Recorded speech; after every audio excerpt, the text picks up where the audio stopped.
a bit of a cock up as usual, wasn't it? Push the rock, well, push the button to preview the camera and it went live. Oh dear. How are we all doing? How are we all doing? I see we had David popped in for a minute. So, looks like David's gone to bed. So, thanks for dropping in, David, if you're watching this back. I seem to have lost a lot of chat off the top as well for some reason. I'm not sure why. Not to worry. So I may have missed a few people off the top. I know Tim was in first, Timothy. Then David was in, but we got Benji, Mike Cass. Happy St. Patrick's Day. Yes, it is St. Patrick's Day today. I forgot all about that. Camera's a bit darker now. I went the wrong way, I think.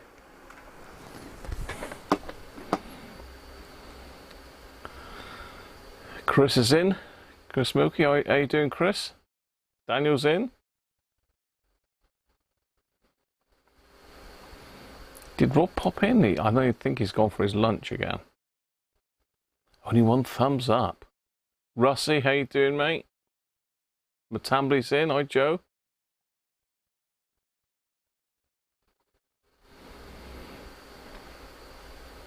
Rob Tither Achievement. Afternoon, Rob. Should be an interesting one, shouldn't it? Hello, Christian. That's Rob. Rob's radio channel. Catch you after lunch, Tim.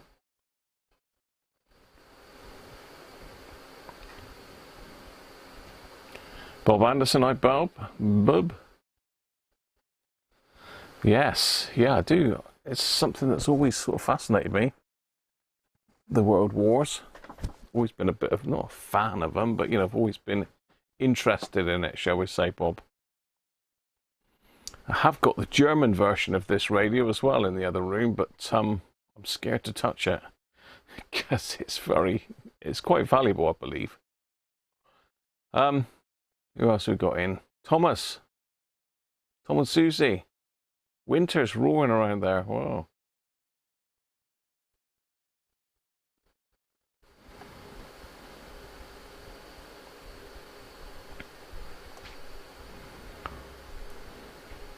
John Hood, hi John.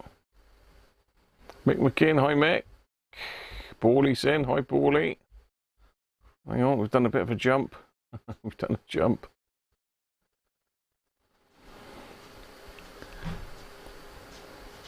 No, cheers Christian.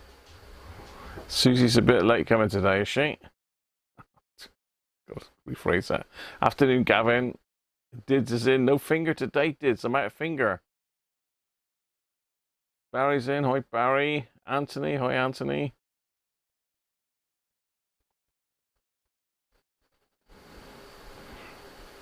Painting again, Daniel.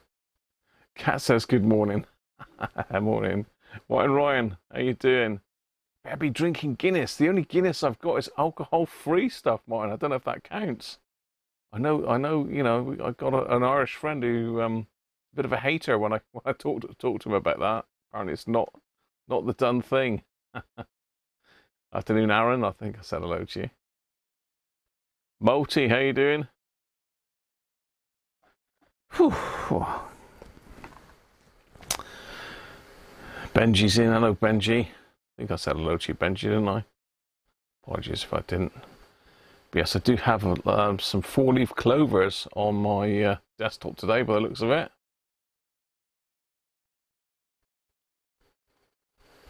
For some reason my screen is flickering a little bit there. Yeah, so the only Guinness I've got is Guinness Zero. Just not the done thing, is it, really?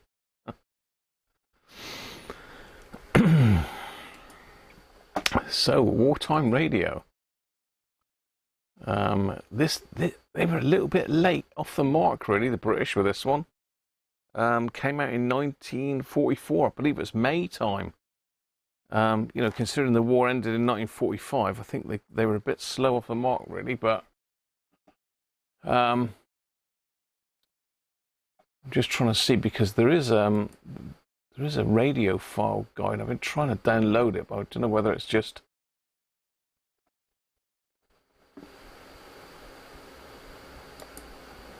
let me log in.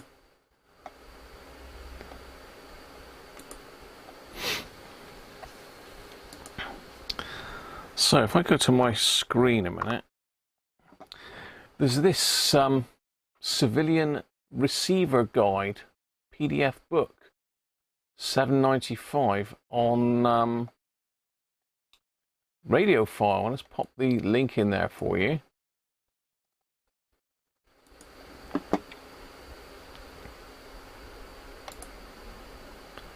Why didn't it come up? Well done, Anthony. Zero's bad for me. Sorry about that, Martin. Anyway, this guide, I've added it to my cart. It's in my cart. So if I go to checkout, payment method, there's nothing comes up. I can't buy it. It's impossible to get this document. I see, click on payment method, there's no payment method at all. That's me sticking my address on it, but there you go. So yeah, I can't buy it. I don't know why. Just can't buy it. So yeah, not sure what's going on with that, but anybody to do with the radio file, your site isn't working, and I tried contacting them, and it's just a postal address and a phone number, so I might have to give them a ring if we really need this file, but you know. Anyway, there it is on the bench. Nice old bit of kit. Yeah, you can't, it won't work, Joe. I'm sure it won't. I think anybody else give it a try, then go for it. But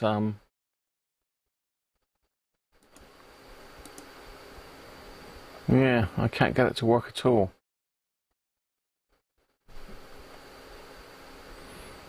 So if anybody else has got a way, I've tried it on a Mac, I've tried it on my iPad, I've tried it on a PC, and none of them work.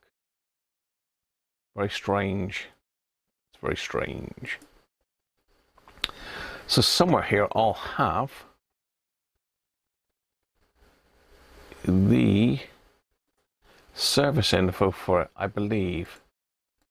So I had a look on, I can't remember what they just called it, the civilian radio.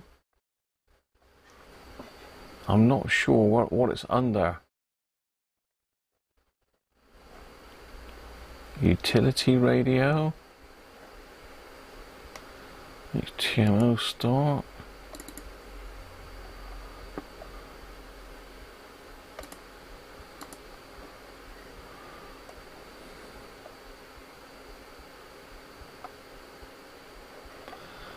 Yeah.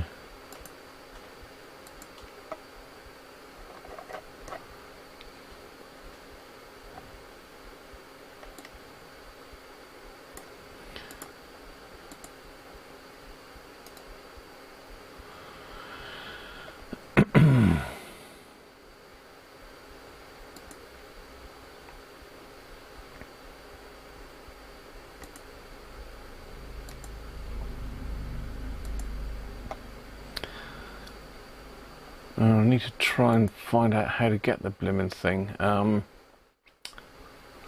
I have got a list of all the manufacturers here, but it doesn't list the civilian radio, although it is in there because it says it is.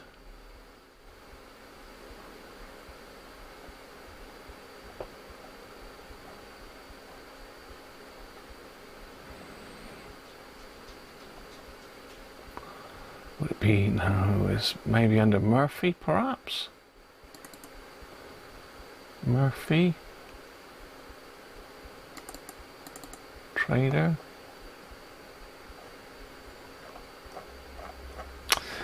It's one of those things that's definitely on their site.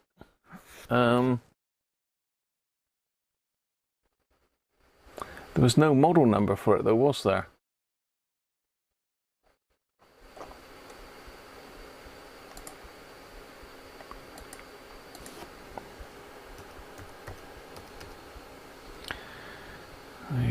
think it's radio dash data, isn't it?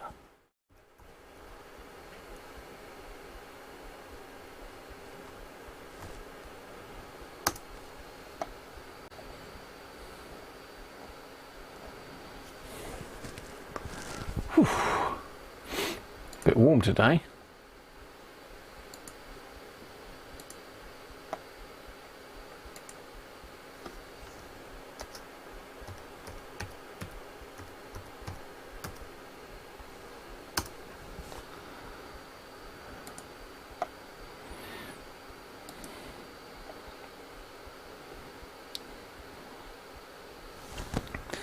So if I go to DLG, I think I'll just,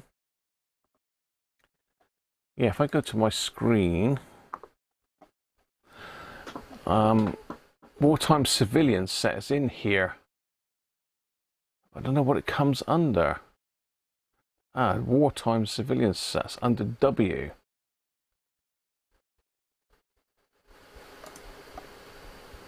Let's go back to my service data then.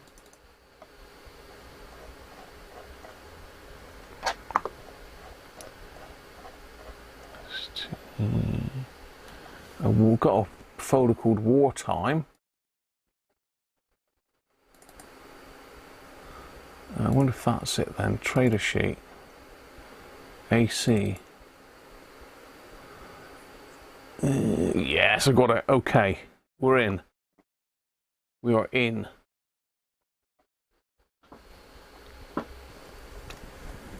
Oof. Can we get that bigger? No.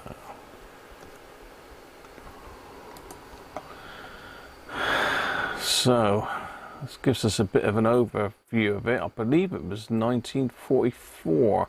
Yeah, June 1944. Look, at £12, 3 shillings, 4 pence.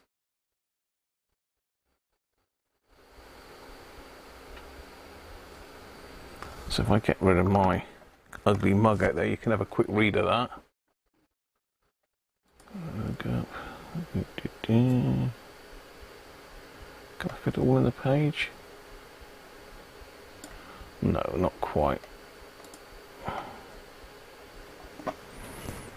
This is a medium wave only set. I'm going to get a can of old speckled hen on the go while you're having a read through that. It's got this Westinghouse RF metal rectifier in there.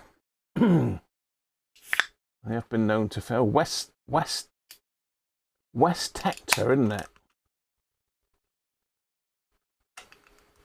Or was that a different one? It's got a West Tector diode. Now I've not done anything to this set. It came exactly as you can see it on the bench. It needs a bit of TLC, I think, but I'm going to be sort of led by those that know as to what the best way of going about this is, because I don't want to mess up what is pretty much an historic set. Really, they're all historic, aren't they? But you know, this was made during the wartime, so as most sort of normal families could afford to buy one. Make it an affordable set. I don't know what other sets were priced at back in those days, but I expect they were just for the rich and famous.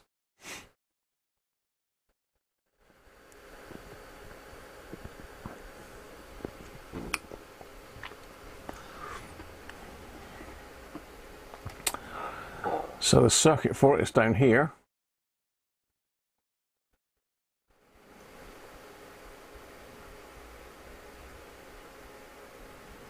Can't quite get it in screen fully, can I?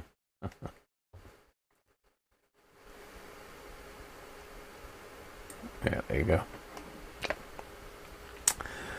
Oh, get off. Get off. So it's got a transformer, which is very nice. None of this dropper stuff.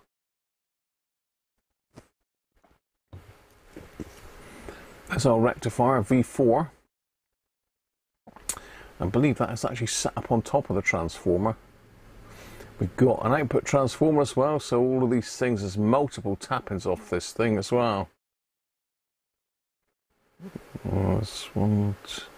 So there's a coil there, A and B, whatever that is. Is that the filaments? Then we've got this coil feeding the valve, feeding the rectifier valve.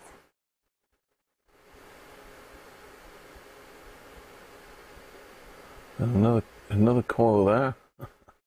And a centre tapping coming off as well, just for good measure. So yeah, there's quite a few tappings to check there if I can work out where the hell they are on the transformer. And we're going to look at the primary and secondary of the output transformer.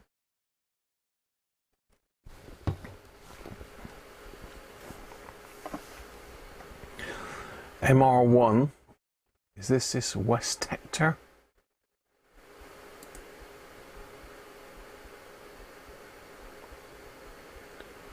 What's in there? We've got 3 electrolytics in there, which I believe are 8 microfarad, 600 volt peak.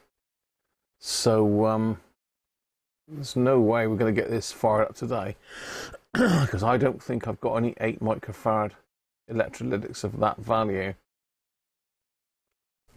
I will have a look, but I don't think I have. We've got grid coupling cap here, although that's via some potentiometer. That's not the volume, is it? And these sets were simplified. I'm no expert on valve sets, as you know. This is way out of my comfort range. So I'm poking around in the dark here. Looks like we've got a couple antenna options there. I don't know if it's got an antenna inside the case or not, or whether you've got to use an external antenna with it. We'll have a look at that in a minute. I have transformers. I believe this is variable mu, isn't it? When they got this arrow through them.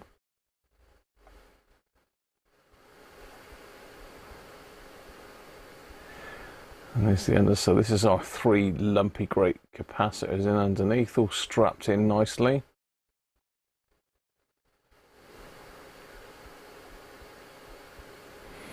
Apparently they did differ as well according to the brands. There's quite a few manufacturers made these. If I scroll down underneath, there's a manufacturer's code numbers and modifications. So they were made by 42, looking at this. I believe there was more than that made them, but there's 42 listed here that made them. Coster brands, Roberts Radio made them, look. Yeah, we want a U33, don't we? A Roberts one. Did Hacker make them? Dynatron, maybe? Dynatron would have been around then, wouldn't they? I don't think... I can't remember if Hacker were. EK Cole, Echo, Cosser, Marconi, Bush, GC, Ferguson, Murphy's, Phillips, Pi, Ultra, Vidor, Ferranti. They're all the big names are in there. McMichael, Invicta, Philco, Plessy, Decca. Everybody made them. They were all at it, weren't they? Beethoven electrical equipment. I didn't realise Beethoven was into making them. But yeah, apparently there's different manufacturers had different layouts for certain things, which is really even more confusing. Valves as well. I've had a look at some of these to see if I've got any of them. I ain't got anything like any of this, I don't think. I've got a box up in the loft of random valves, so I might have some up there. But this is their original numbers.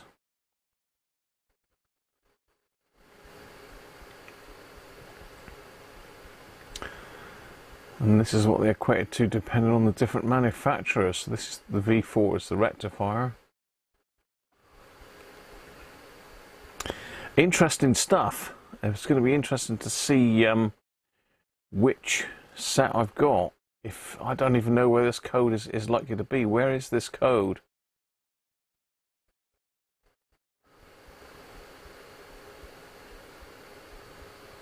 So where do I find this code? Pass. We've got some info on the valves there, so that's I think that's a rectifier socket there.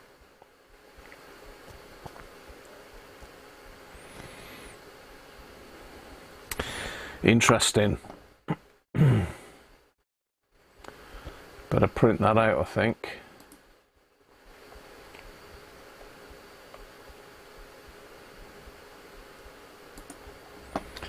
Let's print that out. So who's had a go at one of these before then? I'm sure some of you have played with one of these before. I'm sure you would have. Let's just catch up with the chat a minute then. Hi Gerard, how are you?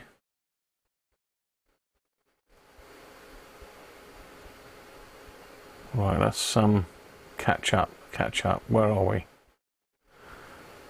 Right.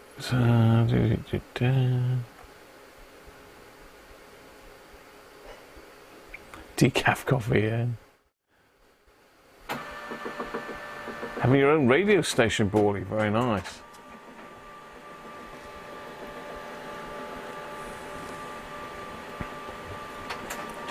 Jim's in. Hi, Jim. Your message retracted, mate.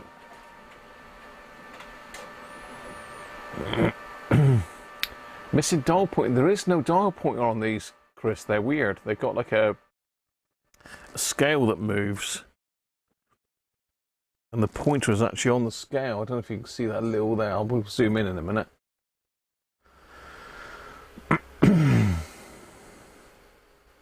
Yeah, I am registered in there, Aaron.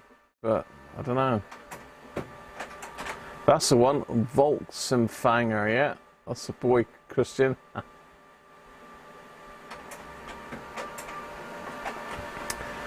Yeah, you've just got to look up wartime radio, I think, Aaron. I did manage to find a site with it on earlier. Let me just see if I can get you a link to that if you want to follow along with the service info. That was Ray's site. Radio Workshop's got it, I believe. No, where did I find that? Was that on my iPad?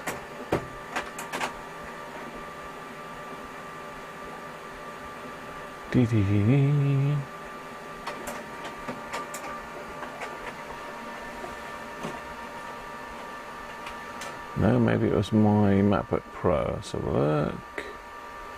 Yeah, there we go. So if you want to follow along, Ray from the Radio Workshop has provided a schematic with his logo on it. So there you go, if you want to have a look at the schematic and service manual that I've just looked through, there you go. That was Aaron, wasn't it? Gerard's in, radio and schematics feature on Radio Museum. You're going to get junk tonight. I get junk all the time, Rob. This was junk, I think, according to the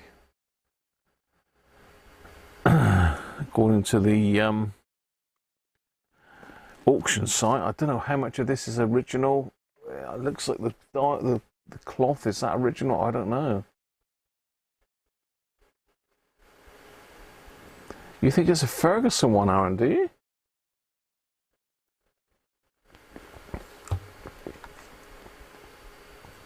Thanks, Gerard.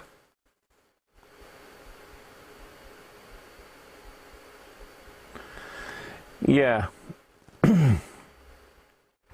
So U5 is one of the different models. There's 40 odd different models, Aaron. They all look the same. Thank you, Mike Cass. Kind of you, mate.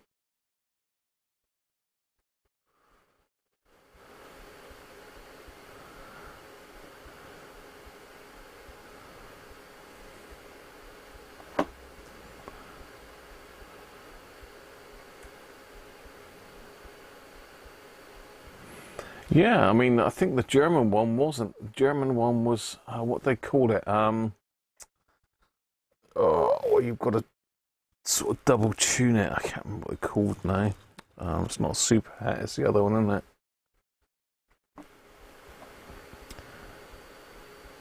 460 kilohertz intermediate. Yeah.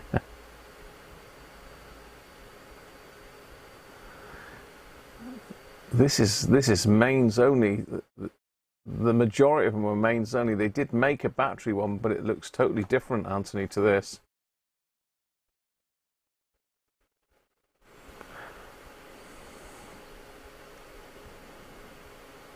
Yacht boy.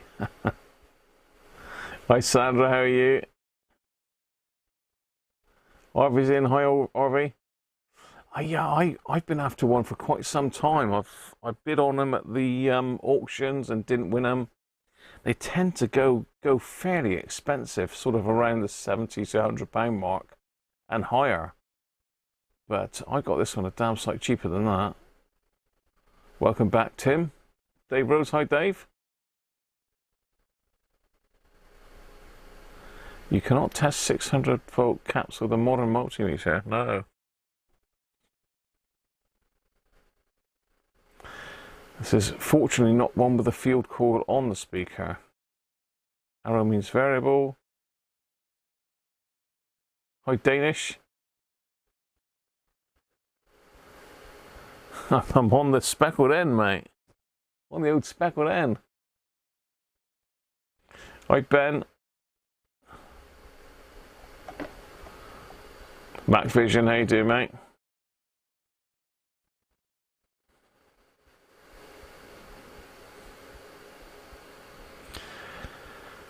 Yeah, I don't know. Someone will have to do the maths on that. They didn't give them away, but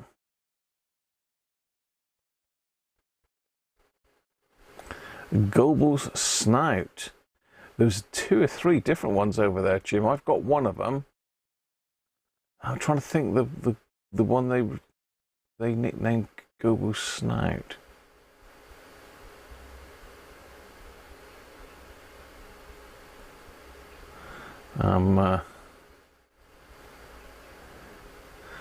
It's jumping again. It's jumping again. Cool.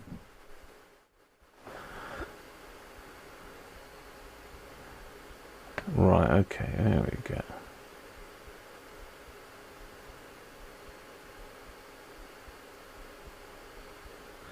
Chatter channels. What's chatter channels, Bally?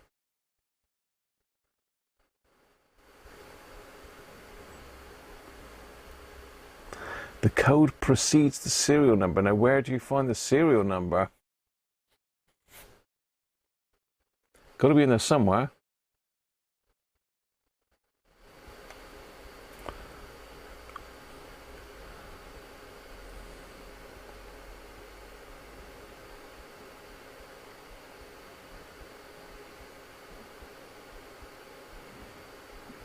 Oh, right, okay, Ben, thanks.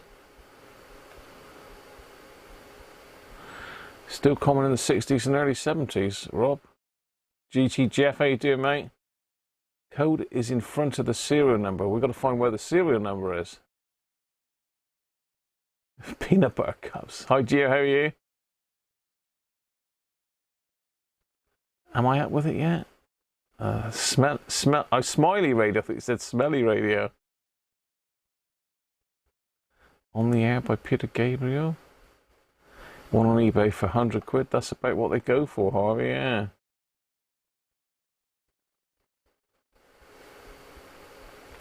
Oh, drunk, not junk. Ken Surtees.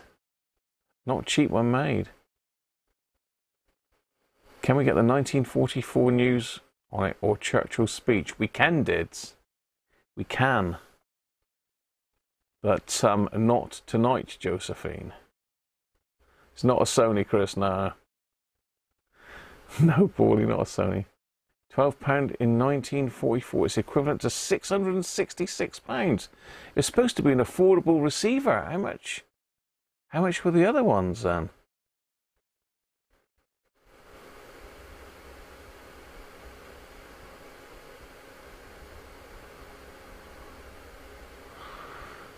But there is more info on it if you search online for it.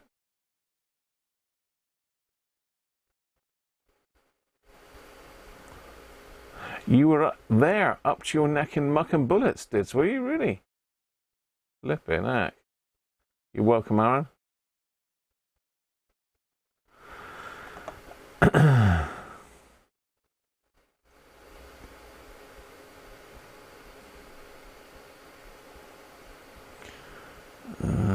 I'm still catching up with the chat. Still trying to catch up with the chat. That's a lot of money. People couldn't afford that, could they?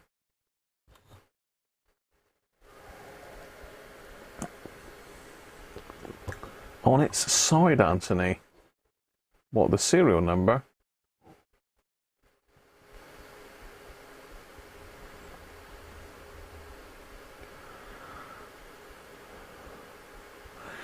Yeah, it was a very important radio back in the day. They made a lot of them. I did see somewhere how many they made.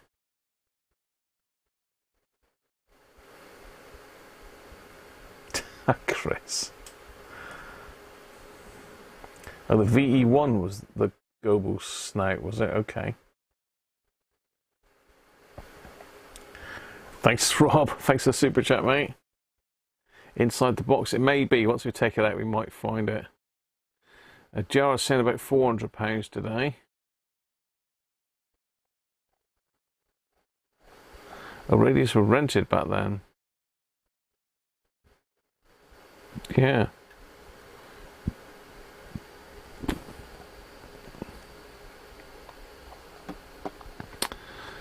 Yeah, there is some info out on the internet about the set.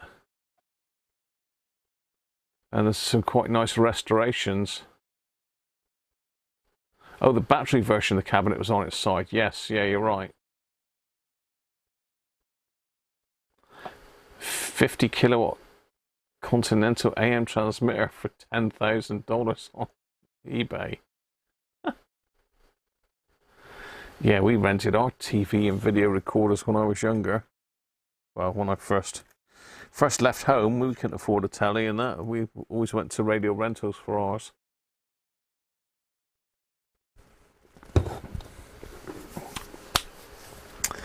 Right, let's get into it then. Rediffusion. So there must somewhere, as I say, I'm on the old speckled hen here at the moment. That speckled pan, I call it. You have too many of them. So yeah, Chris was saying about the dial pointers missing. Well, I always thought that was the problem, but can you see if I zoom right in, which one's the... Oh, it doesn't look like the dial's moving. But the pointer's actually on the scale, so the scale, scale moves, I think. Should it move with one of these? I'm not sure.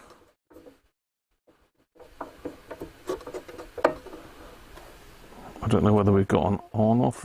Both of these seem to just be turning round and around. Oh, the on-off switch is on the back. Okay. So yeah, that doesn't seem to be moving unless you've got to use a screwdriver to tune it on the front. If we swivel it around the back, I've got the back panel off at the moment.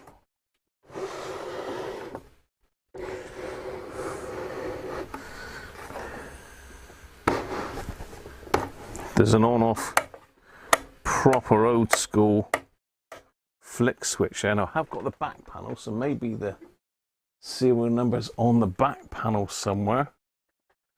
That's a serial number. The back panel, there's a little bit of something hanging there that's long gone.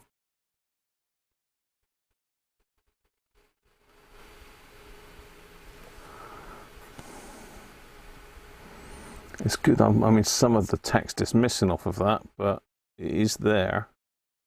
In the interest of wartime economy, it says on the bottom. In the interest of wartime economy, switch off the set when not in use. How about cracking, isn't it?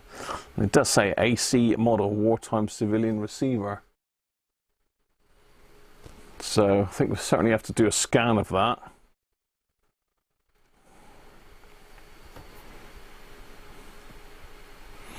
So far no serial number.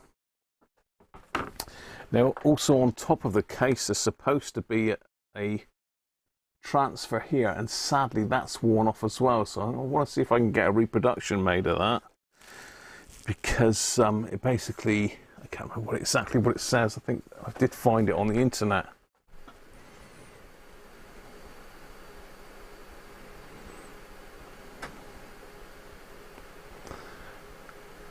So in Norway, all radios were confiscated at the start of the war by the Germans. Many were shipped back to Germany and never returned. So not many left from that era. That's, again, a great bit of history, Gio. Not very nice, but all history. Domestic electrical rentals.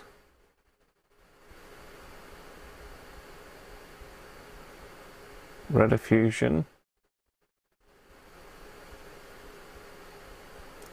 Spot the Russian book. Jim saying in Montrose Air Museum there's a wartime radio that every so often bursts into life with wartime programs. It's supposedly haunted. Really? Never heard of that before, Jim. I'm standing on these cable ties, the mass bag of cable ties that I got from Lidl's. So somewhere on this there's a serial number now. I haven't looked underneath on the bottom. Ah, look at this! Wow! Oh, that's a bit of a coincidence. Look at that. Look at that.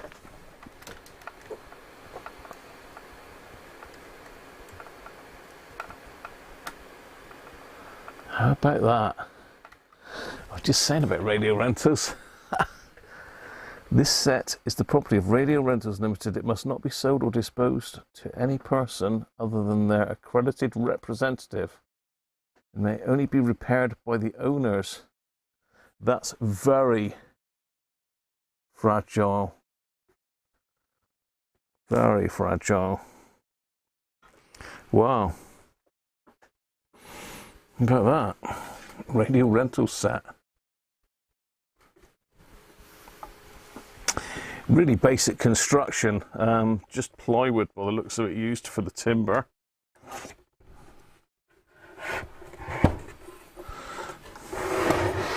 You know, I don't know whether we've got a plate on the back that's got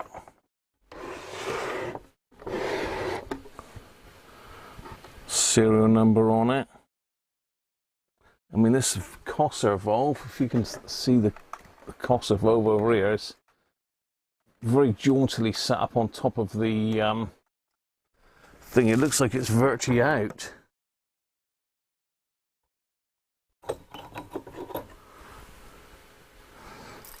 No, that's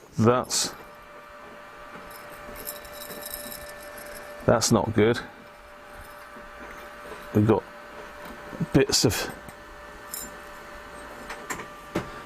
glass floating around inside that valve, and it's very loose on the base.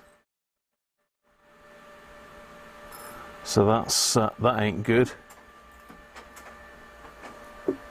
We'll take that one out anyway, because I'm going to need to get the set out. So I don't know where we would see the serial number. Hang on, I've got...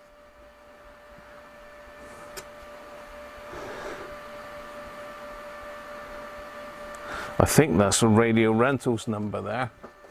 I'm just going to prop this up a minute with my blocks. Careful not to damage that Radio Rentals sticker underneath.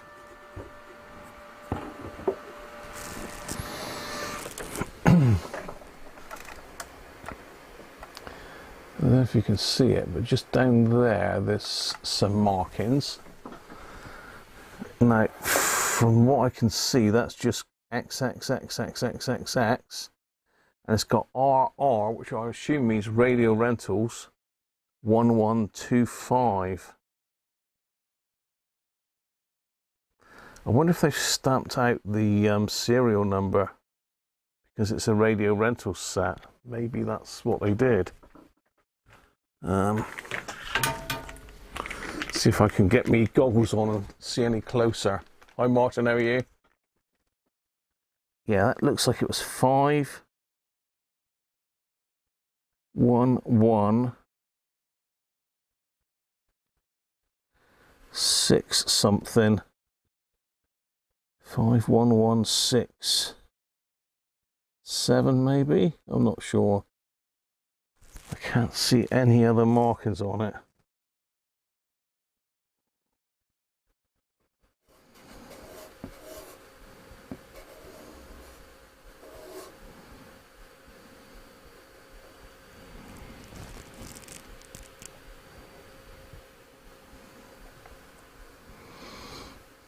Very interesting. We've got some crispy wires in here. Some very crispy wires. We're going to need to do a rewire on this one. Especially some of these transformer wires are rubber. So I don't know if this has been messed with. I really don't know. A 3 ohm speaker.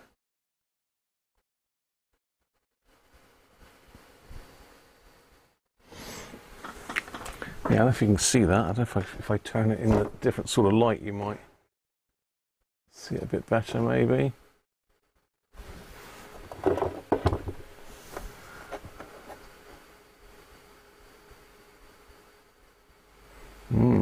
Interesting. Hi, Jess. Martin's in. Hi, Martin. Let's just have a look. Catching up. It's a lot of chat going on here. Afternoon, Jesse. Happy St. Patrick's Day. ISO, what's that, Dave?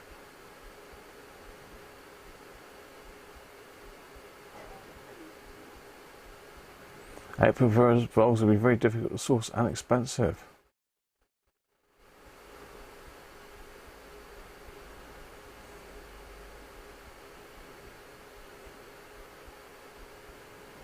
Return the set to Radio Rentals. Stand on the chassis, okay. According to the back plate, the valves are ECH 35, EF 39. Did that have it on the back plate? Did it? Oh right, yeah. Oh well spotted.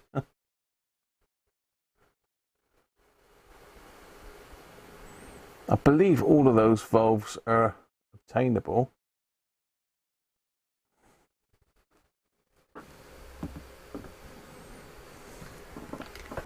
Nice bit of history, that. Yeah, I'm okay. Just saying, still got back problems. Ended up in A&E on Friday. Or accident and emergency place. Don't ask. It's a long story.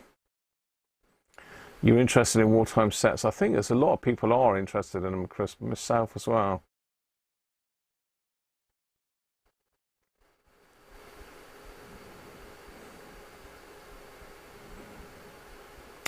Yeah, there are some numbers under the X. I did sort of read them out. Let's look at a serial number where it would be expected. Yeah, there's no prefix to it though. I think, as I say, I think it's 51167 maybe. I don't know how we could enhance that. So I'm going to probably need to paint the chassis a little bit to get rid of this rust. We're going to need to give it a coat of hammerite or something. It was a rough medicated toilet roll. I remember that. We used to call it tracing paper, toilet paper. You're trying to save your brawn atelier today. Short and magic smoke. Oh dear. No worries, Martin. Good luck with that, mate.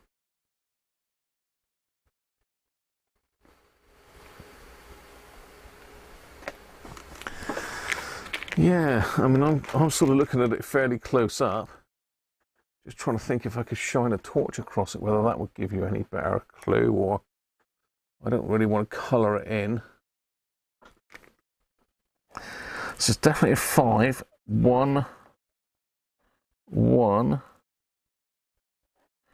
That could be a 5 or it could be a 6. And I really can't see what the last one, it could be a 1 on the end. But there's no sort of prefix anywhere.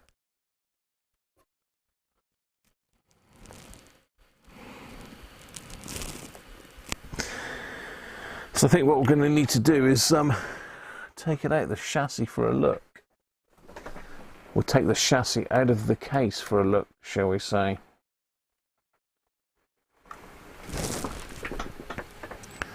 So I've got to assume it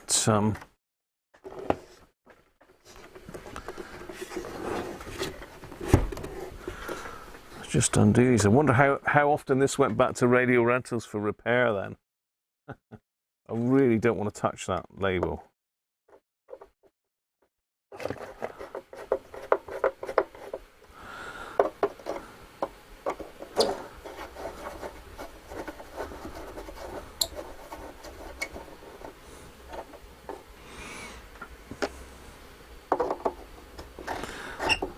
Somebody would have been listening to the news during the war on this thing. Say, when did the war end? It was something like May or June 45, wasn't it? Or was it later than that? So they would have heard all the announcements on this.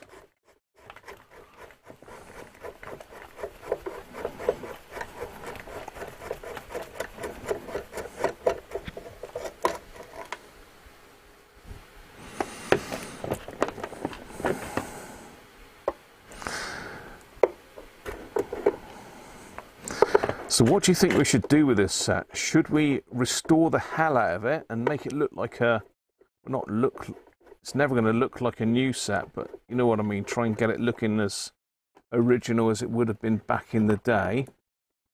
Or do we leave it as is and just restore the chassis and leave the case alone? I'll tell you what, it's a lumpy old transformer that is. Do we need to pull anything off the front first?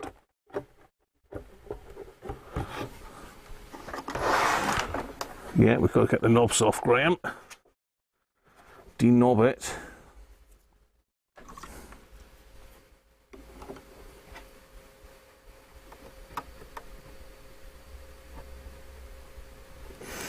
That one ain't going anywhere. That one is.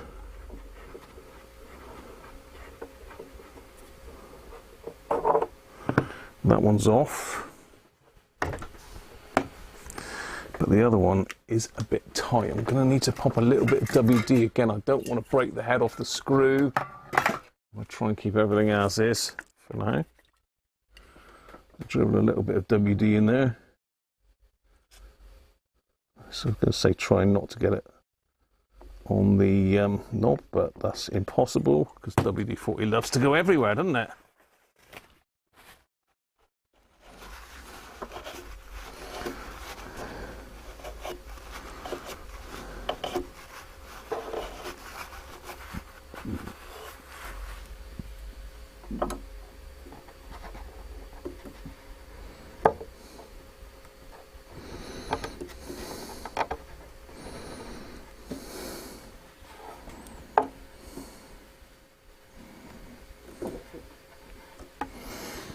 Right, I'm going to need to use a bigger screwdriver, I think. Will number 4 fit in there? Yeah, got it. Bro, went in the end. Knobs are really heavy baker like that is. Get you in a bit closer.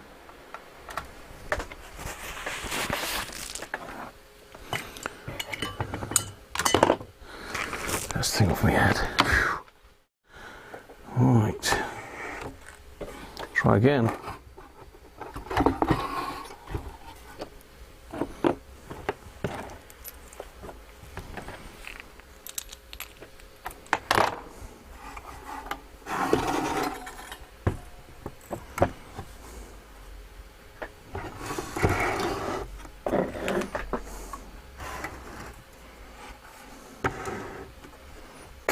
There's a few years worth of debris in there.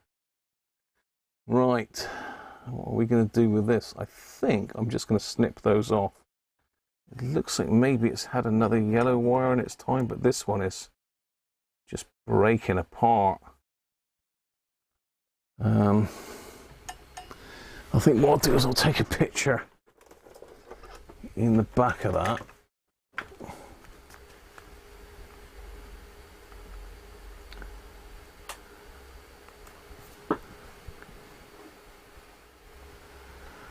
I'll catch up with the chat in a minute.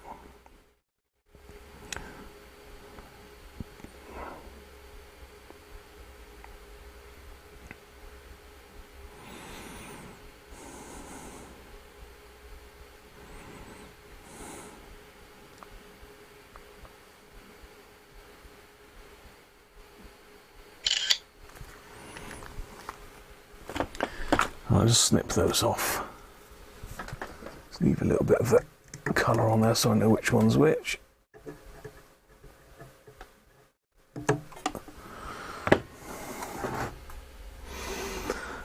Okay, have we got anything else inside the case that might give it away? We've got a signature inside there.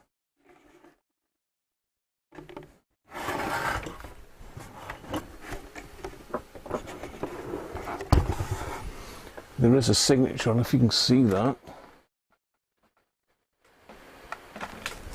in pencil.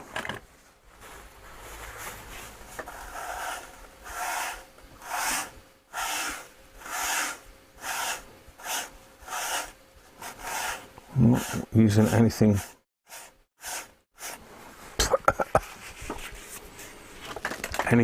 damp on it in case it removes it.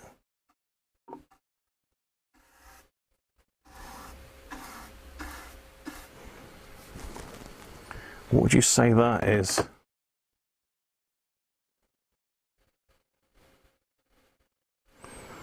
Would you say it's MO?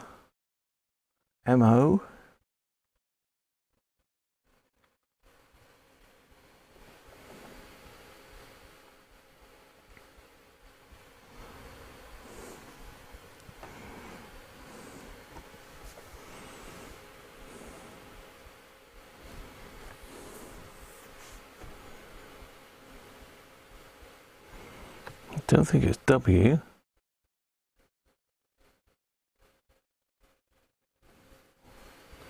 Looks like MO, Mo. Let's just catch up with the chat.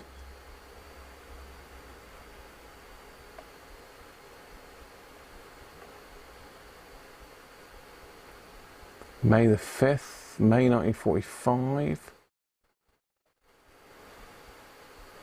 May 7th, 1945. War Against Humans Never Ended. Crafty Hen, nice. Speaker of the Camera, it's a great bass speaker. Fully restored to see how it originally looked. 6.5%, nice.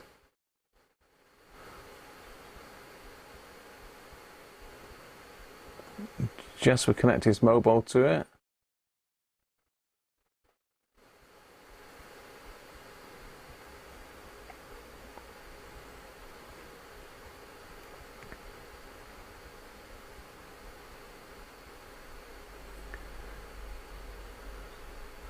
Don't forget VJ Day. Is that Victory in Japan? Gerard? In fact, I'm just watching them on Netflix at the moment. The Pacific, which is a fantastic series by Spielberg and Tom Hanks. Fantastic. Why I didn't see it first time round, I do not know.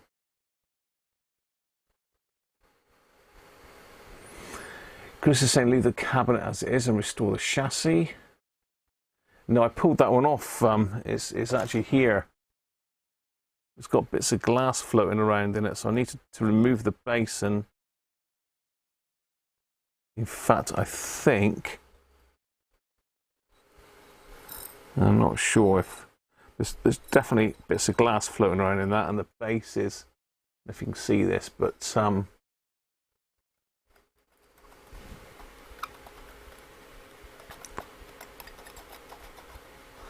base is very, very loose. It's got a Cosser valve in this one. Whether that gives us a clue to the manufacturer. It does say what valves were used by different manufacturers, so we can look at that list in a minute. But yeah, what do you think that is? MO? Do you think that's Mo that's assembled this one? Or finished we would have made the case probably.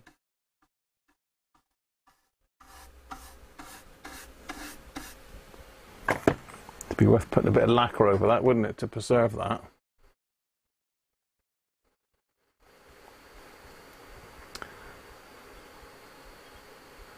I'm going to have to change wires in it, Jess.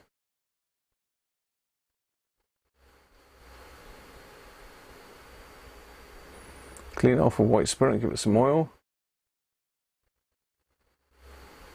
Fully restore it, yeah. Your granddad was in Japan. My granddad was as well. My granddad got captured by the Japanese. Yeah, my granddad got captured by the Japanese and was in one of their prisoner of war camps. Never talked about it. I'm not surprised.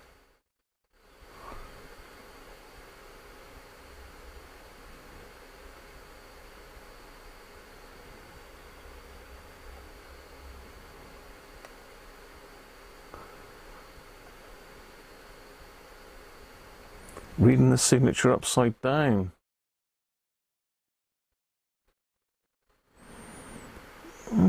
Don't think so.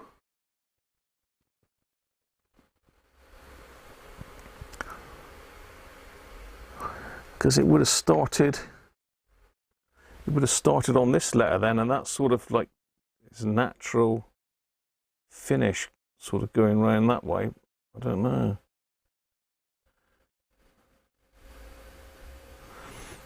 Could be the other way up, I suppose. Would that have been DW then if it was the other way around, or OW? I don't know. If I can get you in a bit closer. See if the camera may be blowing it out a bit. There you go. That's the full signature. Let's go that way a little bit.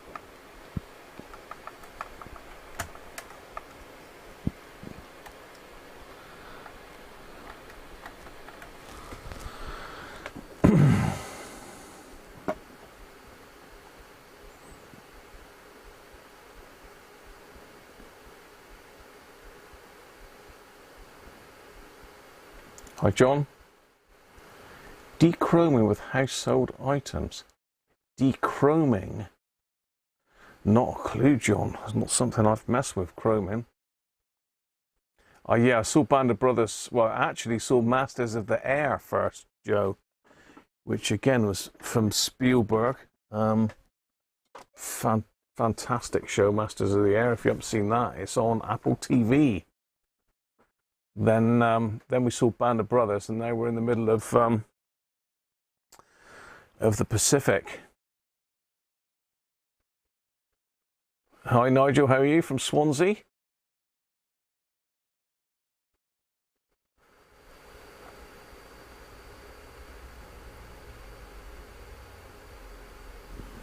Air's got in. Yeah, I don't think there's any air got in that one. It's not milky white, it's just dirty. It's just dirty, that one. It's just dirt.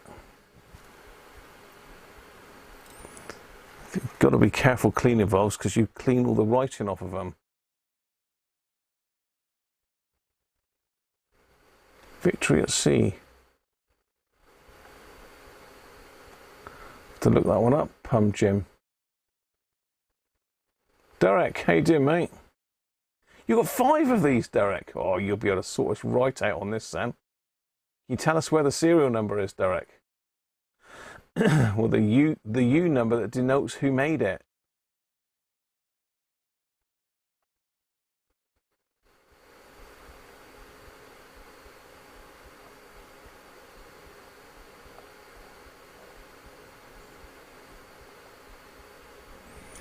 Signature scanner app. Never heard of that one, did you?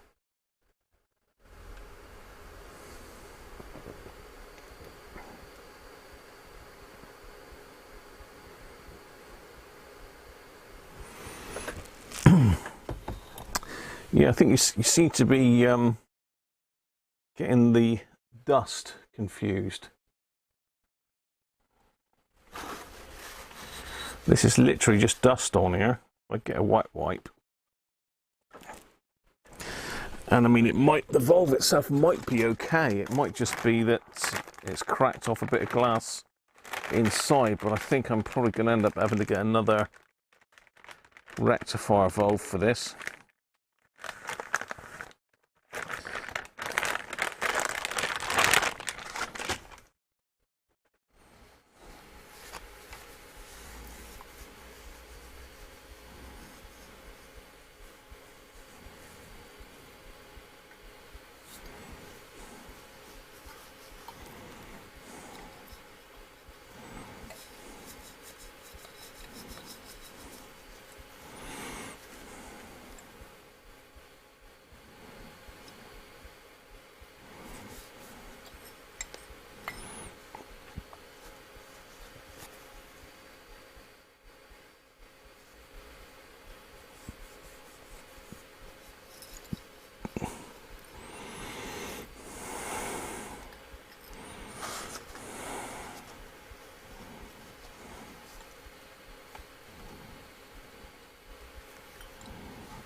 So there, I'm sure you can see now that that valve is not milky. It was just dust on top of it. That, see that? So it's 43. Let's say IU. But inside, if you can see that on the bottom of the valve there, you see some glass moving around in there.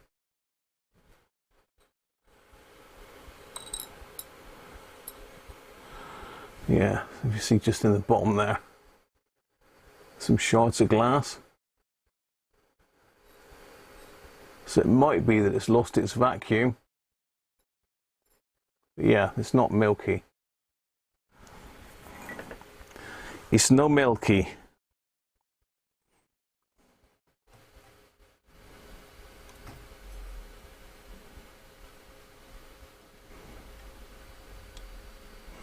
It doesn't go into the socket fully either, so I think there's something wrong with either the socket or the valve itself.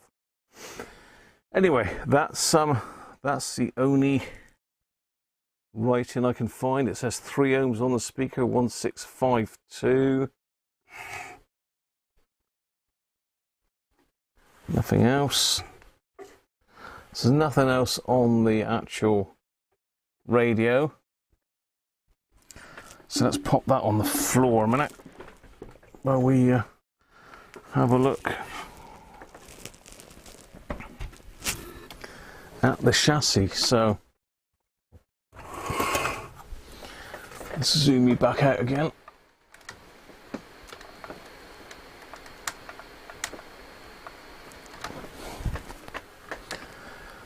Hey Rich, how are you?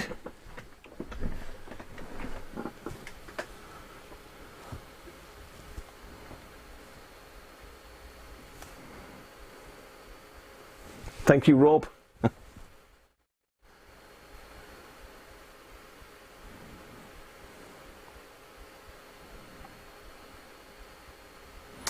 Yeah, we've got a serial number, but it hasn't got a UR on it. It's just it's been overcrossed for some reason. We've got an RR1125, and that's because it's definitely a UR code, but can't really see it very well.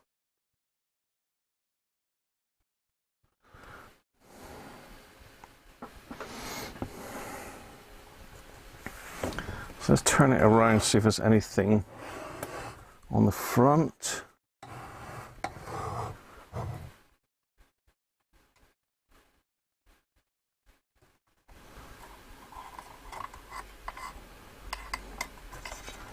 So no markers I can see on the front. Someone's put some little stickers over here, so I'm going to have to very, very carefully with the saliva or something, because I can see there's writing underneath. I'm sure it says home, and it says home here as well. The dial cord is indeed broken. Great. But the tuning dial does move. It's a bit crunchy. Let's take that valve out the top. Definitely doesn't feel right, that one. Let's pop it up on its side for a look underneath. And it, ooh. It's been done at some stage, I think. So someone has been in here a long time ago, maybe, I don't know, but these are not original caps.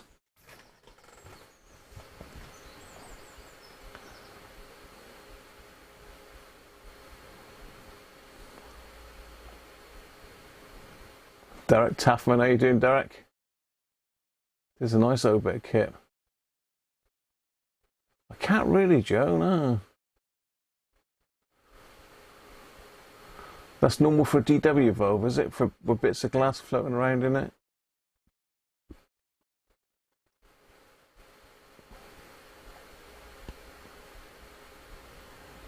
See the rusty patch between the aero and the mains? That's where it is. Yes. Oh, I see. Right, okay.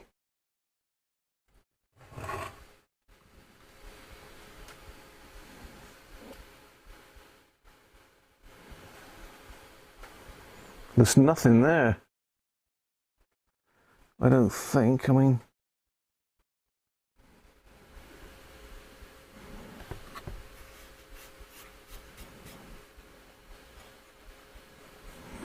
it looks like it's had a plate taken off of that, Derek. There's nothing there. It's a radio rental set, we know that. It's got a radio rental serial number on it by the looks of it. Let's get you in a bit closer underneath then. It looks like a lot of this is original. These blue dallies aren't, however. So I'm pretty sure that they were strapped in underneath here, the original ones. So someone's been in and renewed them with these. I don't expect there's any voltage in them, but some nutter at the auction place might have turned them on just for the hell of it. So I'll just probe them just to make sure there's nothing on them. The chassis is not ground on this, is it? No, 1 volt. Nope. No, nothing on any of them.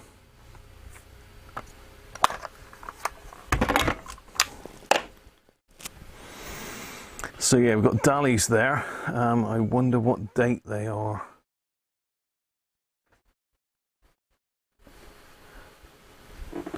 Pretty lashed in there.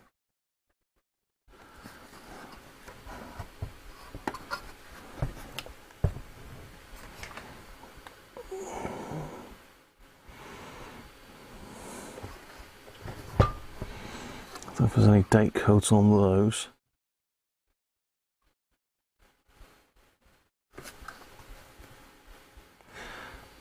Well, interestingly, this might be an echo then, because if you can see down the bottom there, but there's like a triangular rubber like stamp there that says E. It looks like EK. See what I mean? It's just EK. I mean, that could be a C. EK. CO, couldn't it? So that might mean it's an echo. But But there's definitely no nothing there, Derek. I mean, should there be a plate attached to here? Should there, with a serial number on it?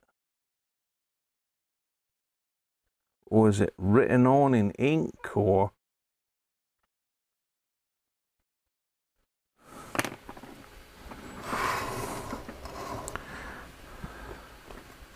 Doesn't look like there's an imprint of a stamp anywhere there.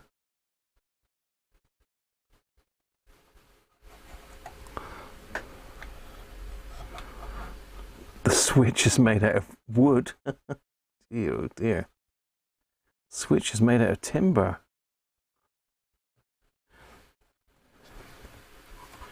Chassis isn't grounded, I don't think, is it?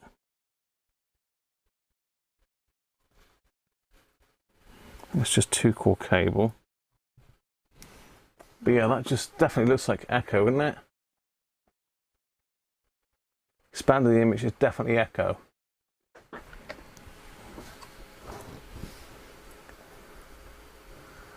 Yeah, that's the closest I can get you in on it, really.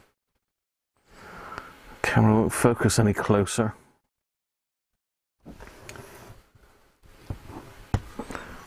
Don't think it'll get in there. Getting a bit closer there. Yeah, that's about the closest I can get you. It does look like EK, doesn't it?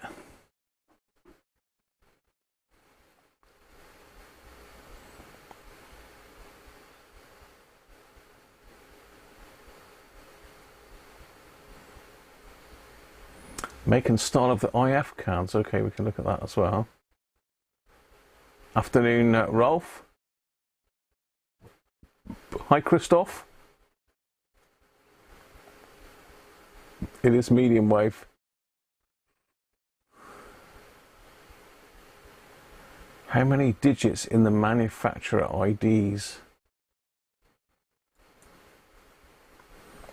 Where was my...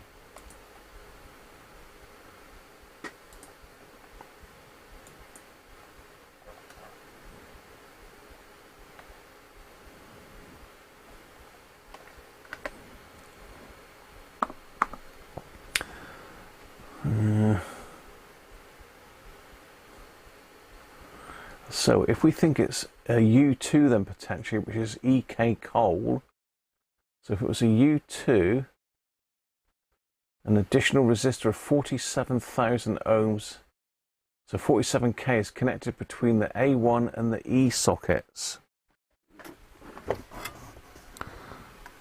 Yes, we do have a resistor connected there, and it is yellow, purple, orange. Yellow, purple, orange.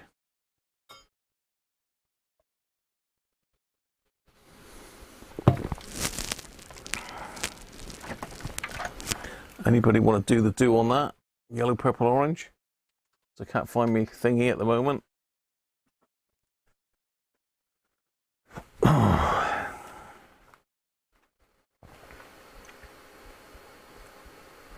The coupling core LX shown on the second IF transformer is omitted. And the mains transformer does not conform to the type shown in sketches. The connection has been taken to 2 terminal strips.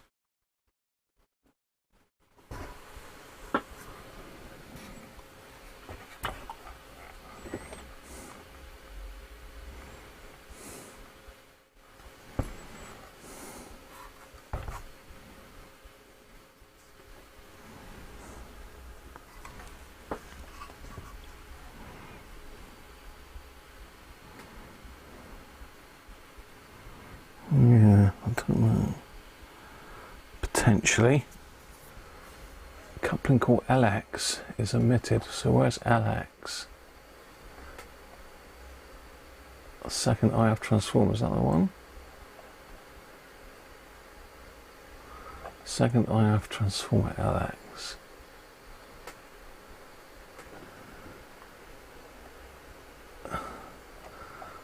How would you see that then?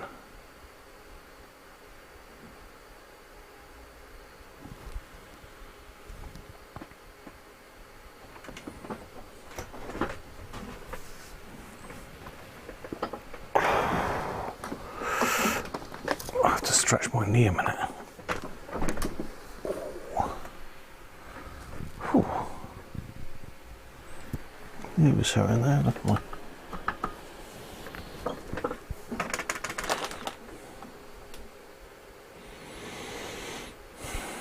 So I'm not going to be able to see that unless I take the can off.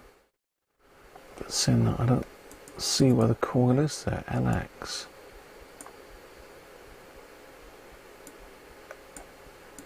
Come on, you crazy.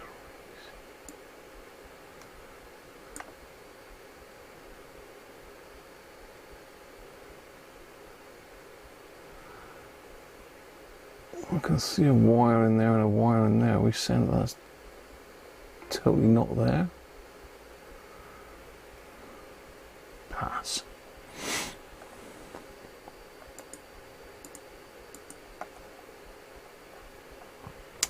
We've definitely got that resistor anyway.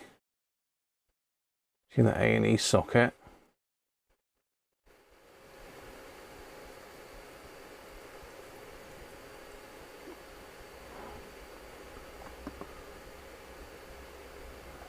Two terminal strips.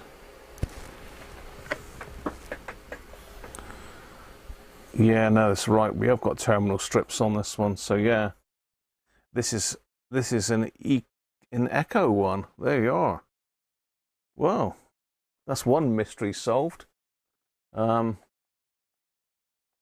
underside of the chassis isn't quite right, is it? Because we haven't got this band strap with our 3 capacitors on it. They're just floating around in underneath here, which isn't great. Have to do something about that, I think.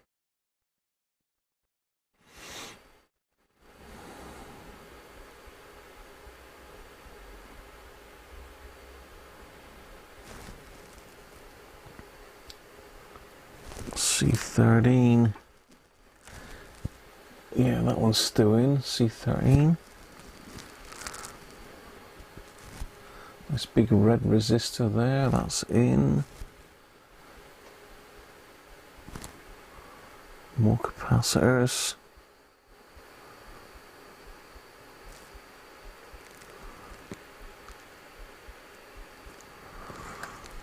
Gonna be an interesting one, this. It's gonna take a while.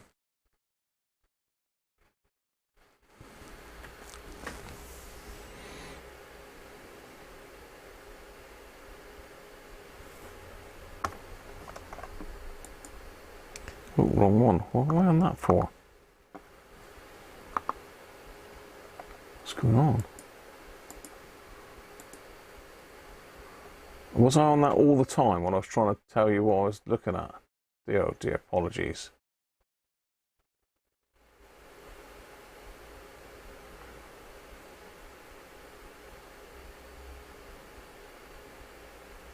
Hi, Paul.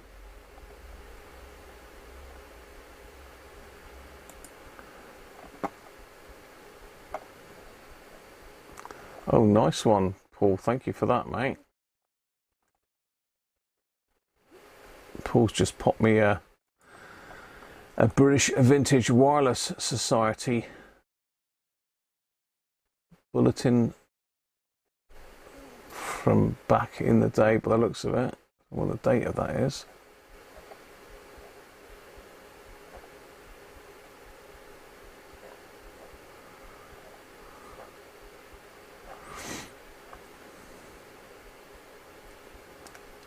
That's the Wartime civilian set. There, out. There's loads of info in there, Paul. Thank you for that, mate.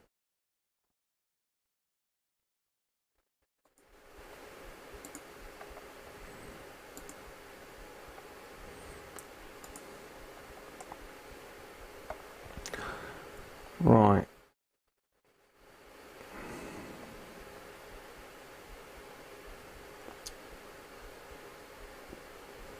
Well done, Martin.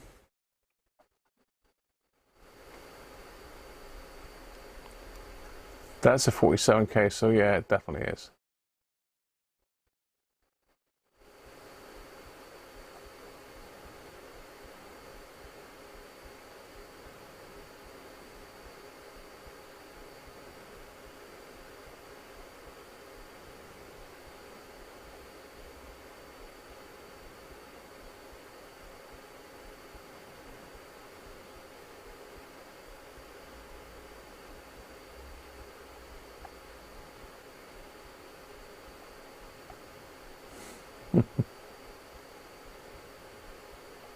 Yeah.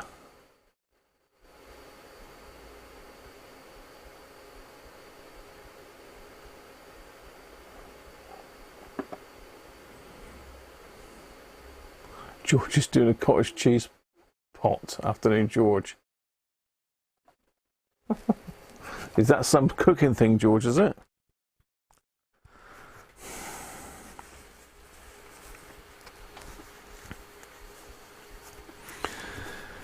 Right. So yeah, Paul's very kindly sent me over a British Vintage Wireless Society bulletin.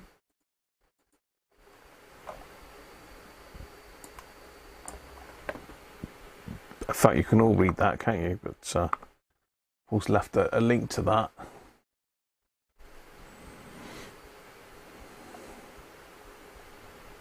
Picture of the Wartime set on the front, look.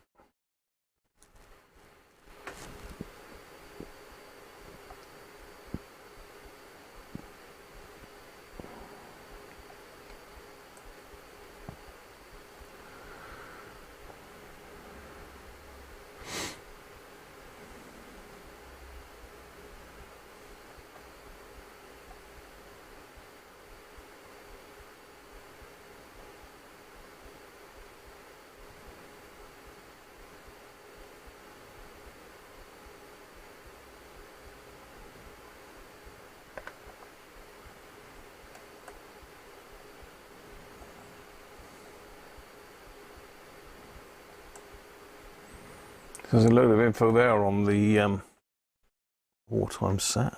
Some of these paper caps are in amazing condition, really, considering their age. Trying to see if I could get any dates off of any of it anywhere.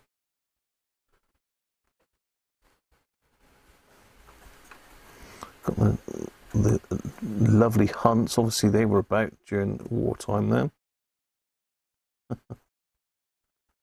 Those dallies are definitely not great. And not original. Might have been Radio Rentals that put them in. The solar's very old on it. I can see the West Tector, so to speak. Wow.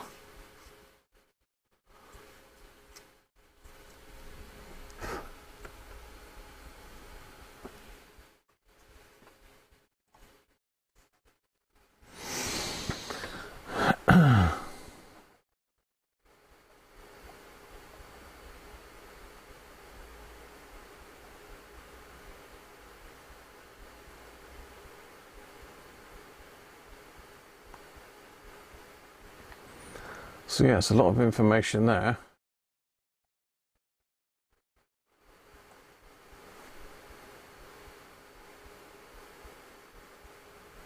Cheap and basic civilian receivers.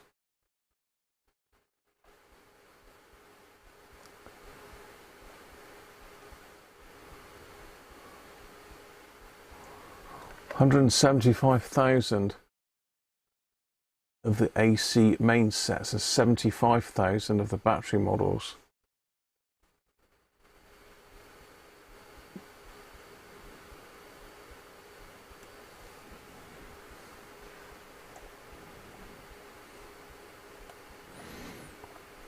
I'll say that link is there, so I might pop that link in the description actually. Let's pop that link that Paul's given us in the description of the video. I don't know if I can edit while I'm live, can I?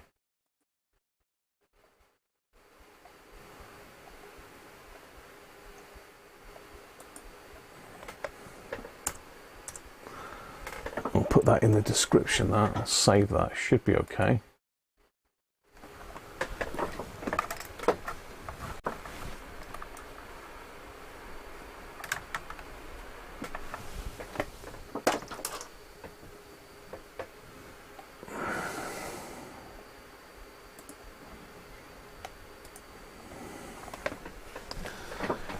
Let's just up the camera about a little bit. I'm just hunting around for any clues, really. We're pretty sure it's now is an echo. See,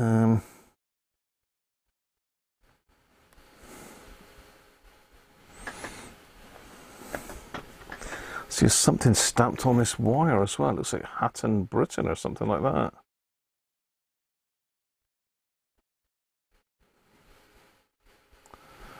Calendars.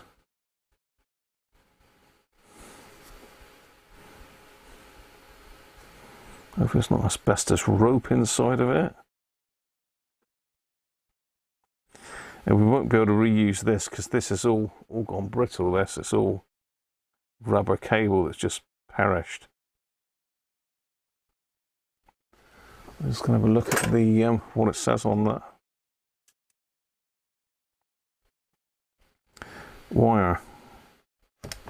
Okay, we can keep the wire with the set as part of its history. Just going to strip it back a bit.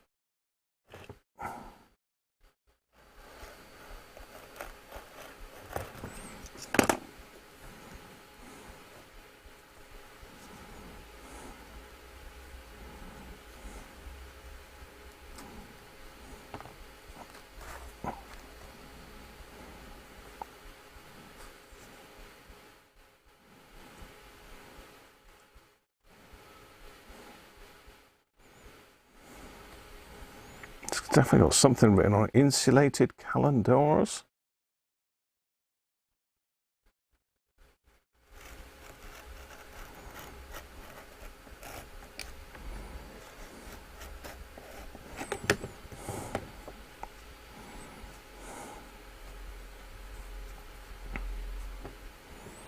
Yeah, it's gone to powder the covering.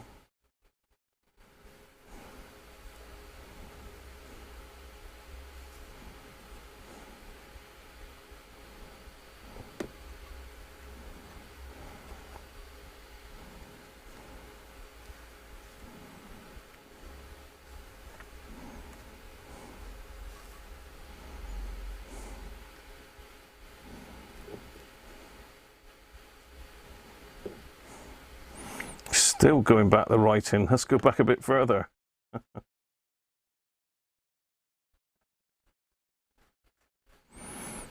Trying to manufacture it cheap. Why go to the expense of printing your name on the cable?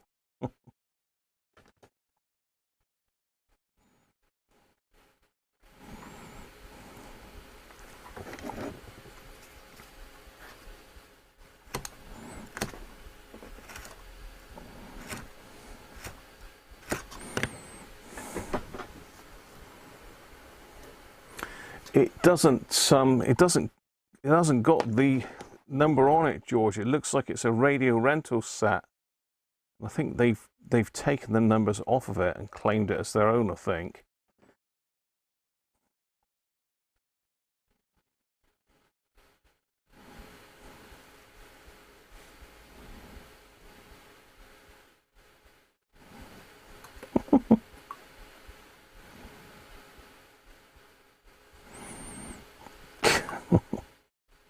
I assume it says made in England.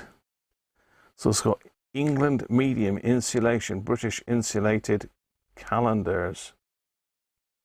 God knows what that means.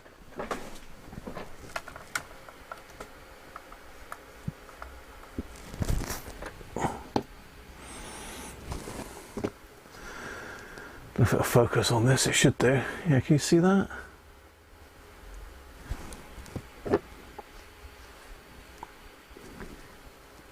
England medium insulation, British.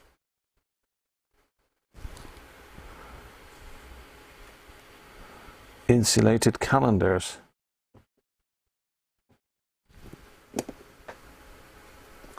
Get the focus, come on, focus.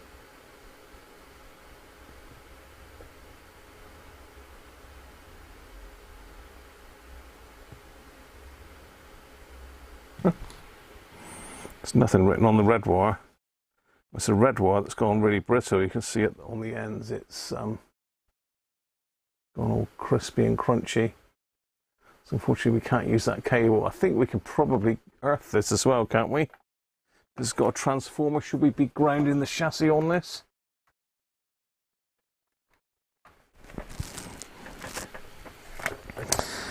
And it looks like the switch is made out of plywood. Yeah, there is no UR number on this one, George. The only thing we can see is it should have been in this area here, but there's nothing stamped on it. We have got a serial number there, but we can't. There's no UR number on it at all.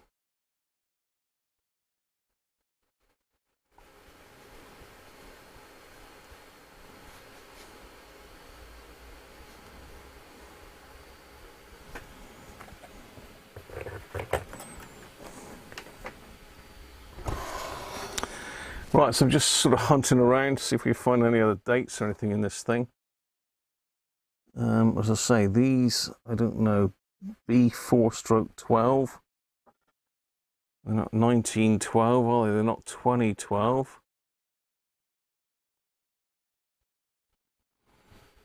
I just don't know what date these were put in.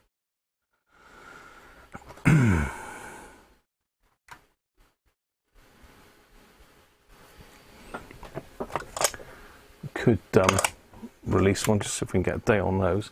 But I mean, this one here looks like brand new. This paper cap, 1000 volts DC, TCC. There's a Hunts there.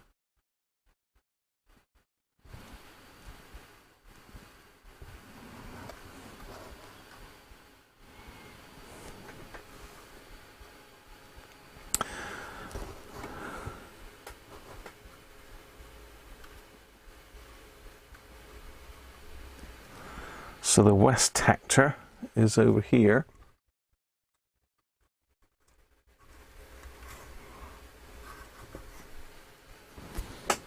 Up in the top of the set.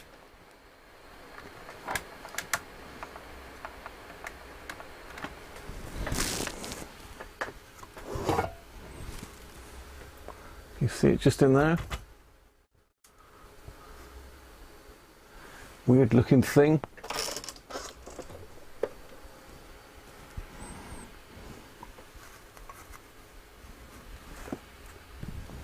Going to focus on it? Probably not. Just in there. Oh.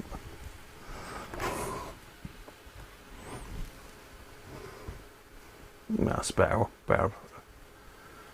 view of it.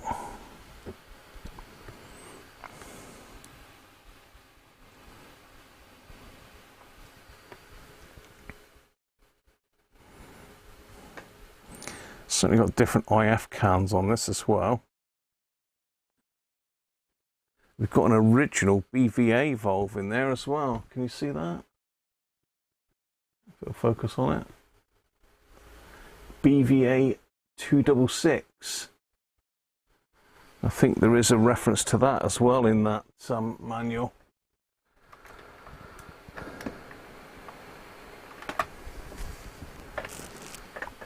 Getting a bit dusty.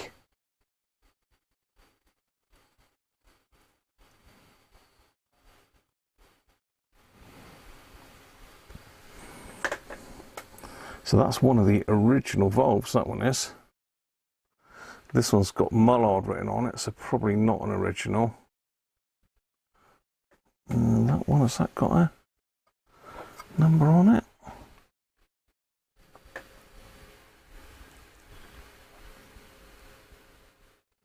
Yeah, and that's got Mullard on it as well. So BVA.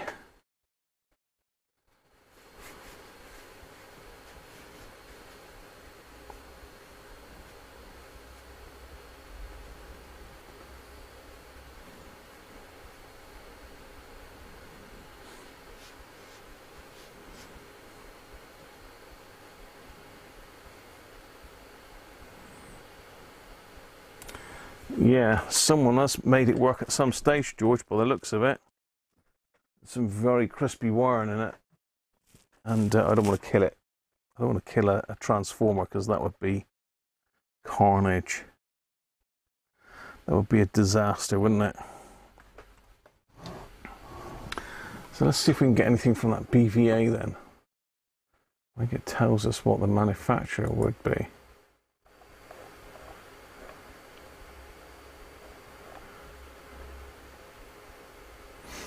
BVA code claims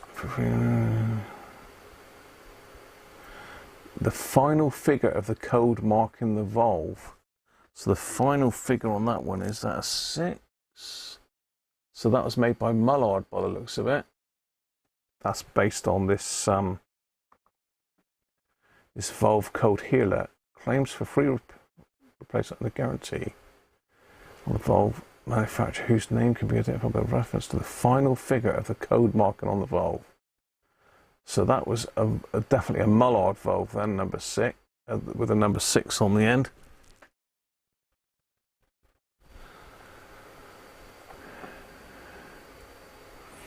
$266 V3, which is the output, isn't it?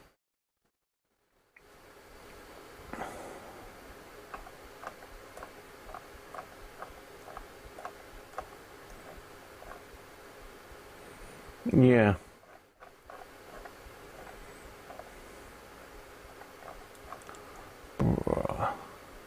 No. So we've got the original output valve in it. I wonder if that still works. So all the other valves must have been changed then. This one, this rectifier with the rattly bits, is a Cosser. That's a 43 IU. So that's the valve that we've got in V4. So the other one we've got is an EF39, which could be ever-ready, but it's actually a Mullard because it's got Mullard written on it. And the other one has got Mullard and it's an ECH35.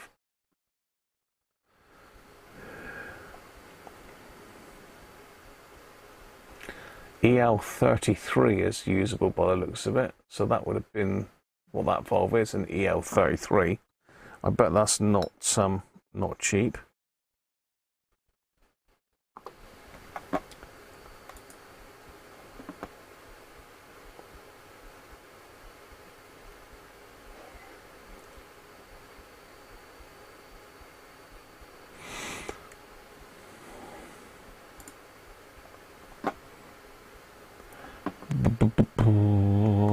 It was EL33. It'd be nice if it was still working.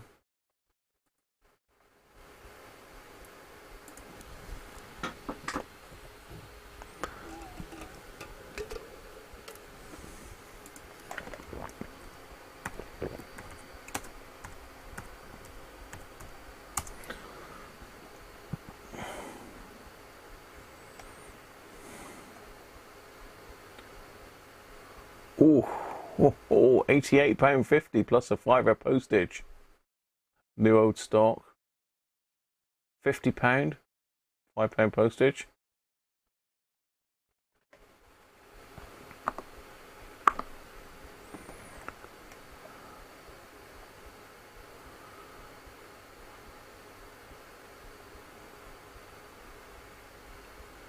£25, pre-owned, tested.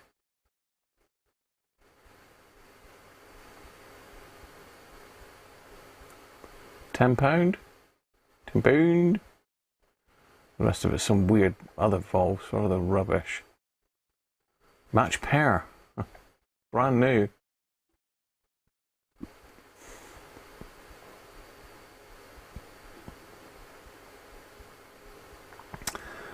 Makes a nice triode.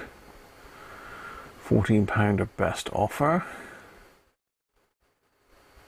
Matched. So they're not. I mean, if you buy a non-new, not a new one, then how much hammers it at? That's the thing, isn't it? There's loads here, that. They've got all the markings on there that I know nothing about.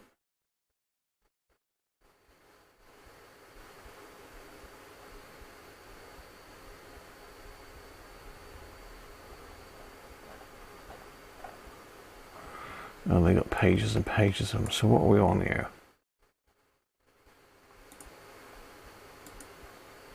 Sound and vision we need to be in, don't we? Right.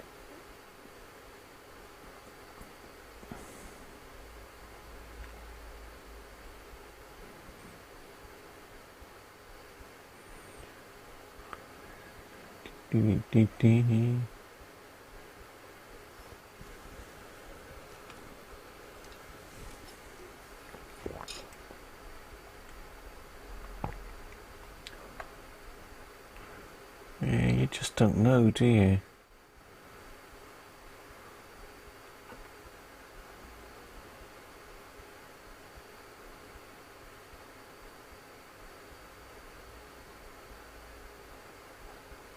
It's not even the same valve there.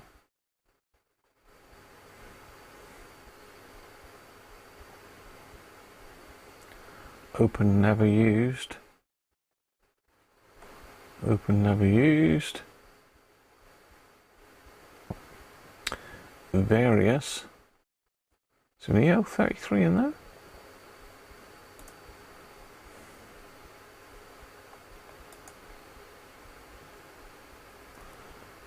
No.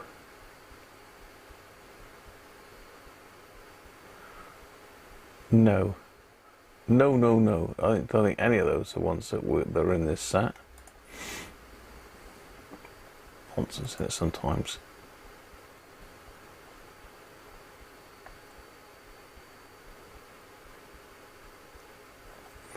So it looks like there's plenty of them.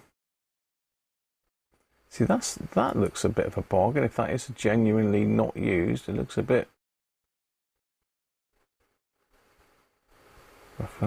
Could be. Pins look pretty new on it. Someone's done a good job on polishing them up, maybe. That's reasonable, isn't it? $24.99 or offers. I'll have to check that on my watch list just in case. Anyway, let's get back to the set.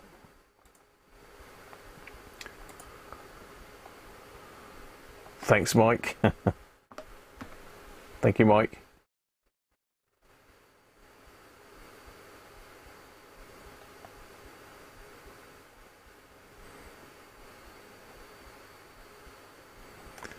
Yeah, I must get that done, that tube tester. It's a rectifier. Well, this is the one I don't know. It's this Cosser thing, and it's a bit rattly. That's the rectifier. It'll focus. We've got lots of glass in it, and the base has come loose. So I think we'd have to beam up Dave Tipton for that and desolder the base and glue it back in place.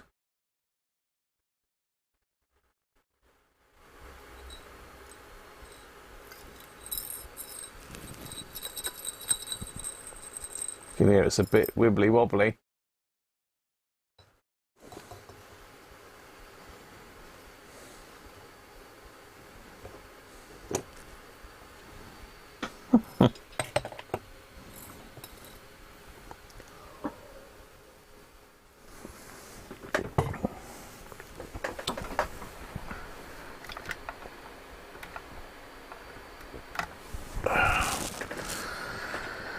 So we've got an EF39 there with a cap that is well and truly on there. Don't want to break the base of it.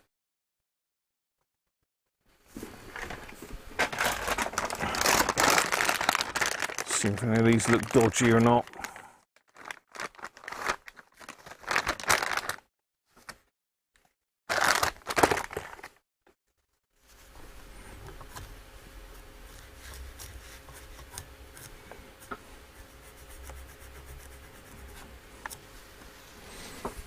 Don't want to remove the red oxide coating off of it because that is spray-on shielding. Okay, that one certainly doesn't look white anyway.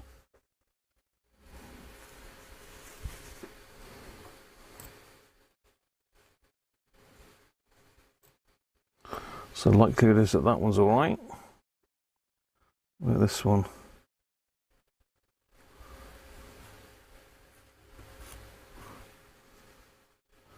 Yeah, that one looks okay as well.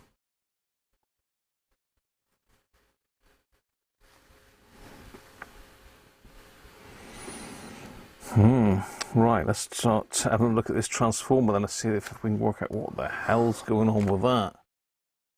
Masses of windings on it.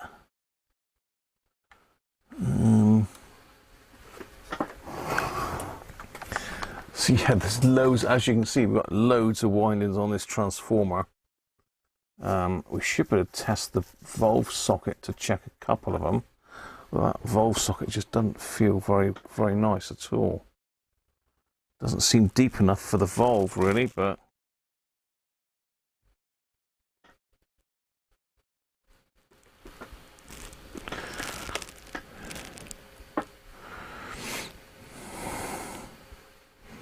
it is, because it just goes right the way through. Okay.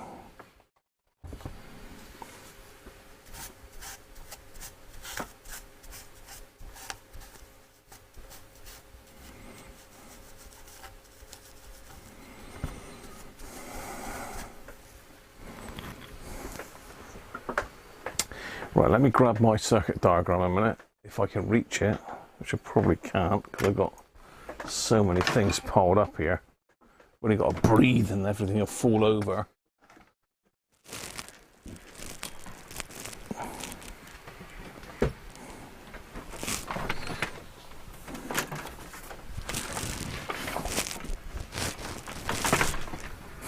Right, success, got it.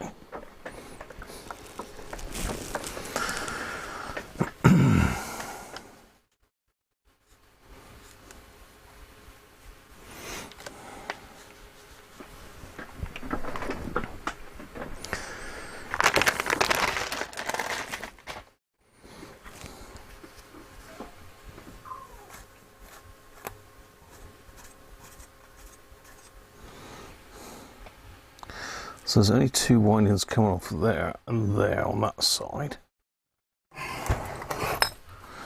What have we got on this side? One. Loads.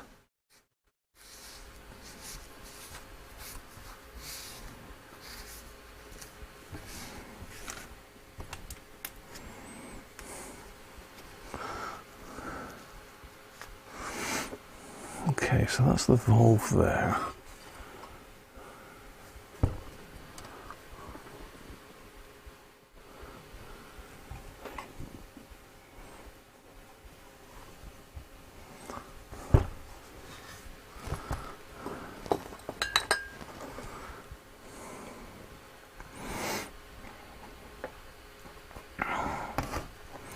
Got to do the dial cord. I don't know if there's any pictures of how to do the dial cord. It looks pretty easy.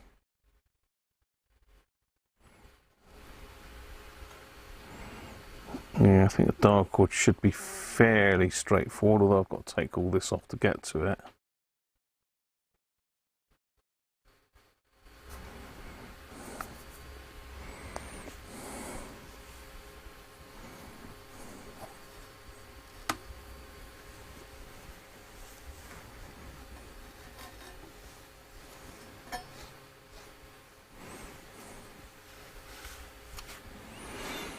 Right,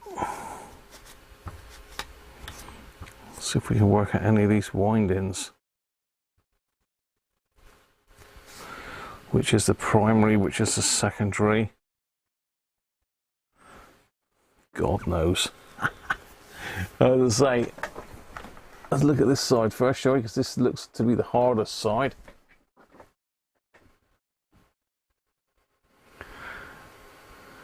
Hi FM, how are you? Why are we're doing valves? We are. Just glue it back on with araldite. Yeah, could do that, George. We could test. No, I'm going to waste lots of time on it, George.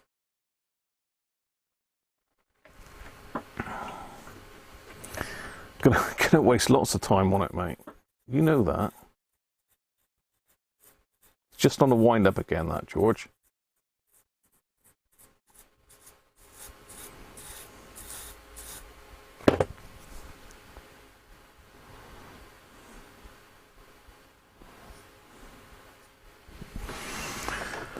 Let's have a look what we've got continuity wise then on this, some of these wires here.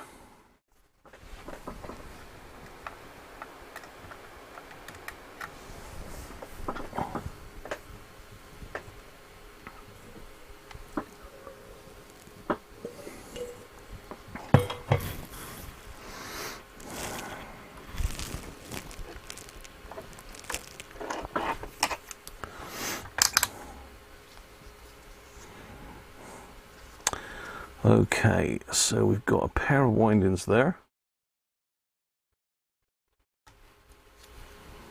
Which is there and there. 6 ohms on that, so that winding's okay. This one.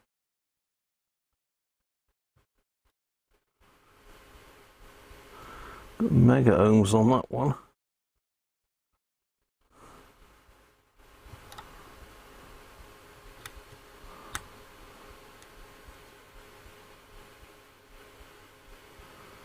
There's mega ohms on that for some reason.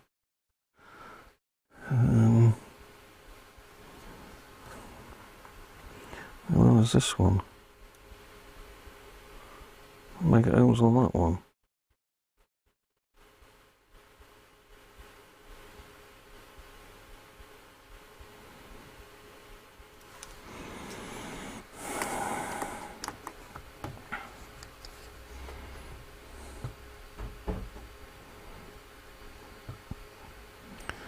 Gonna have to trace it all back to the transformer, I think, because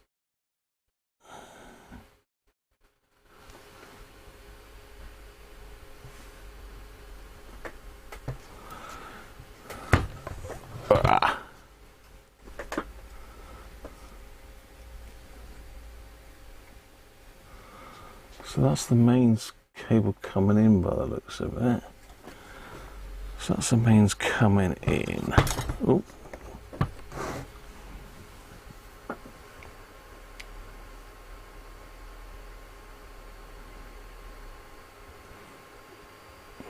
Yeah, definitely rough.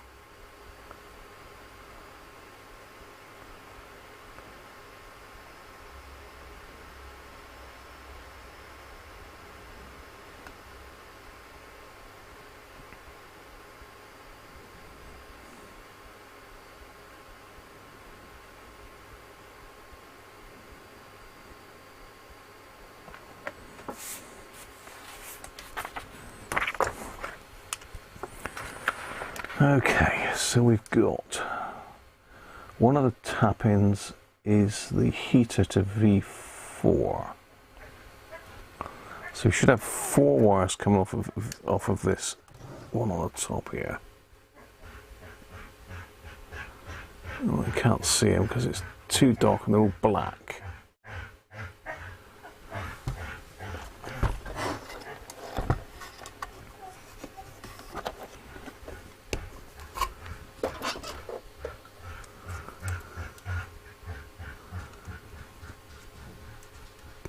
That's red.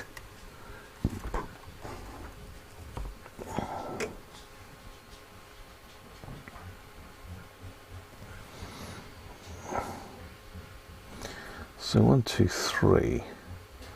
So that's the heater there. Okay, so the heater's fine. I'm just going into the top of the rectifier socket at the moment. So that's the heater winding. The other 2 should have continuity because they're the Mains, so that's a heater, so that's the other two there. 600k.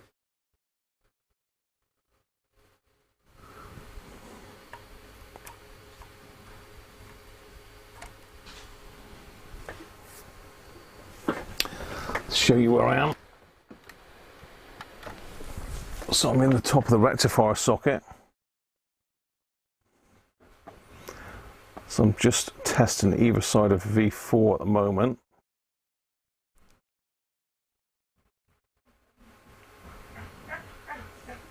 If we look at the circuit diagram,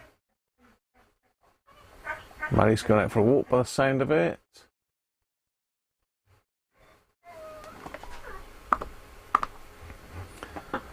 So I've got continuity on these two pins. If you look at this, I'm testing these two, which is the heater, just those two there. So that winding's fine. I'm testing these two here, which is both sides of this. So from there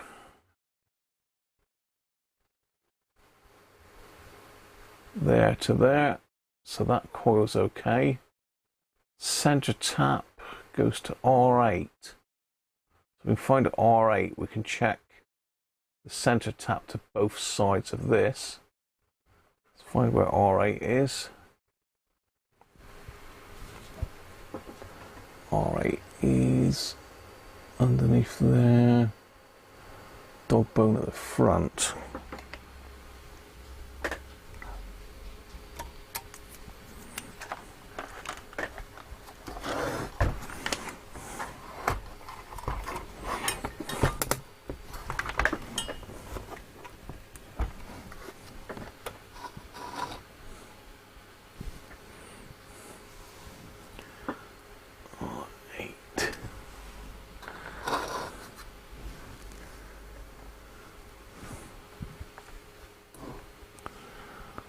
Yeah.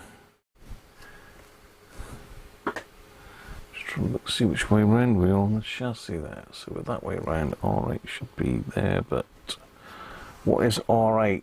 R8 is...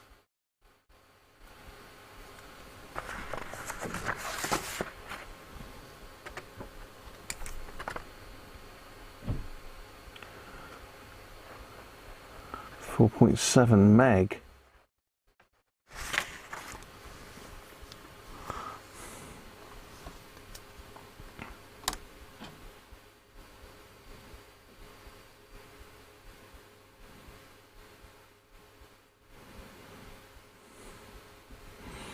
Okay, that's across a capacitor, but that looks like we're just charging a cap up. 4.7 meg, so it looks like it's yellow, brown, green. That, what if it's the right one?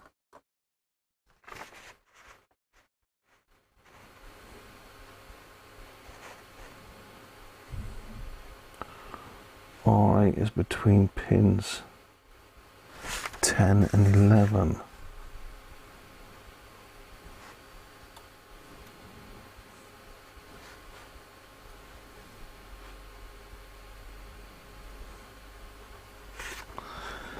Fifteen, 14, 13, 11, 10, 11.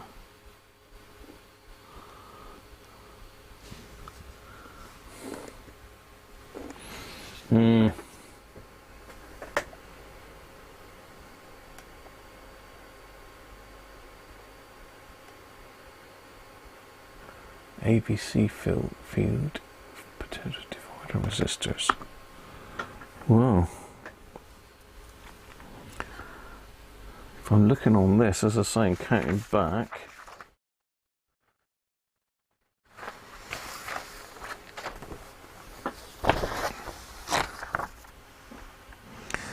just trying to see which bloody way around this is. HT line. No, that's a speaker.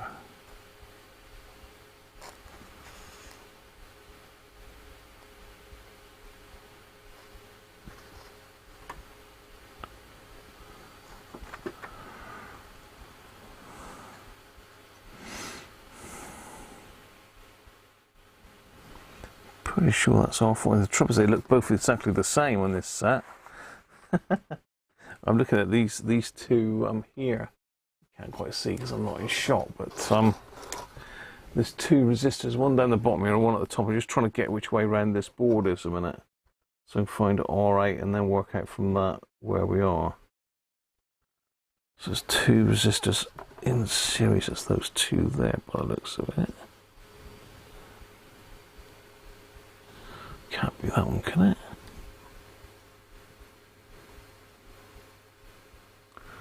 No, that's R5. So we're down this end.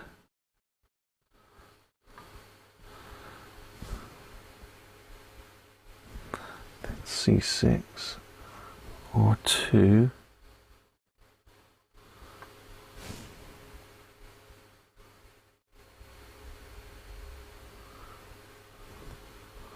R13.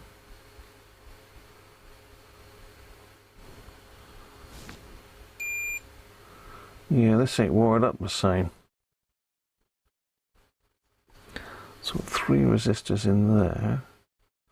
So you're showing 2 on there. Yeah, not going to gain a lot by that, I don't think.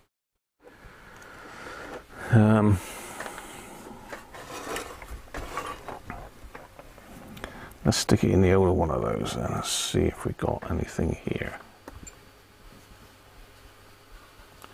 It's got to be around here somewhere. I thought it was there. No. No.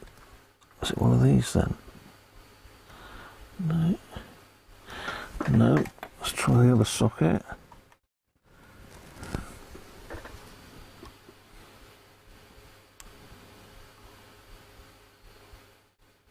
No. No. No.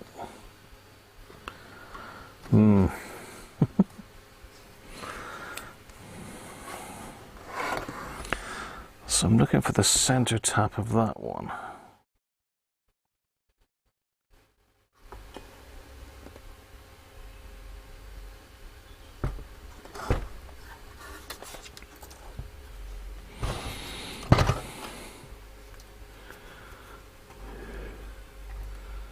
That is that one there. It's got to be there. It's got to be the center tap there. Surely. Yeah, and another center tap there. Yes.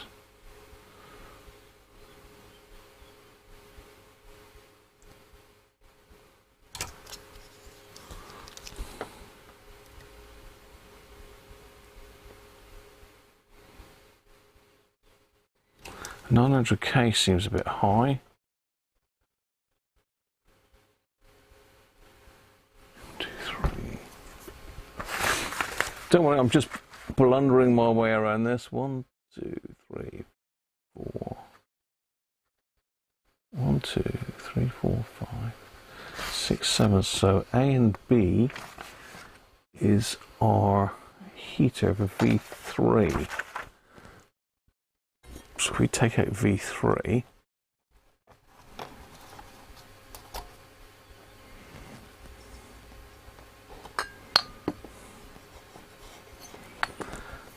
there's our heater on V3.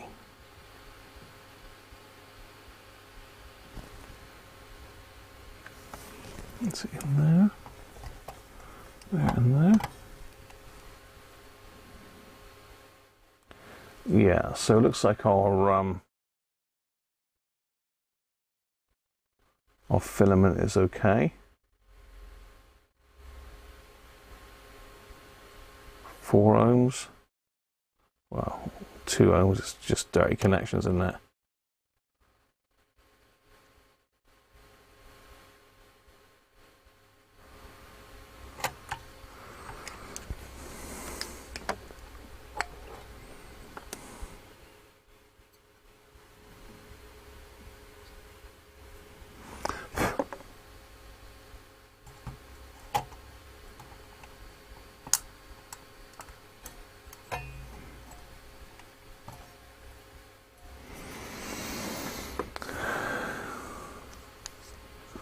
just trying to find that center tab. I can't find R8, that's the problem. Though it does come off C16 as well, and R13.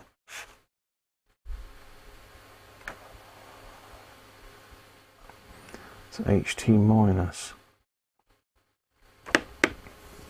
Let's catch up with the chat. I'm waffling on.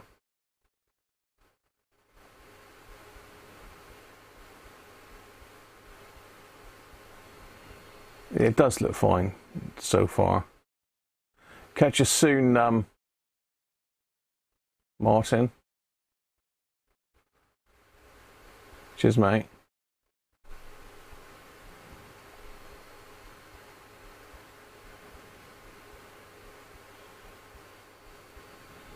The voltage changeover tab will be a major clue for your primary. Yeah, pretty much got the primary sussed. That's probably, there's not a lot of wires on that at all. It's the secondary that's causing the fun and games. And the primary should be across these two wires here, shouldn't it? I'm still trying to find this, whether this center tap's okay or not. Everything else is checking out. The only thing I can't check is the center tap because I can't find, because they've changed it all around. R13.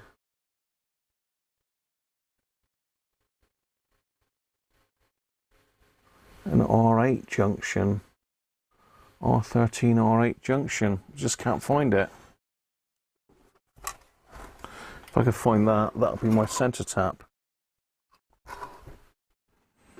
It's got to be on one of these. It's got to be this one here. Because that's in there, that's in there. So yellow, brown and green. Did anyone give any clues what yellow, brown and green would be?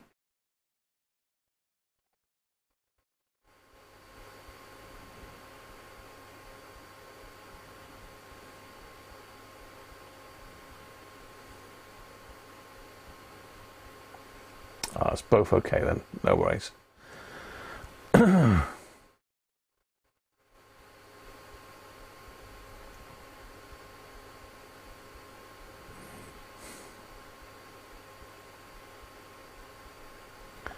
Yellow, violet and green, is it? I think it's that one there. It could be violet. It's difficult to tell, it's faded.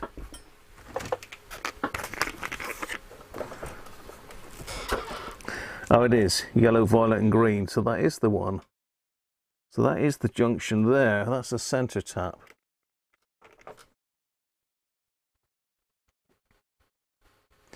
So that's the HT minus, goes to that one.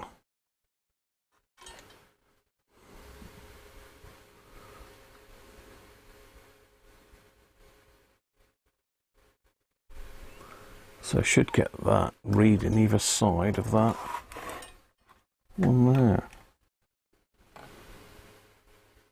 314 ohms. 303 ohms. So yes, we have a center tap. Yay! Right, that's the secondary. Primary, there's only 4 tap-ins on the primary from what I can see. This will be...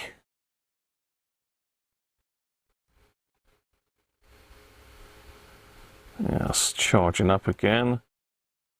And there.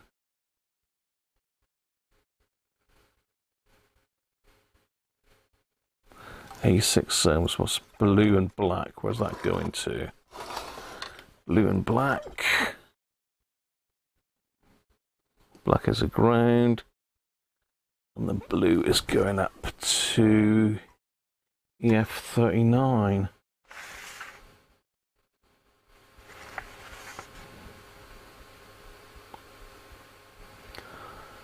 We should better check the mains transform. Why have we got 4 connections on this one then? Can only see 2 on this and a center tap.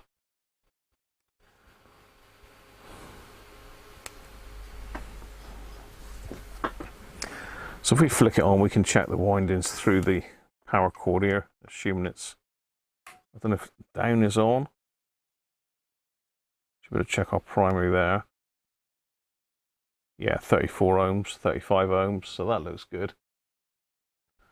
That's our primary. The other connections are just the tap-ins, I think, for the different voltages. So yeah, our mains transformer is good. It's good.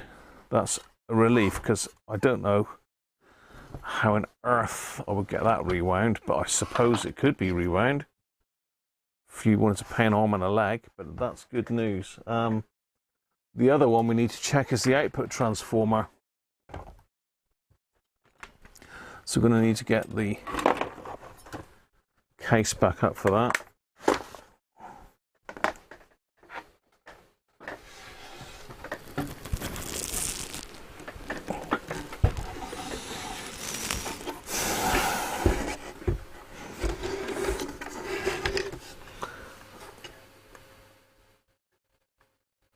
So I can see the primary, that's open at the moment. So what should we have on our primary?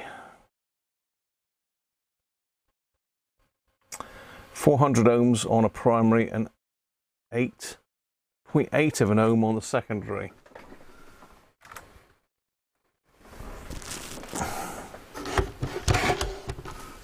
You just about see it in there, yeah, okay.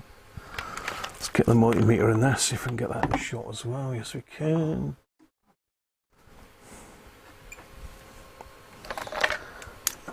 So we're looking for around about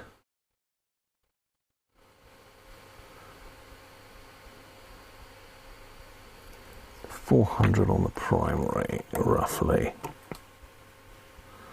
500. It's actually reacting, so we got 537 DC ohms on that, on the primary.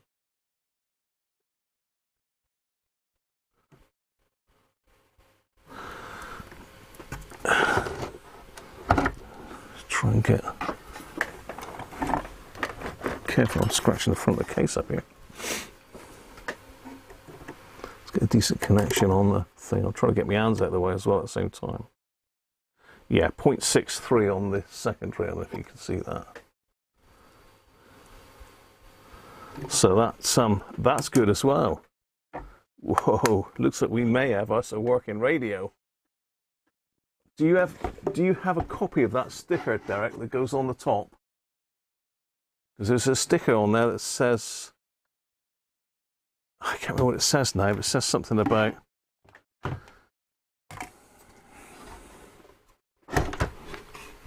I can't read what it says.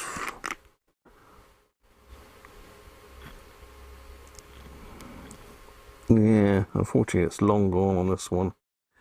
The finish is cracked right up, so I think it is going to have to be stripped, this one. It's got like a varnish on it, but it's all gone crazed and it's all flaking off. So I think we probably are going to need to do a little bit to the case. It's a bit of candle wax. I thought that was a flaw in the grill cloth, but it's candle wax. Someone's had a candle stood up on top of this. It says candle wax on the top. Someone's had the candle on top of it in the Warlock.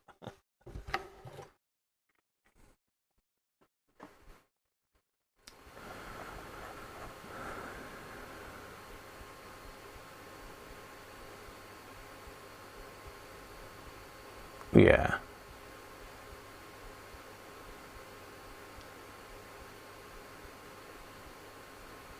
Yellow, brown and green is 4.7 megs and the wrong resistor. Oh, thanks, Derek. You popped me an email across to the ERT. Catch you later, George.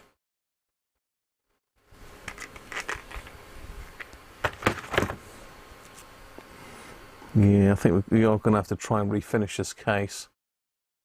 Something black on the front here.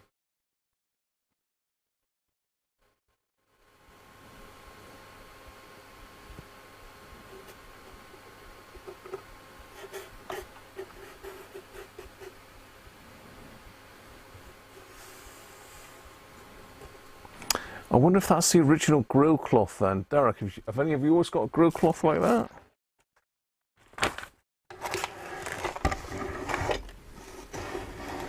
Can you see this here? I thought that was a flaw in it, but it's not. It's actual wax. If I go in closer,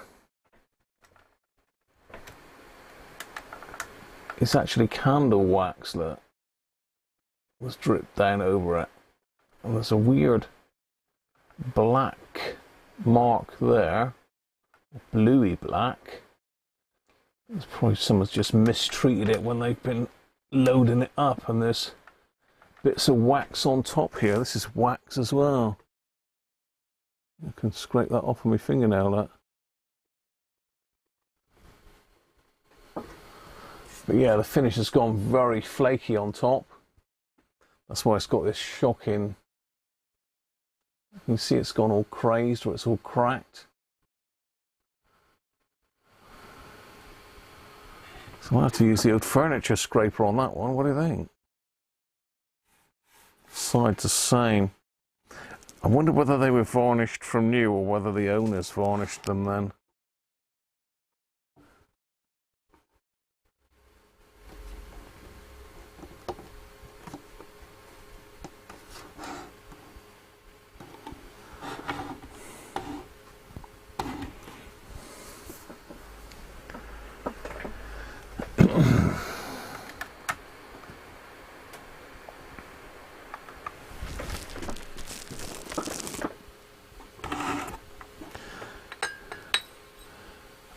So we can check the heater, which is between those two. We can also check that on the rectifier valve, see if that's got a heater working on it.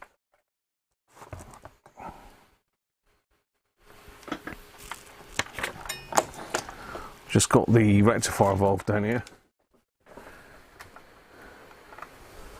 Going to check the heater on that, which I believe is those two. So we should have continuity there, which we have. So the heater's all right on that one. So maybe that valve is all right. We might better just glue it back together. Be nice if we could keep its original valves in it.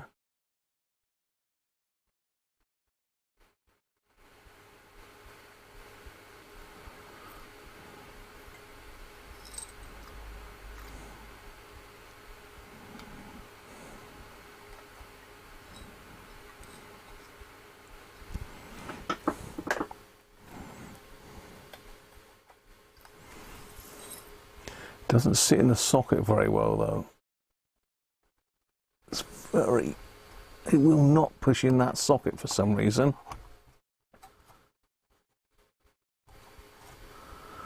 Whether I've got a problem with that socket, I don't know. Let's catch up with the chat.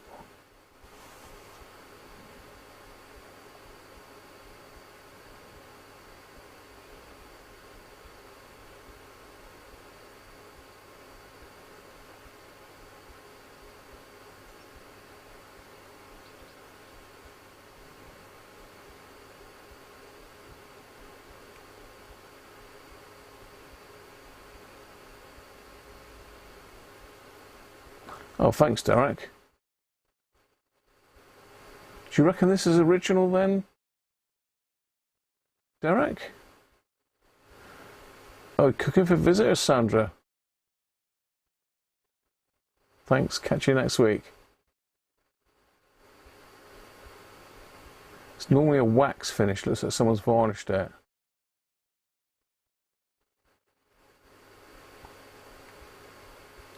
Cheers, Sandra. Catch you soon.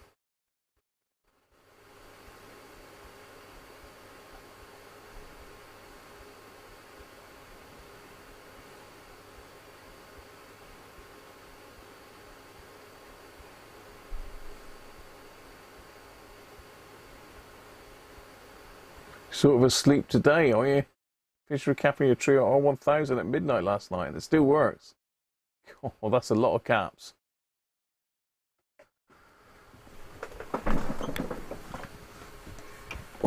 Right, let's have a look what else we've got here, because everyone's talking about drinking. I'm going to have a drink. I'm going to have to carry on the drinking ritual. So it might be as well to just scrape it back to the original timber and put some Danish oil or something on it. Do you think, Derek?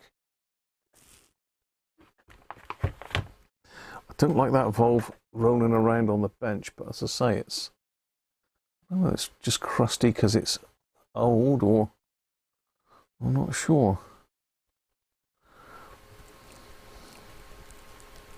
If I jam it in there, it'll never come out again. I've got to look at restringing the thing as well. Should we ever go at restringing it? Shall we ever go at restringing it in a minute? That would be dangerous, wouldn't it? A live restring.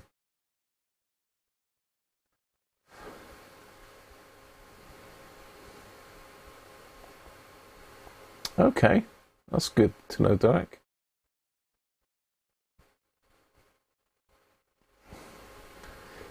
Don't try drinking your hacker radio, Rob. That's not going to go down well.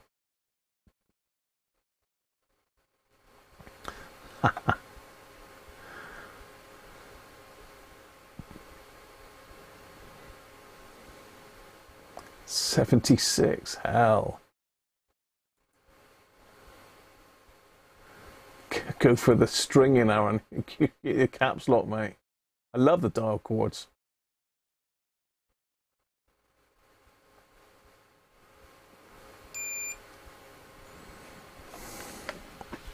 I'm going to need this to help me, though. I've got some coffee stout from Aldi. Aldi. Aldi, even. Aldi. Oh, it's got the Christmas before last opener, not the last Christmas opener. Cool, it does smell like coffee. It smells like coffee ice cream, actually.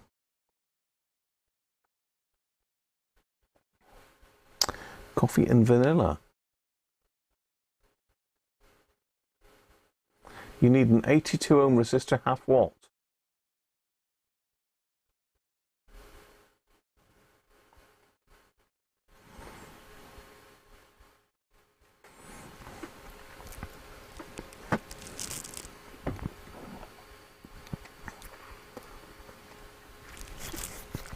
I got all sorts of weird and wonderful values of resistors here, but I never usually got the one that I need.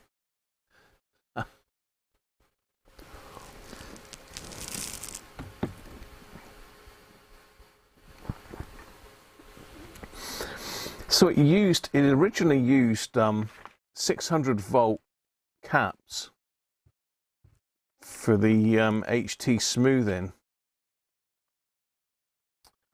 Now the ones in this are rated at 450, but I think it says that the original ones were, I don't know if it says it in here or not, or whether I've read it somewhere else.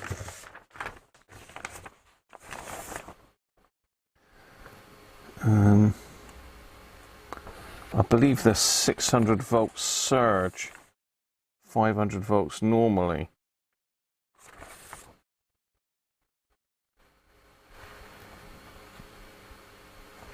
Yeah, it says capacitors. These are 3 tubular electrolytics in separate cardboard containers. They're all of the same type, rated at 8 microfarads, 500 volts working, 600 volts surge. Someone's put 450 volt ones in here. What do you reckon? What's the surge capabilities of a modern cap, do you reckon?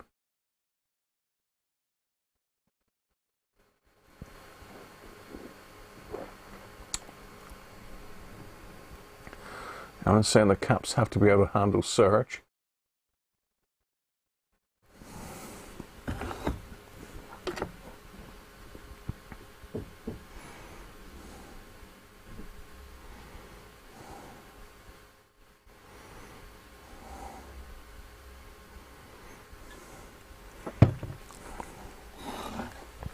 Now my lovely Heathkit capacitance bridge, for some reason, has lost its front dial. It had it on there. and then all of a sudden it wasn't on there. So I don't know whether it's been vacuumed off. I don't know.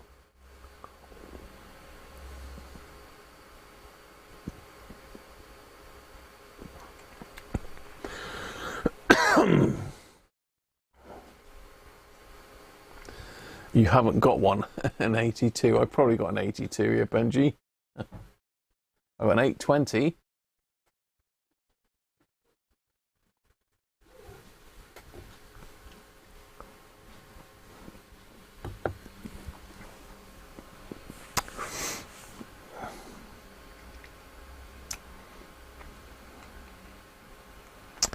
I don't think authenticity underneath the chassis is going to make a lot of difference, but I want it to look exactly the same above the chassis, the top of the chassis, so to speak. I'm going to have to think about what to paint it with, because really I need to strip the whole lot off, I think, because it's got a lot of rust on it. A lot of rust. Let's have a look at this dial cord then.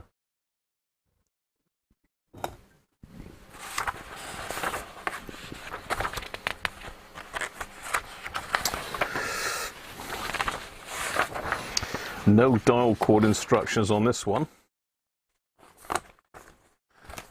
Derek did say sent me the ERT one, so let's have a look at the ERT one, see if we've got a dial cord on that one.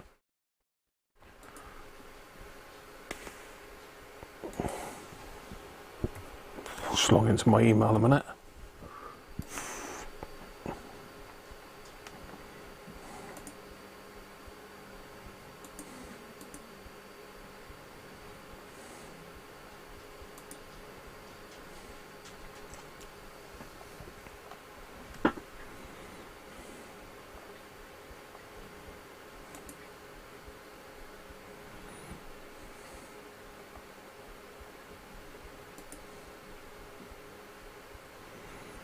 Downloaded that, and Derek's also sent me the label as well, which is very nice of him.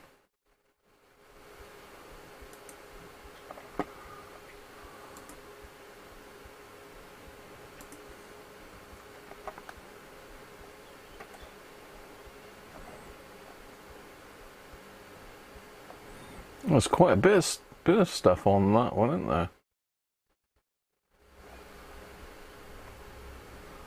No dial cord. It's got the battery model, the AC model.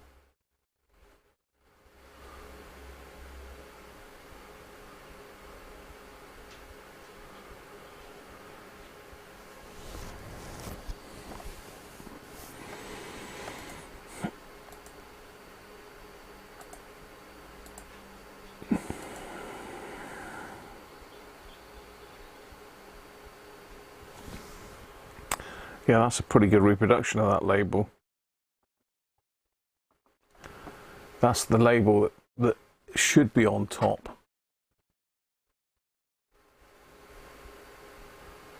Produced by the radio industry under government direction.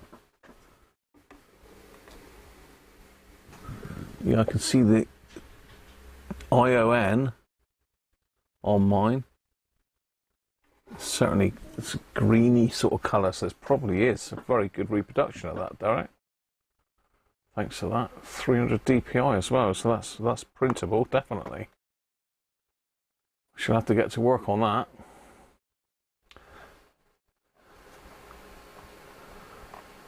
And this is the service manual that Derek's very kindly sent me.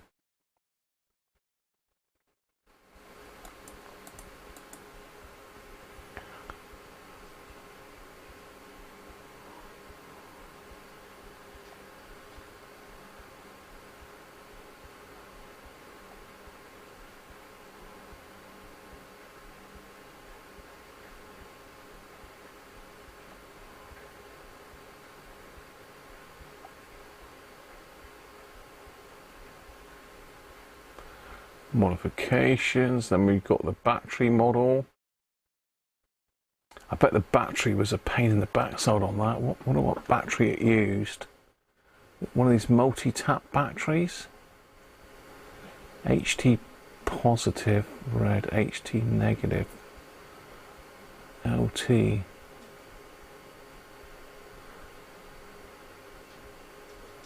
Output valve anode yellow. What battery did it use then? It'd be interesting to get hold of one of these, wouldn't it?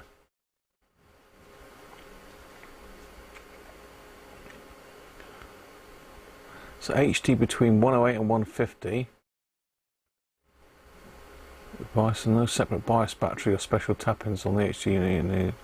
A 2-volt accumulator is required for low tension. So it's only a 2. So HT and LT, that's all you need then. Yeah.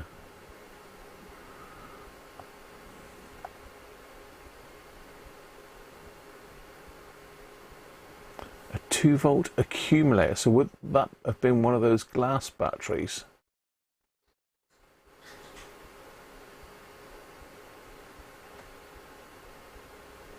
August 1944. Replacement valves for the civilian receiver.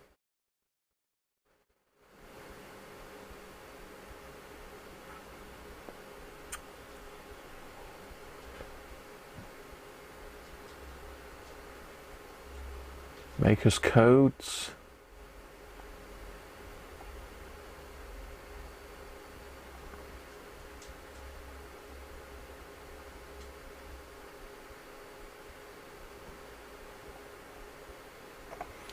Yeah, thanks for that, Derek. Much appreciated. I'd be interested to print that label out, wouldn't it? Aaron's off to play Grand Theft Oblivion. No worries.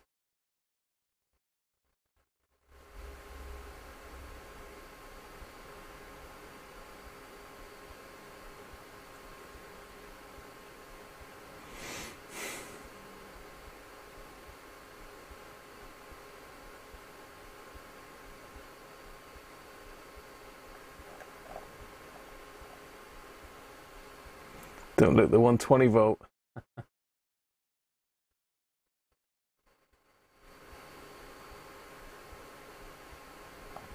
No, I don't need any more radios, Rob. I really don't need any more radios. Oh, didn't think there's anything left in that. Just well, do it gently.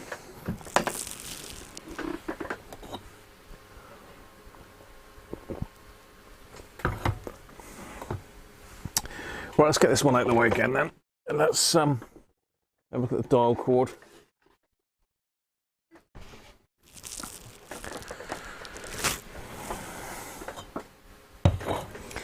There is no info on the dial cord, but I can roughly get an idea of how it's rigged by where it's snapped. So someone's probably turned that in the blooming auction room, haven't they? It looks like it may be two turns around. 1, 2, and then out the third one.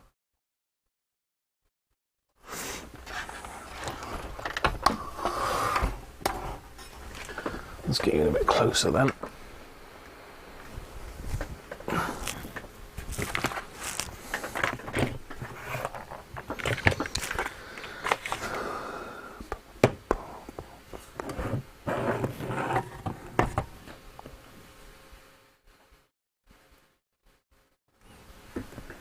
So looks like we've got a couple screws underneath there to remove the first dial.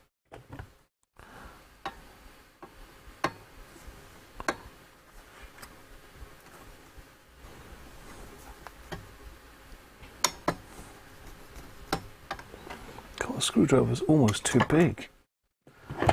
Where's my other one? That's maybe 3 mil.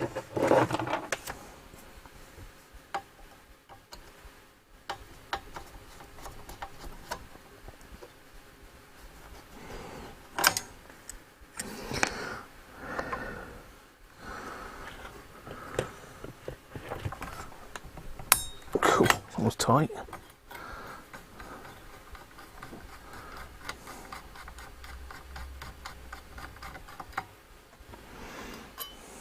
And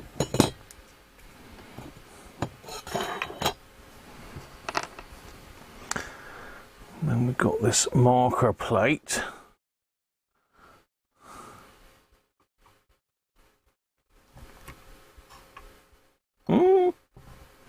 which I've just misaligned. Looks like that's connected directly to the shaft of the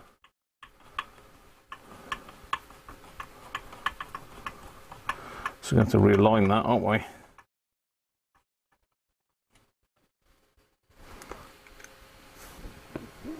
There we are.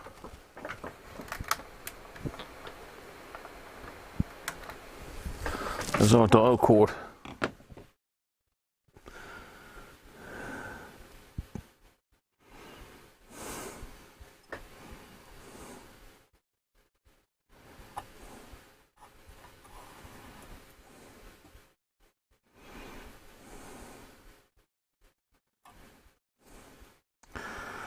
Okay,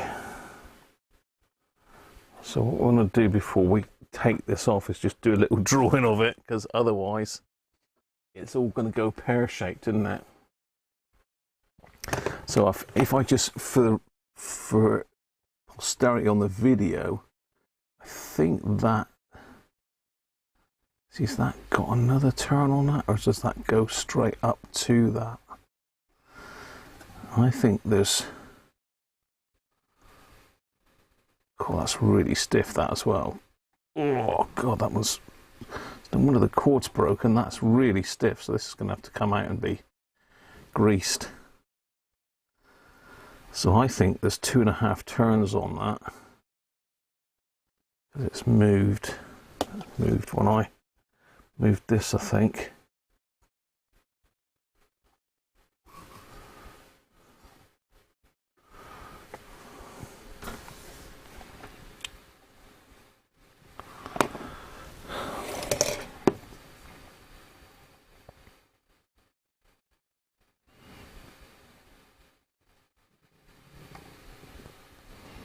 Yeah.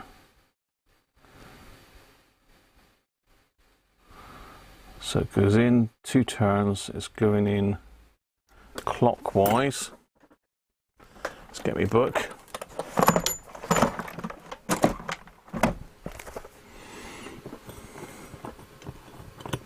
I'll keep that somewhere because I want to try and get rid of those little stickers and clean this up if I can. You can see that someone's stuck some stickers on it, but that still says forces, home, home and home on it. Then we've got the meters marked on the top. Nice.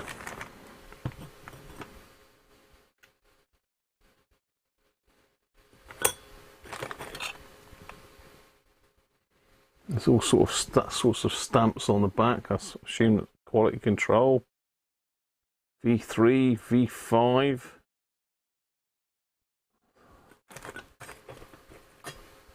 This one's got V3 and V5. I suppose there's 2 separate people got to sign it off. Right, let's get the artist's pad out. Do it in pencil first, and then I'll go over it in pen when I've got it right.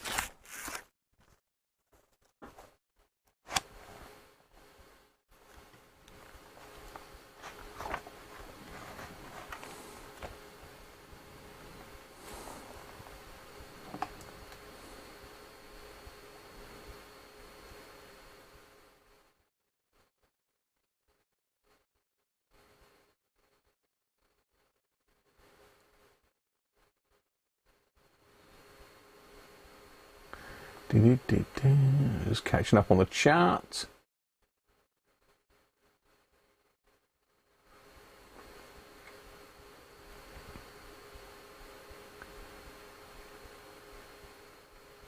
Yeah, it looks pretty straightforward actually.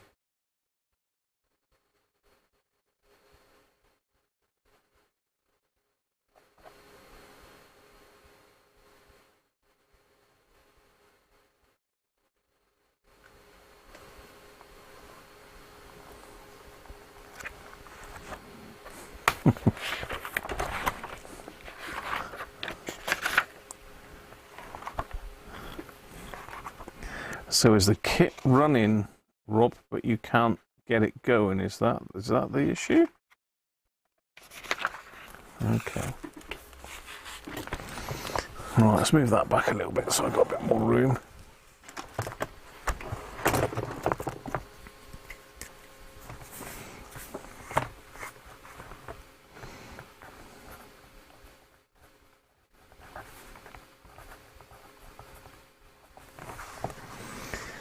I'm going to need to get myself a storage locker, I think. I can't really see any other way out of it.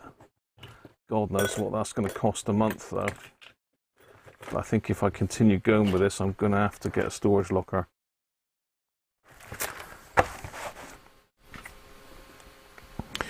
Right. So let's have a look here. So we've got our spindle. We draw that a bit of a quirky angle.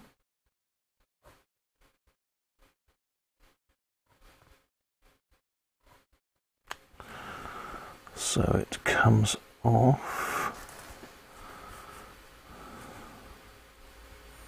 There that goes. 1, 2.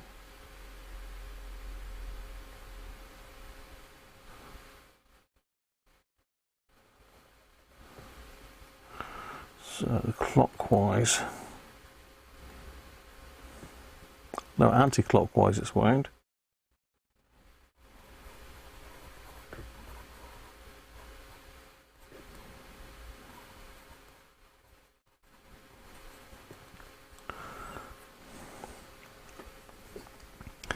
And that goes round to the front.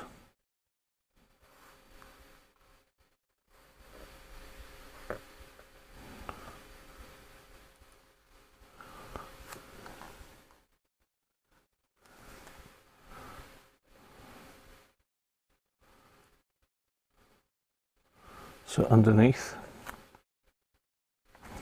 I've cocked that up, am I really? Yeah, I've cocked that up.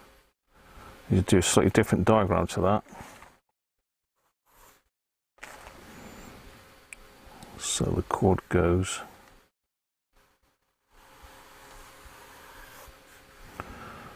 comes in. Around, goes in, drops in the hole,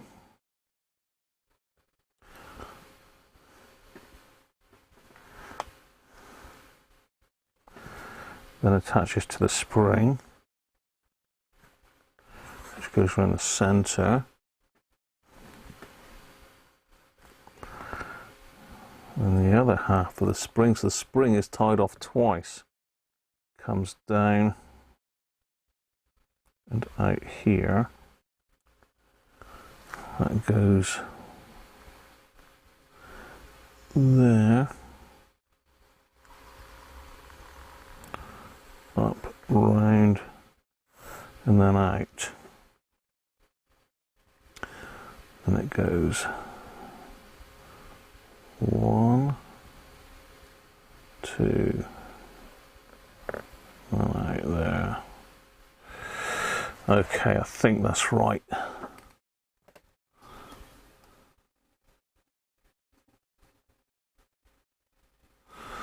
So basically we've got 2 bits of dial cord on this thing.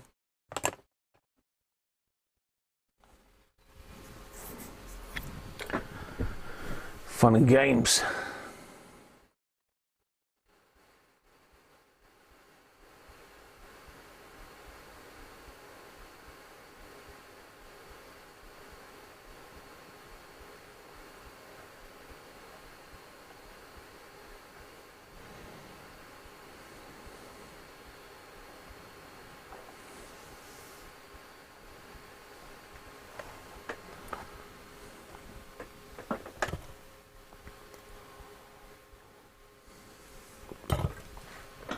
Right, let's find some dial cord that roughly matches that then. It's sort of white, so it's all white. Fairly thick. So what have we got here? What's this stuff? That looks similar. Where's that attached to then? Come here. Come here.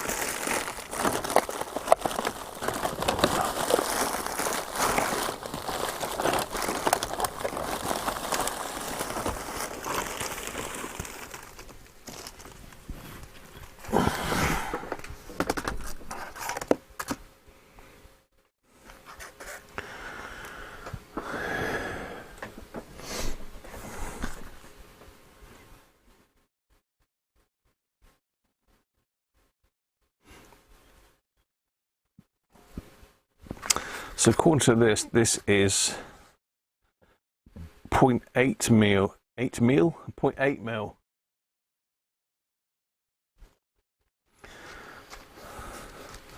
It might be slightly big. Let's see if I can get my calipers out.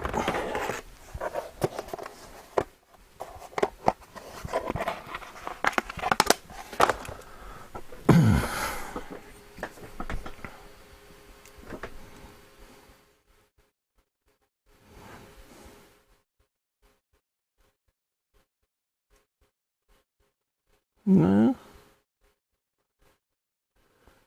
It's about 0.8. 0.83 this. Yeah, about 0.83. So that'll be absolutely bang on. Right. So should I do this in 2 bits? Or am I just going to take it off and hope for the best? Let's make sure my diagram's 100% first before I pull this off. So that's 1. There's only 2 loops on that, I reckon, not 3.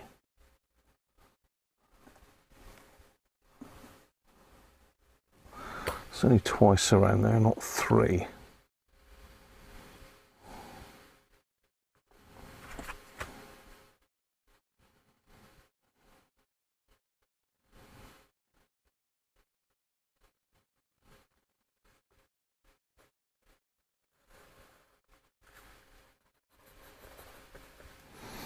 So 2 loops on that. Comes up.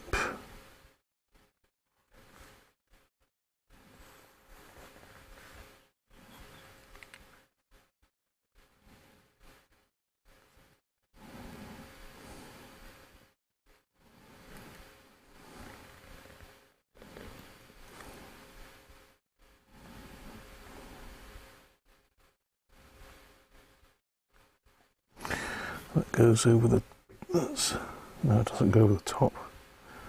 Comes out first, yeah, okay, right, I think I've got a plan, so let's get this dial cord off.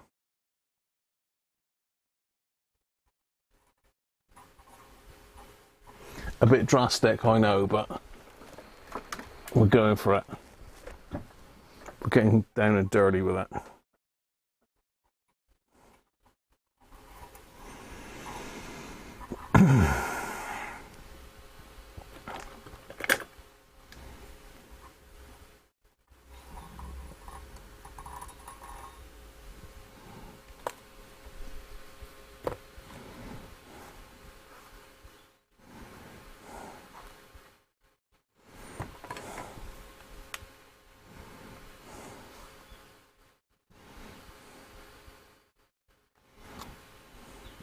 Well, if that's the original dial cord, probably is, isn't it?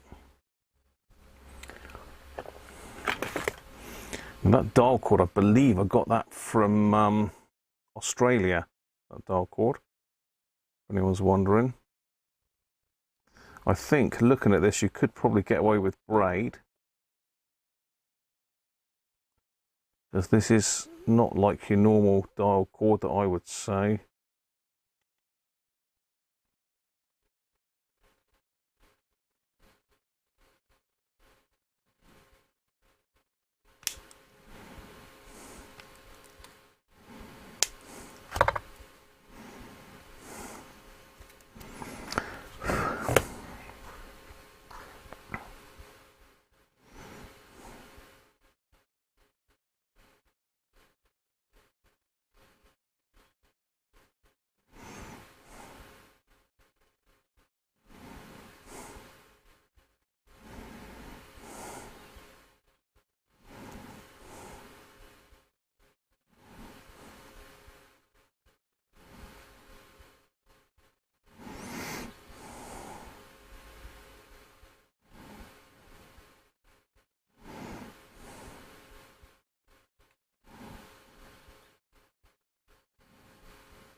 Right, so on there, around there, then there.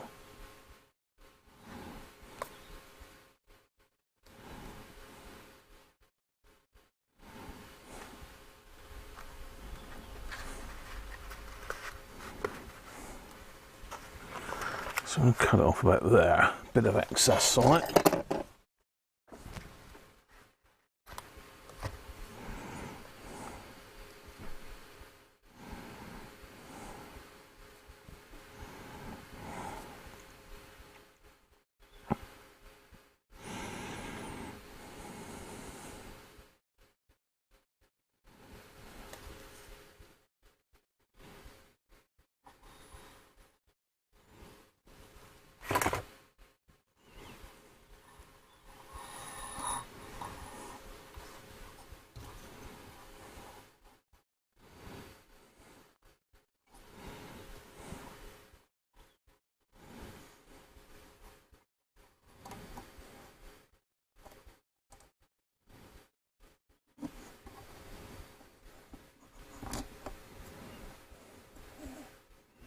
No, that's wrong.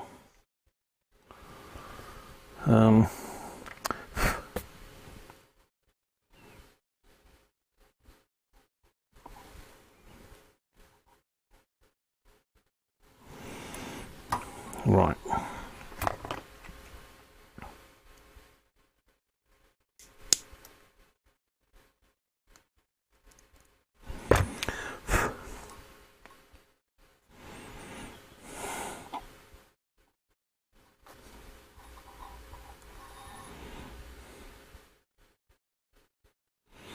Just tie a single knot to start with on this side. I did have a bit of excess on it, so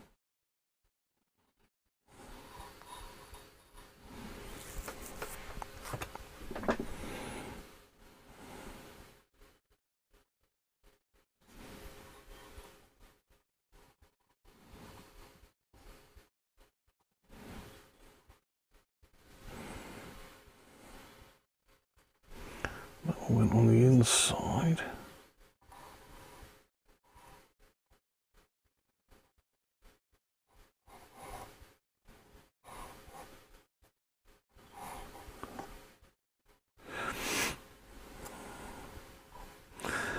Doing this ass about face, and I really, but you know, what the hell. Want that to come down through there, like that. That and that. So that's stretched there. Then that one goes around the outside. It goes around the inside.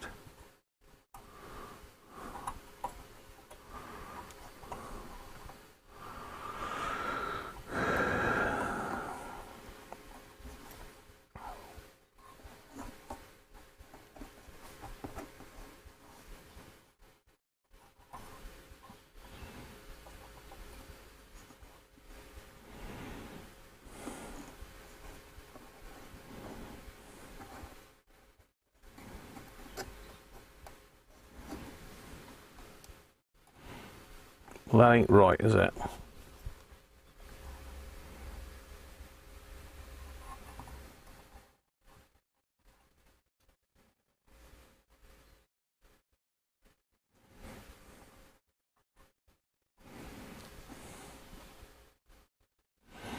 Roughly,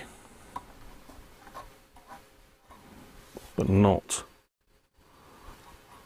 exactly.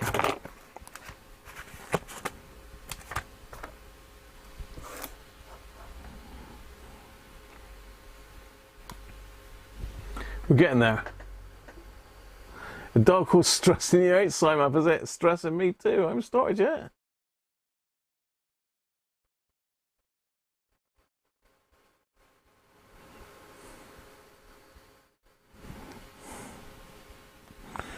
Seems like I've got a lot more cord on this one. that I did have originally. Maybe I measured that wrong.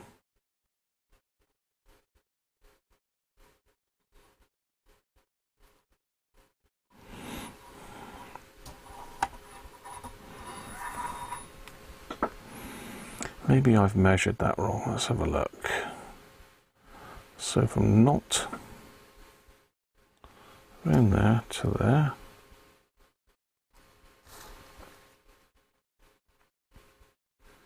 And there, down to there. So that's where the knot should be. Roughly, the spring should be tied off there. Okay.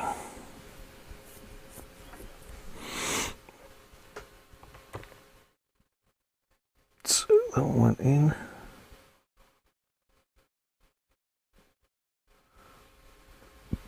The outside and then down to that one.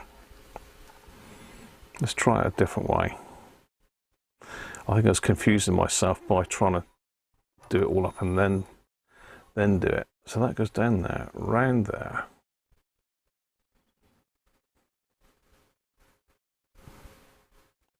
Then out onto this one. So it's got to go.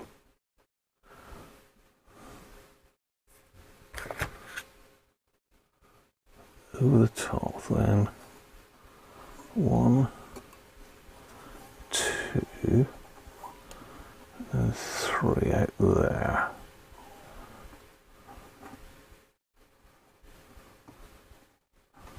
I think that's how it was.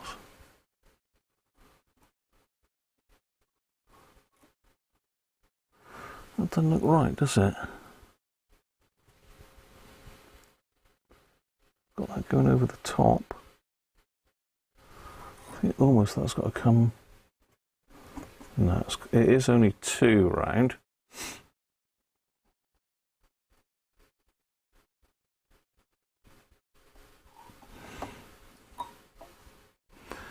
That goes down.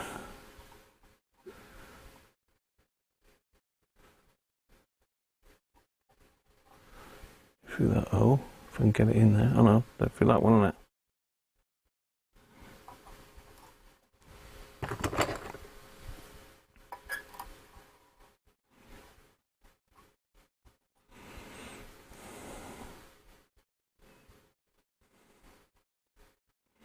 I don't think that's crossing over right there, but we'll try it. The trouble with this stuff, it's like braid, it's like paracord where it's got a inner that's different to the outer.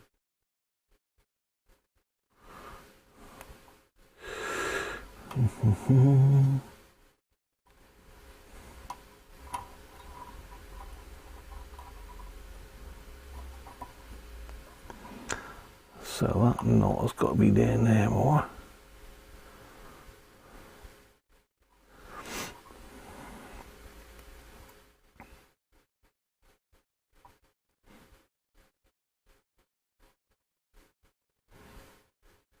I should have took a photo of that, shouldn't I, really, before I took it off. Come on, why aren't you just moving, knot? Okay.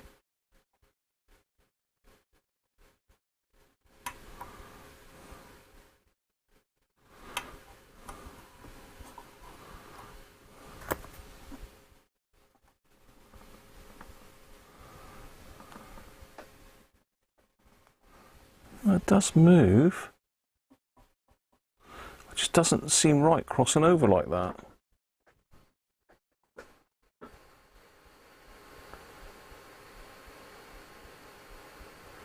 Yeah, that's how it was wound originally, Derek, wasn't it?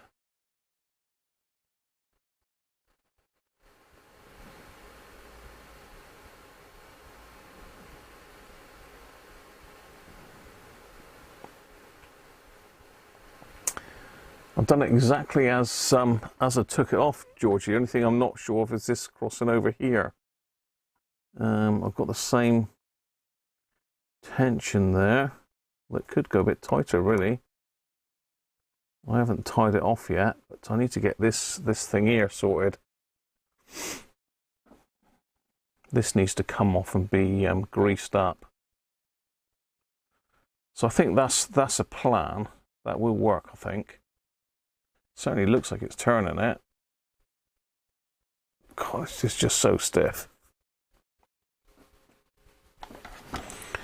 Right, let's have a look at that. Let's get that one out the top. Again.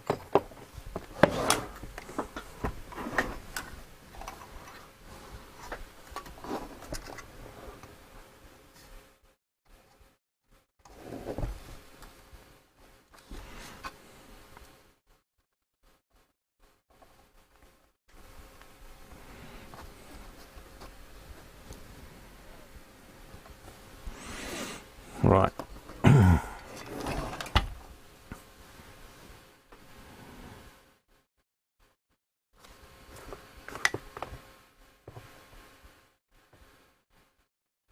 Yeah, see, the way I drew it, it went in there. I was wound anti-clockwise. How can I have gone over the top there if it was wound anti-clockwise? I've wound it clockwise. It was wound anti-clockwise. I think I've got that the wrong way round, to be honest, but we'll see.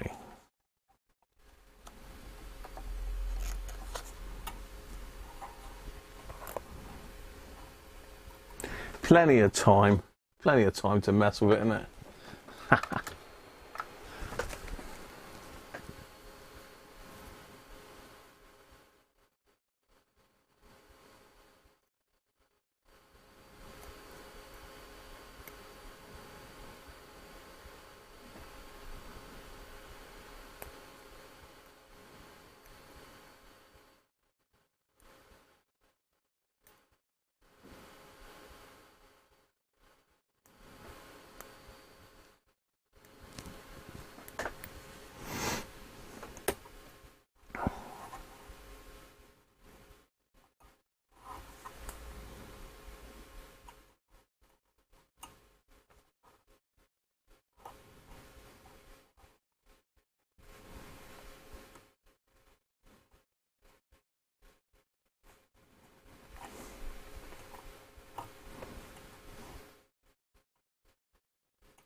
This is how it was tied originally, and it looked, certainly had a lot of age to it, so I just think I've got that tied wrong.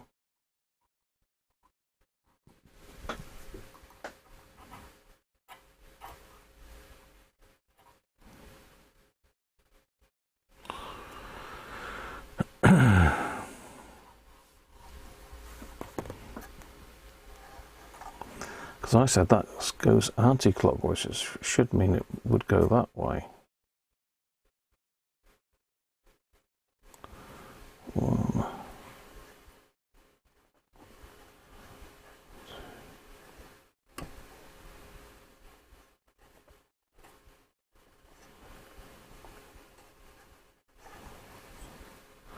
Yeah, that looks more like it. Right.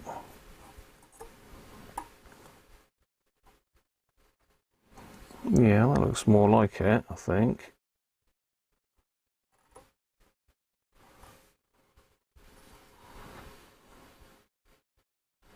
Yeah.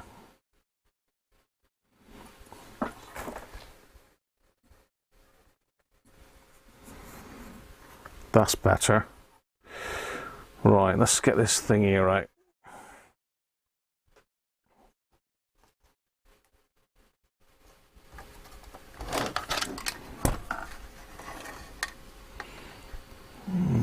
So, in on the back.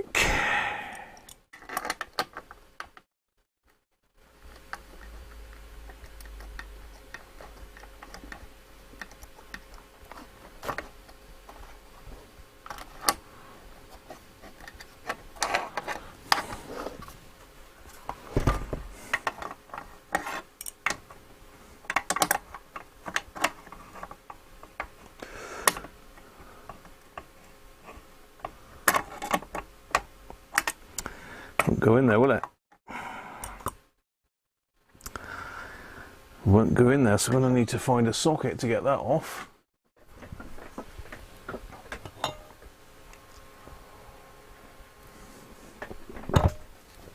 Or I knock the circlip off the back.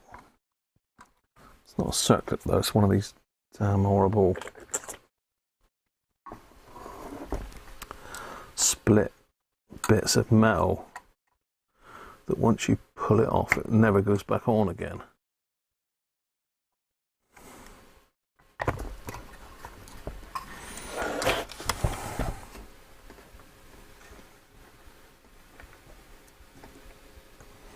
It's got one on the front as well.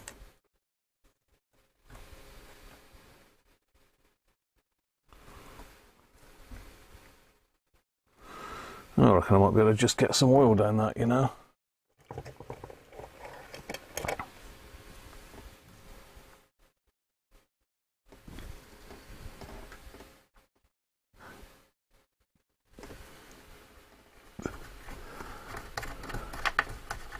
Yay!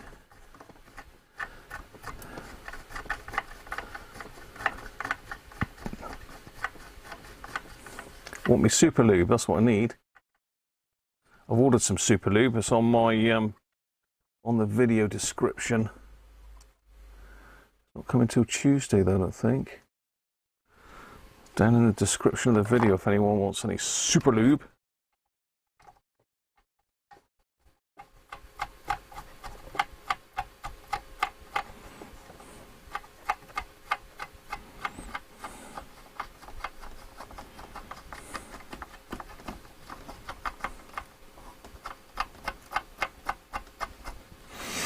Right, let's wipe any excess off. We don't want it on the dial cord.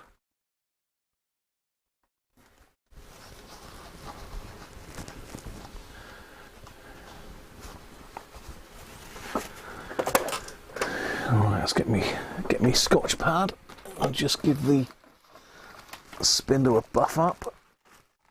Get much short chances to do this. I'd have liked to pull it apart, put some grease in it really, but I'm going to damage those little circlip things and they never really go back on the same.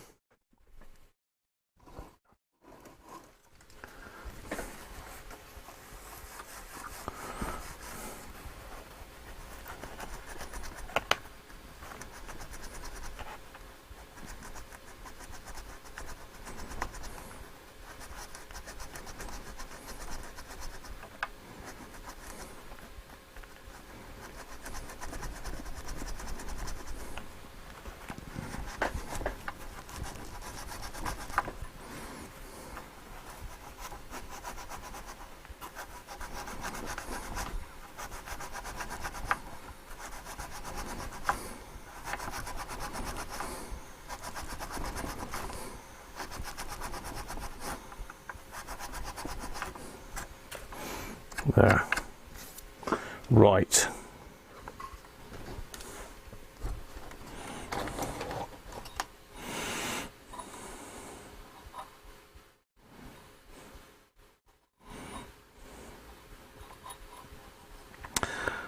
So let me look at my diagram again. So this one goes down around the outside. Goes down to that one. We said anti-clockwise, didn't we? So we want one.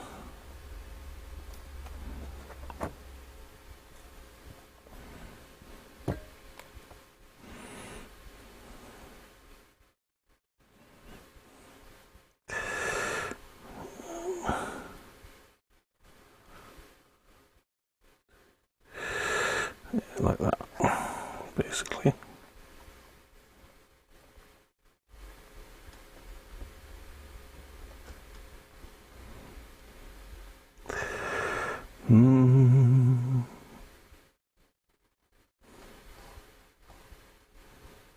Right.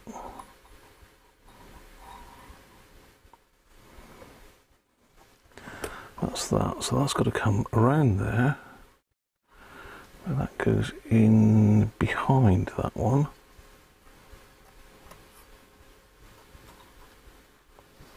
Up in there.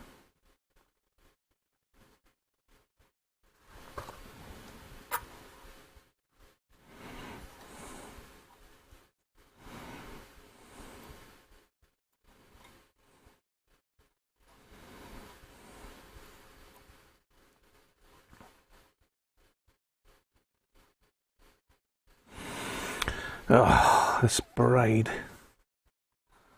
It's not braid, it is actual dial cord. I don't know where the hell he's got it from or whether he's had it made, I don't know, but it does work very well.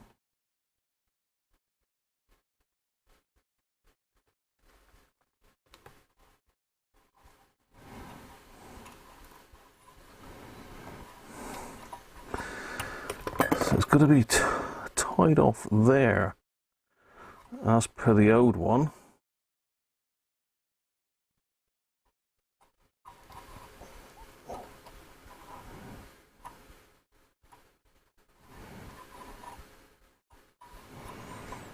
So how did I do that just now then? I'm just slacking that off a little bit then.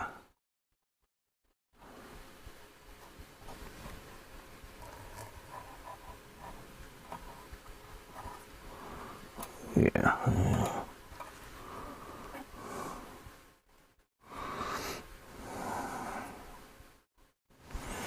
It's bloody awkward is what it is, isn't it?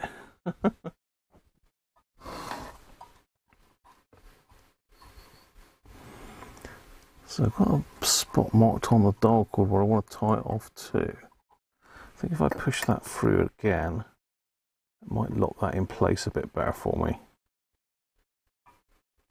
If it'll go for it again.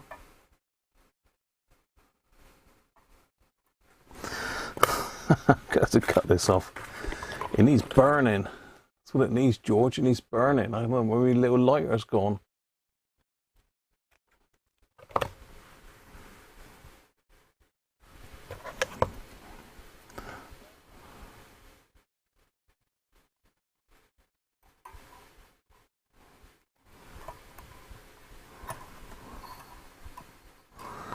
That's not there.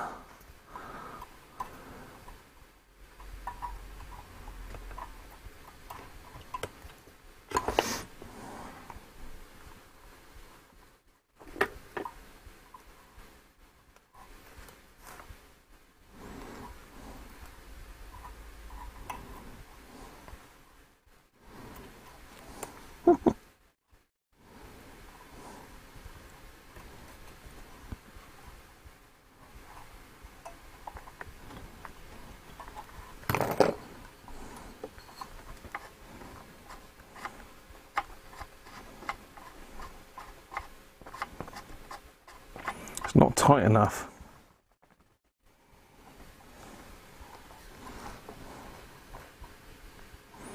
I reckon we need one more turn around there if it'll go on there. I don't think it will though. I wonder if someone's botched this up in the past, you know. It definitely needs to be tighter than that. Horrible thing there out of the way.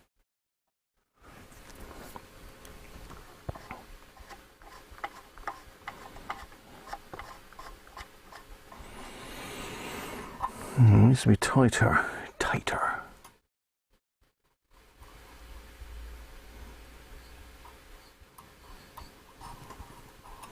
It's not a problem, we can make it tighter because I haven't finished off the knot yet.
Right, but I need to slide.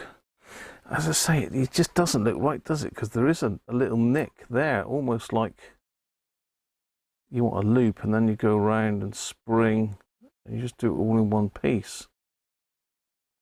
This does seem to be working. Whoever's done it has done it that way. Hang on, I think we're coming off the spring there.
Yeah, I don't think that's right, but that's how it was. That's how it was, and it is working. What's Paul's got me another link. What's Paul got me a link to now? Risky, malicious sites. Oh, we're going to visit anyway?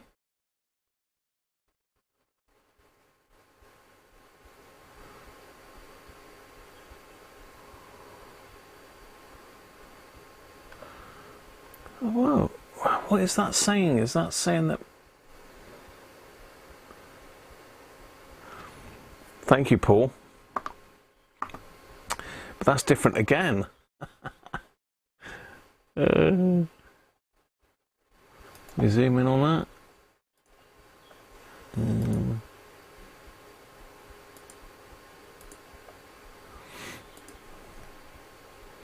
1.5 turns.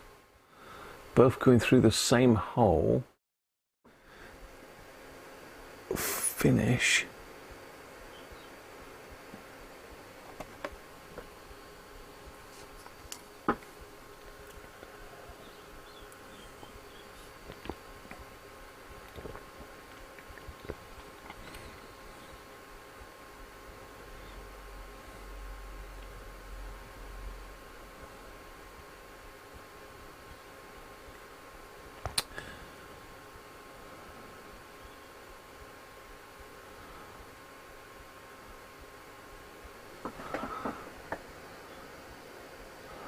So are we saying both dogwoods are done? That string, I can't bloody see, Paul, from that.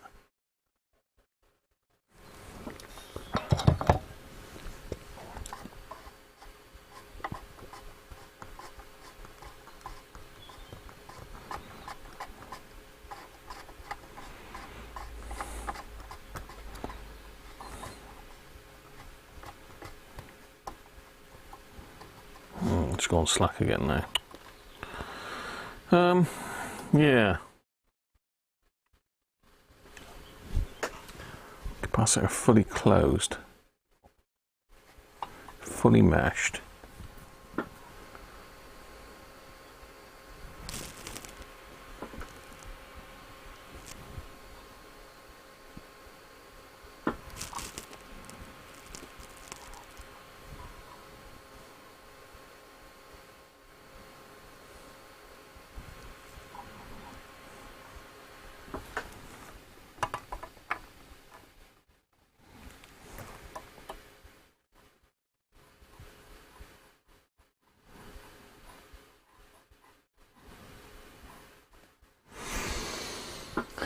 I'm just trying to work out where this is tied off to, because that don't look the same as mine.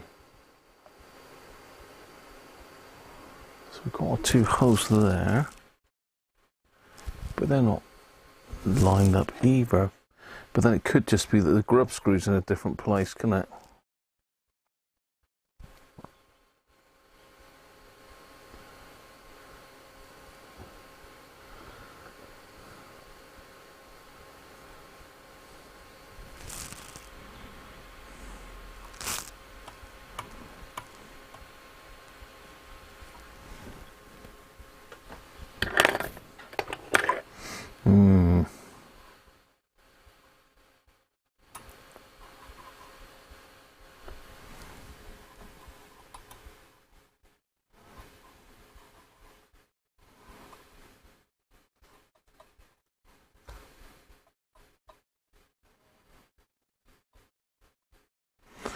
This is definitely how it was tied, but that's not necessarily. It should have been tied because there is a. It looks like a spring goes in that. Yeah, okay.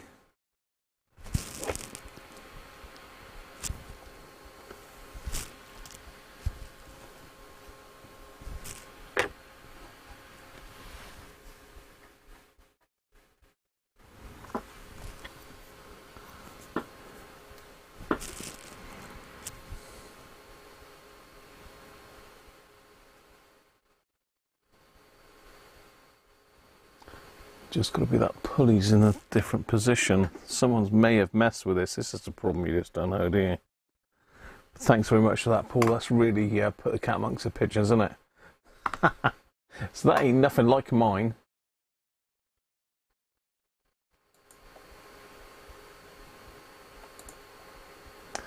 Just get my chat back up again.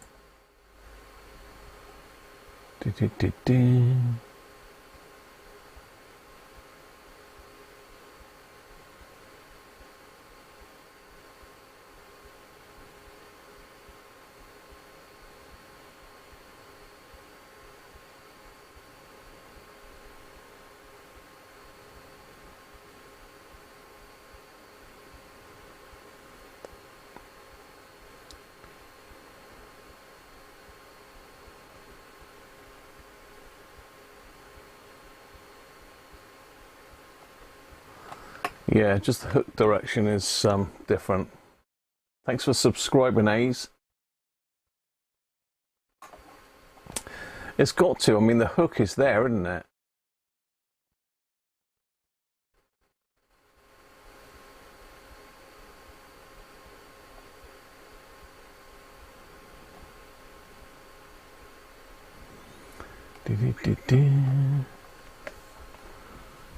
Oh.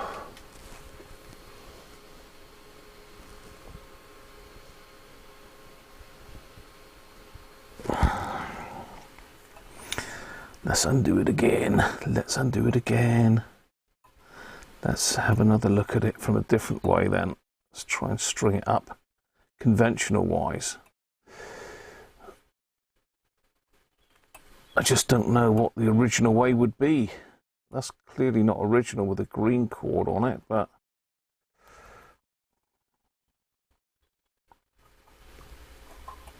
I haven't got anything to compare it to.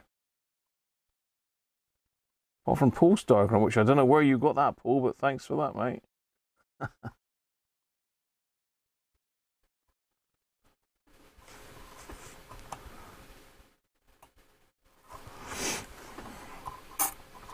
Let's pull this off and have another think about this then.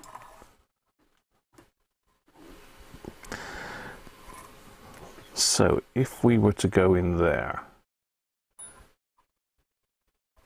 I don't even know if this is the right spring even. This spring doesn't look right. That spring doesn't really fit on that hook there. You know, that does not fit on there.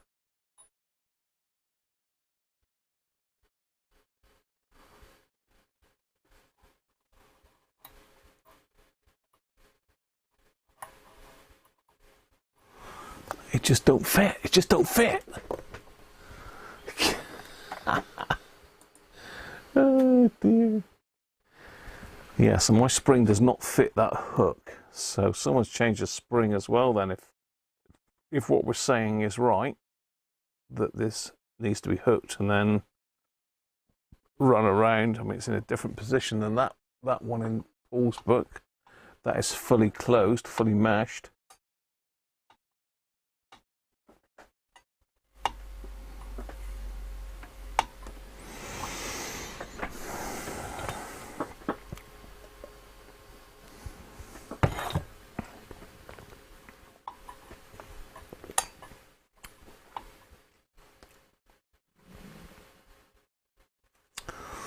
Unless it's looped with a bit of string maybe around there.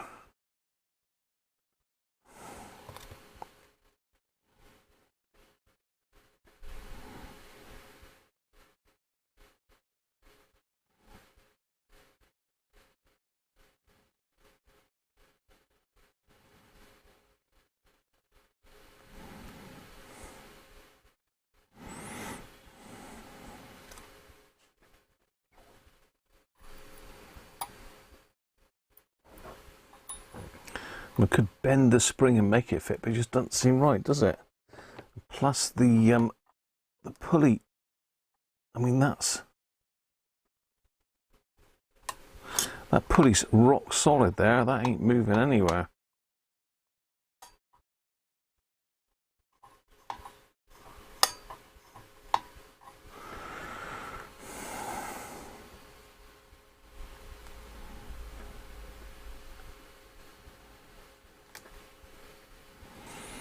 You know, ways to open out this eye of this one, but modifying it really.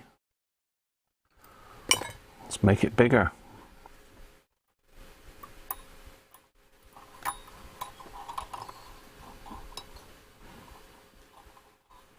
It's not going to be there because that's not going to stretch it enough. And the grub screw's in the way there, you know.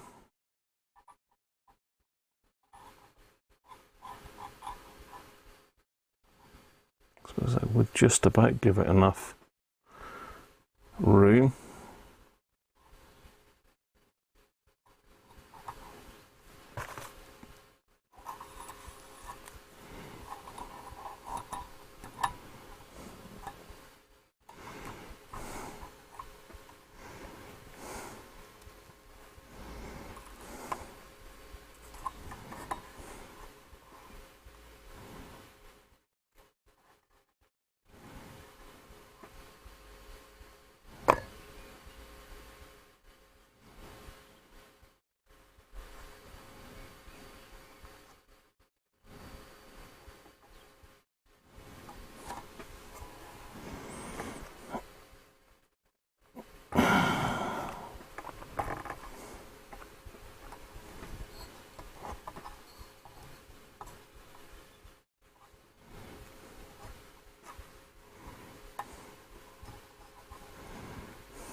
You bloody thing.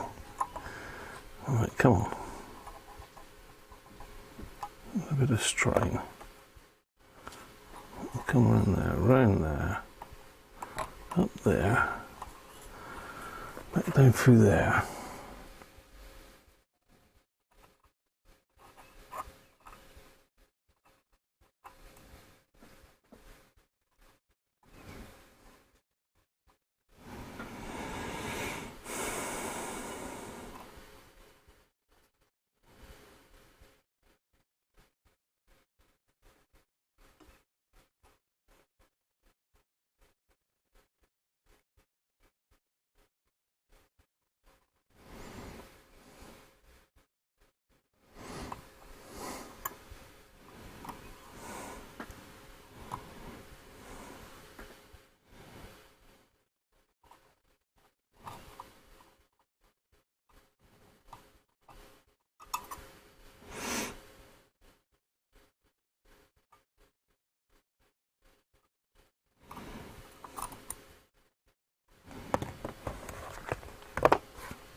Is that more like it? Is that what we're saying?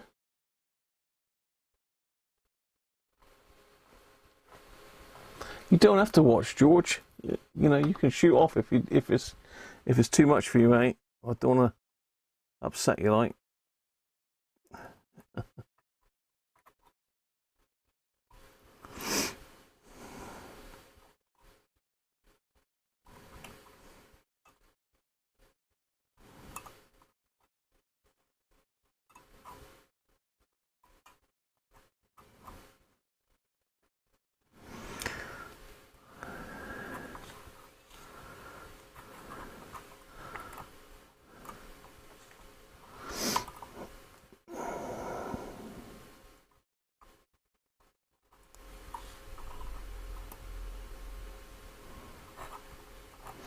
See, I left my dial cord a bit short now,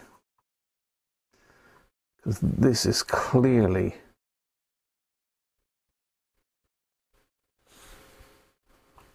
not the way it was done up. Let's come through there,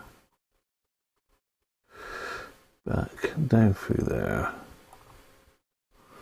I've left this too short now. I need a longer dial cord, really. I think that would do it. I can't really get that pulley off without breaking that.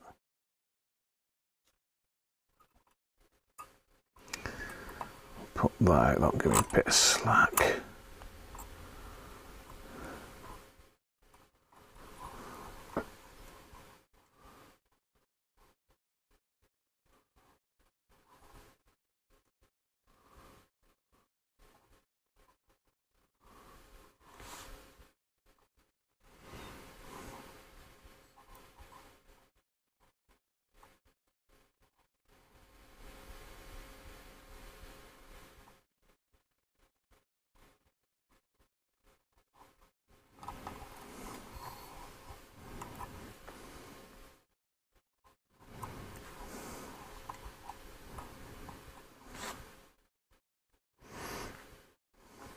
So let's do it one knot a minute. Let's see what that's looking like. It just doesn't seem right, does it? I'm doing something wrong, I'm sure I am.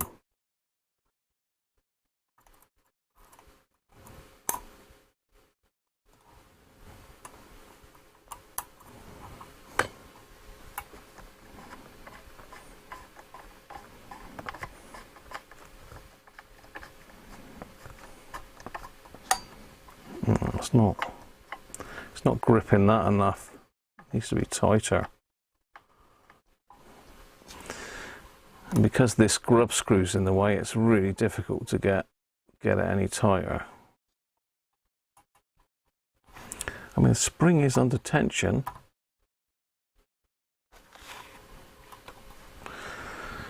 Let's have a look at Paul's diagram again. Thanks for subscribing, Hallis.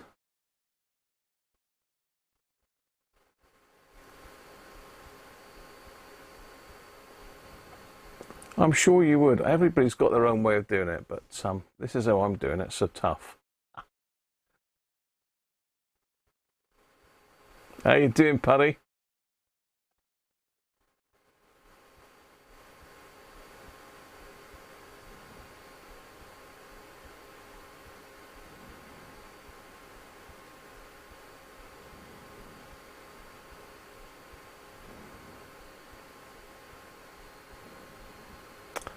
So Paul says spring goes on the retainer, which I've got, around the gang wheel, yeah, string it 1/2 turns, yeah, around the spindle, back around the gang wheel, through the same hole, tie it off.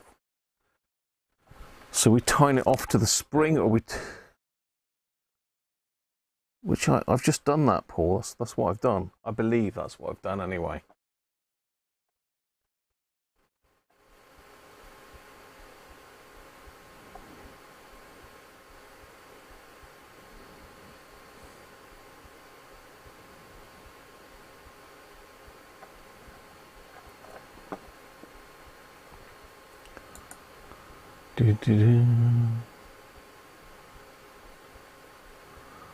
Now, what happened to Paul's diagram? Where did that go to?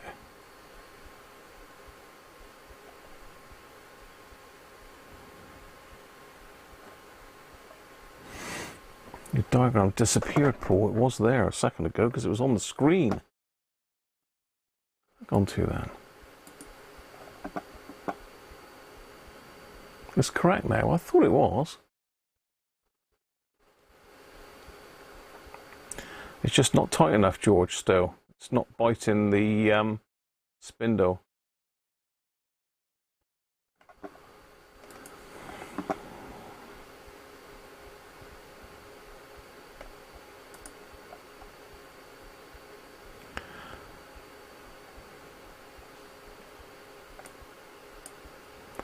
Trying to find me messenger.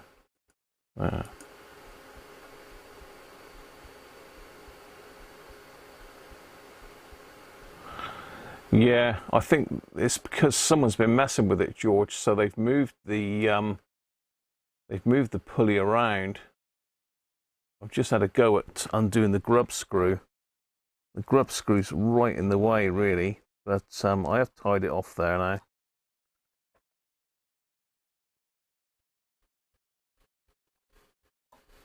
Just needs tightening up. It's too slack. I can't go much. I mean, the spring is under tension, but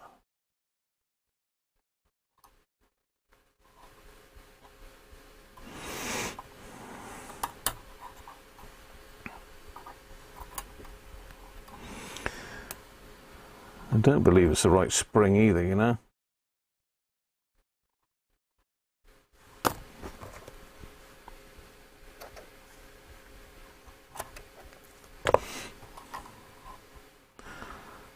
So it needs just a fraction tighter on this one.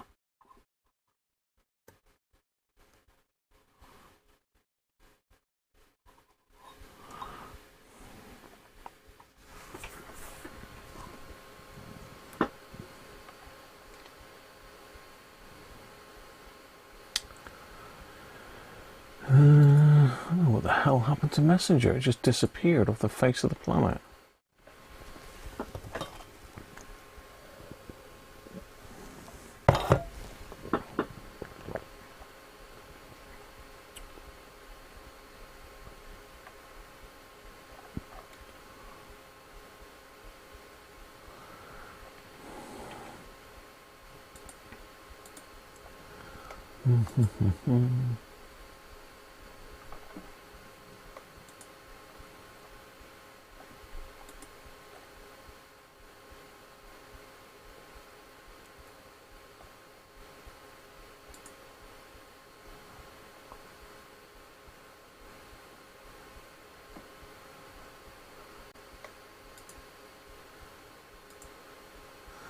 Yeah, I don't know where that actually went, Paul. Not a clue where that file that you just sent me went. With a picture on it. Bizarre. It's disappeared off the face of the earth.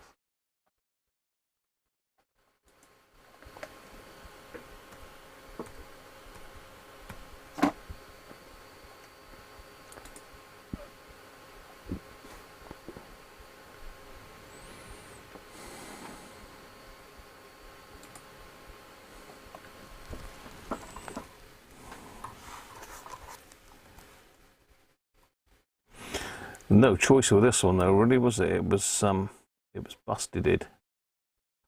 I got the right size cord on here, well, who knows?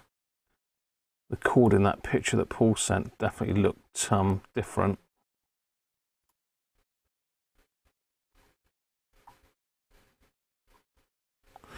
Just need to tighten this up a fraction.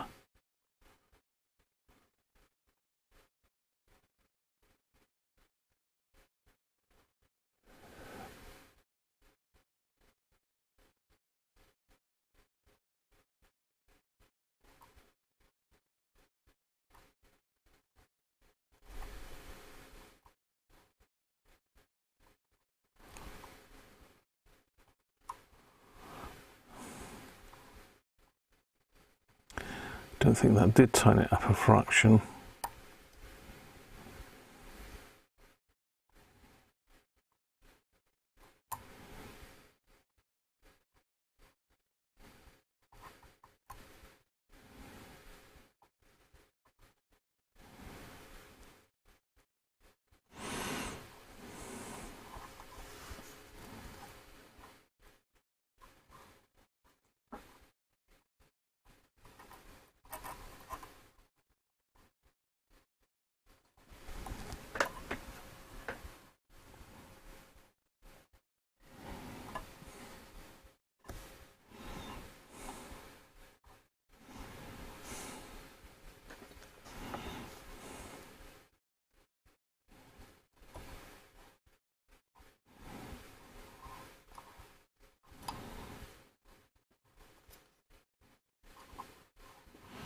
Tell you what, that ain't easy.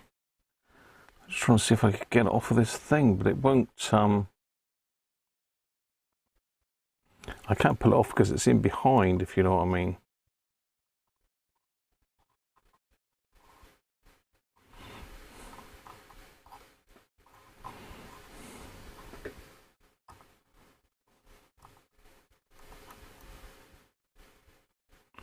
The damn stuff keeps fraying all the time. Should have burnt it, like I said. This is Cruncher's lighter and set it on fire.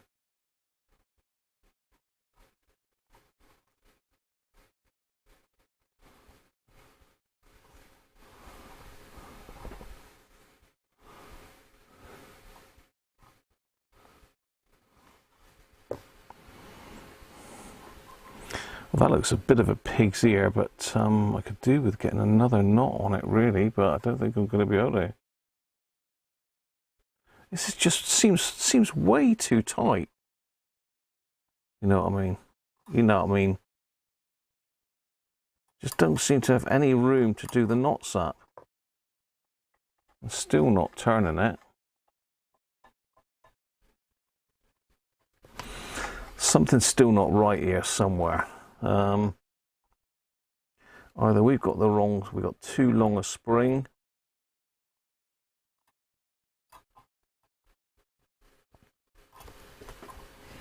at least the way I did it just now, it was working. Don't know whether this is really stiff either.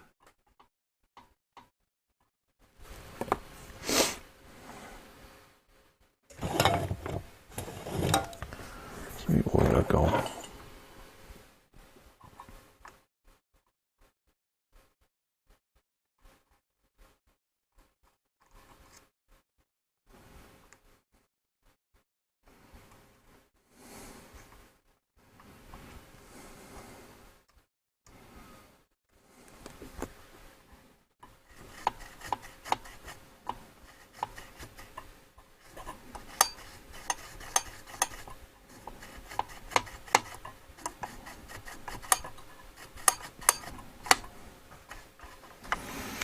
No, I mean, I've done it tighter, but it's still not tight enough.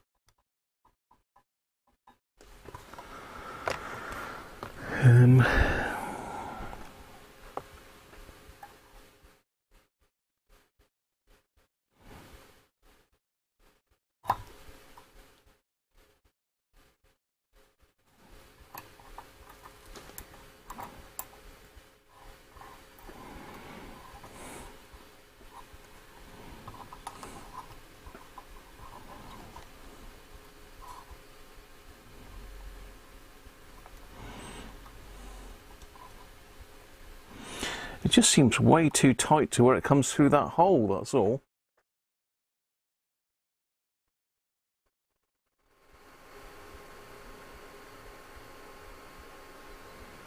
Cheers, Paul. Oh, I know why I couldn't find it, because Paul sent it on here, didn't he? That's why. That's why.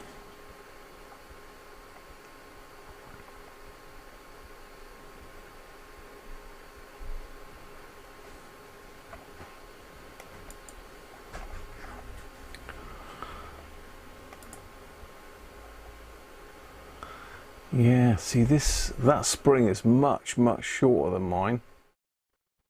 If you look at that picture that Paul sent again, see that spring is much shorter than mine. So my distance from the spring to the hole is like nothing, next to nothing. But that's definitely how mine's strung now.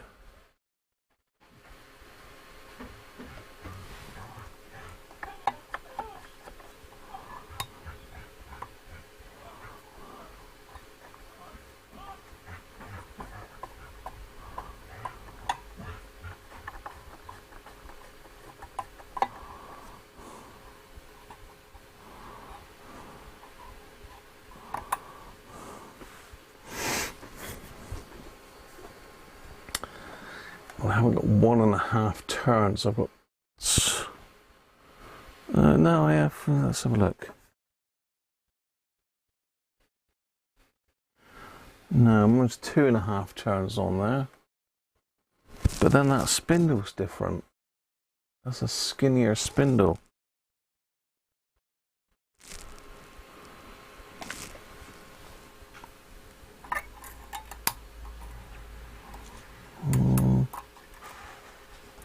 Let's try hooking the spring around.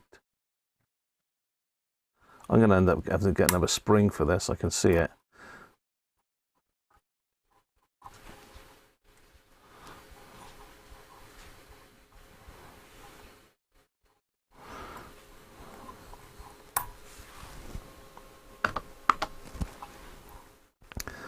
I'm just wondering if I try and hook the spring in further up, if you know what I mean. Because at the moment I've got no distance between that hole and the spring. If you know what I mean, it's sort of like the hole distance, which is nothing like that diagram that Paul sent through.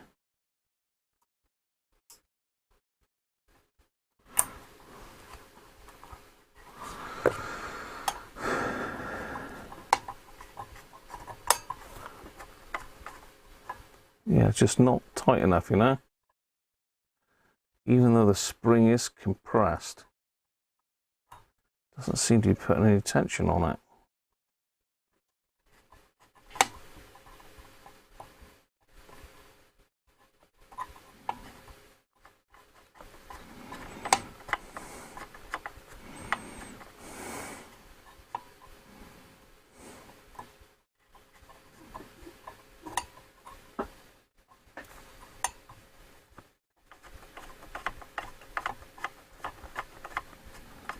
Near, it just wants that little bit more tension on it. The only way I think I'm going to do that is with a different spring.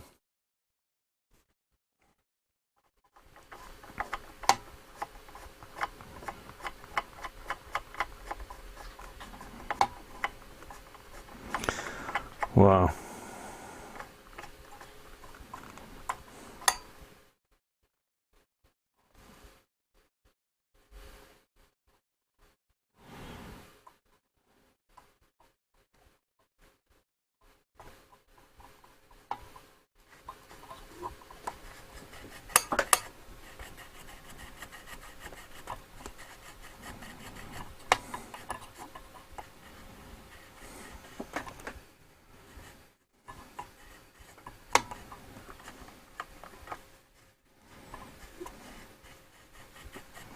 Yeah, the bearings are dry as hell in that.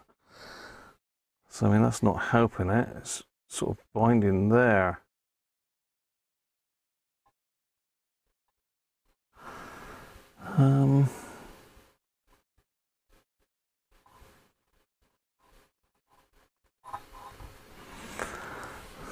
Yeah, I'm going to have to rethink that, I think. I'm not convinced that that's right.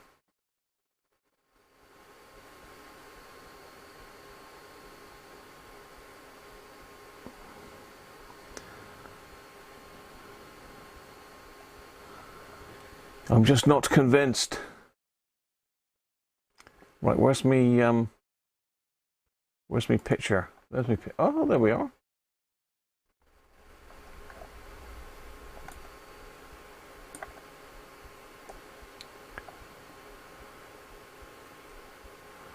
Thanks, Paul.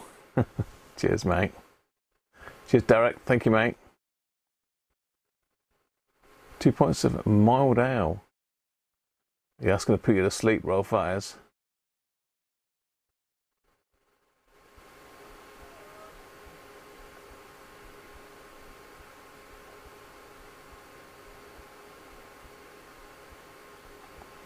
Devon clotted cream accent.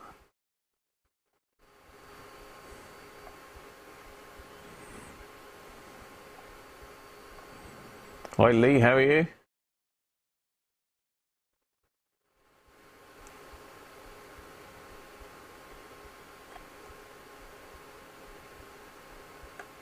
Been out all day, very nice.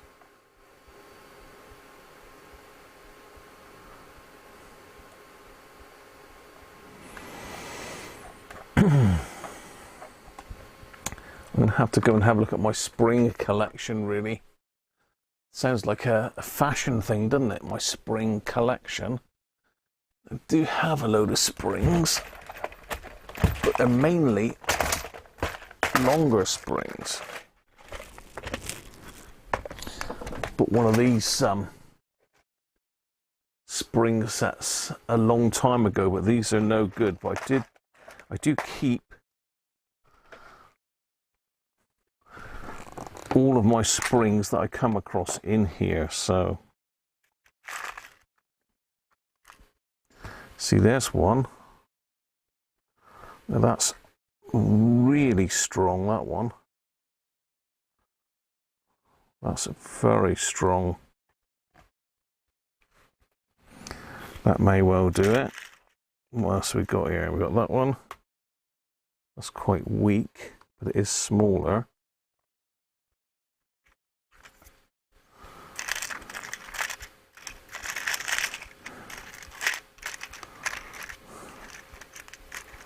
What's that one there? Okay, again, that one might do it. That one's a lot shorter, a bit springier. I mean, that one is under tension, which is, you know, a bit confusing. So I've got a couple options there. I've got a couple springs. How are we doing for time? 6 o'clock. L. The time is flying today. Wrap the cord around the spindle one more turn. There's not enough tension for that FM. I've already got it done a little bit different than Paul's diagram there, but then it is a different spindle. Definitely got to have a couple turns on that. I don't think I'd get one more turn out of it. It's just not got enough in it for that.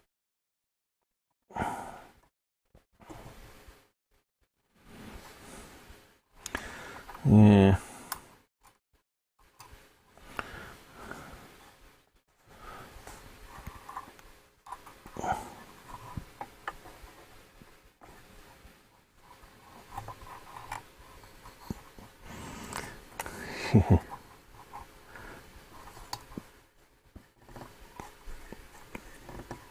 Pen the spindle doing that, bloody hell.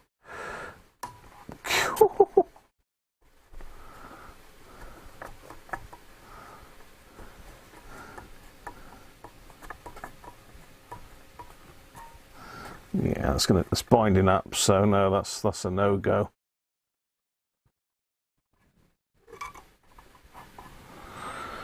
Worth a try there.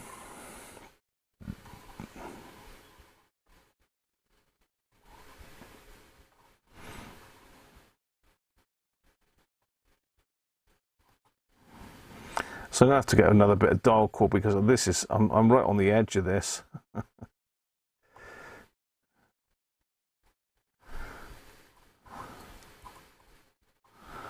So I have to get another bit of dial cord.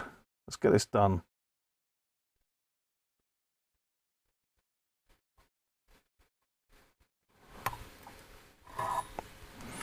So that's the spring. I don't think that's original. I think someone's popped that in. That spring there is shorter and much tighter.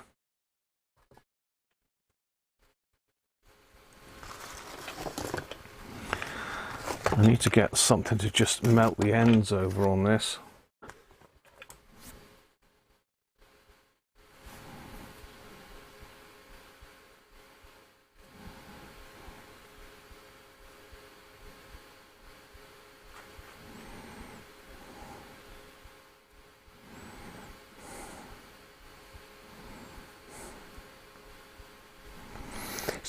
Doesn't seem to feel right going back in through the same spring twice, if you know what I mean.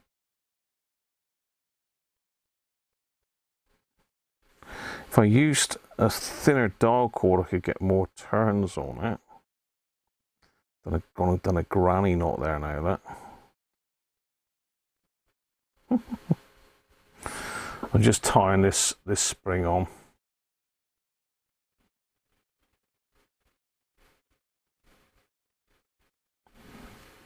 That granny knot again.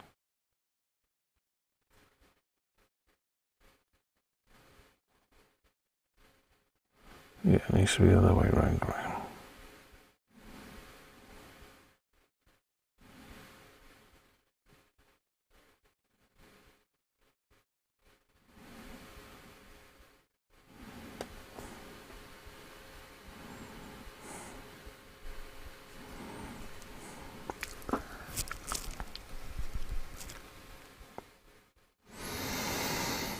Right, so that would go on there. So that does fit there.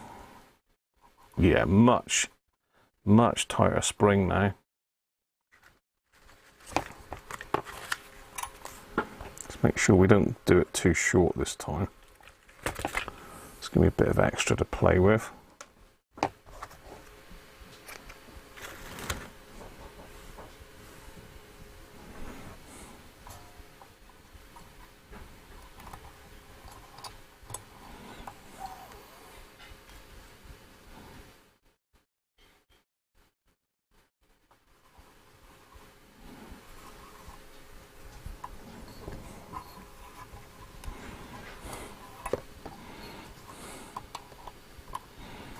Does that go around like that?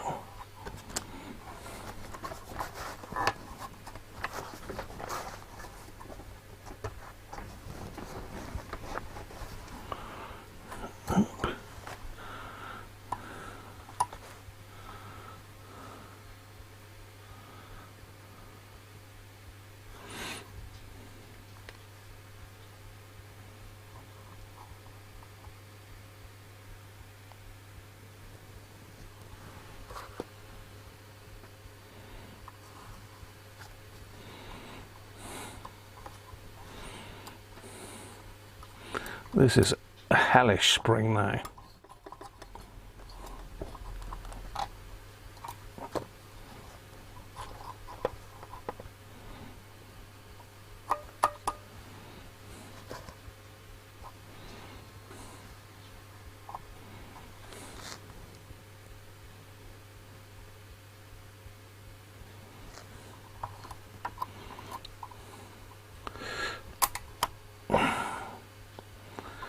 Right.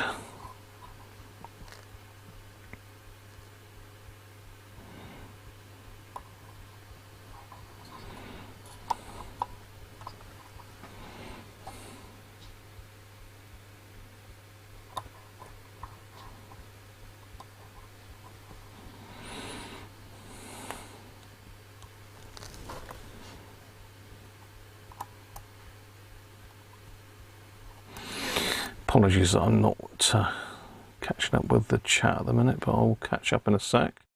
Let's get this done.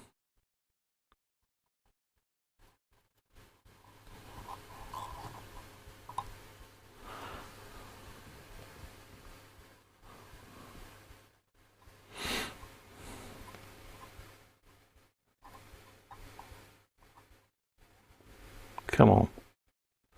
Just need to tie you off. In there and in there.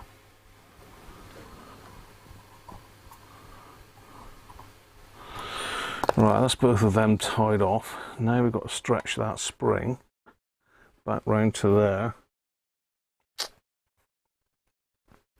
we do that, we're in business. And that's going to be easier said than done.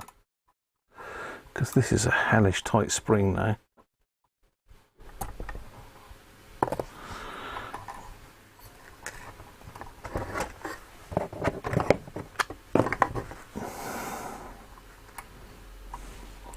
I think I'm going to need the forceps for that.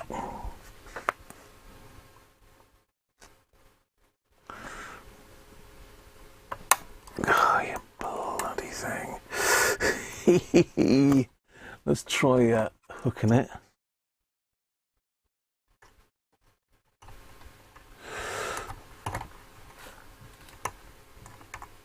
I don't really want my fingers in the way of this, to be fair, but Christ, I've got a strong spring. This might be too much. I might end up bending the bloody thing.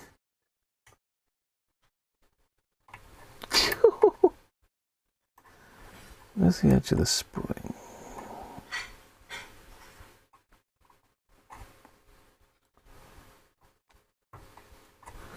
Does it need to be on there?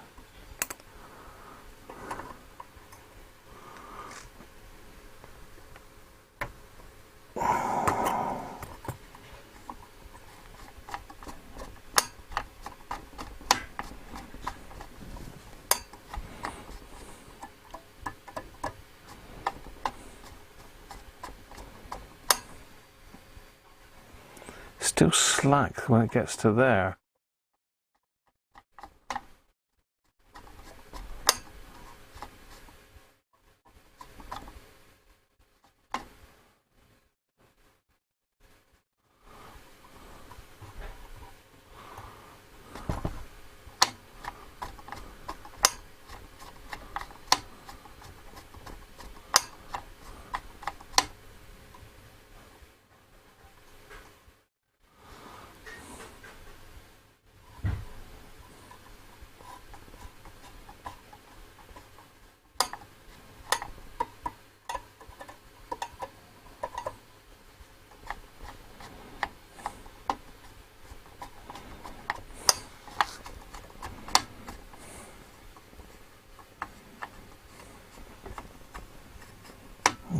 Ball bearings need greasing in that.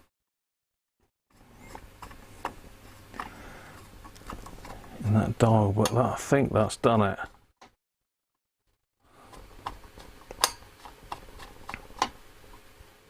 I think that's done it. What do you think?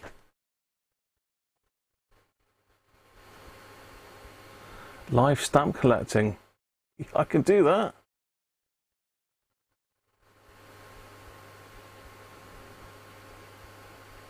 Hi Andy, how are you?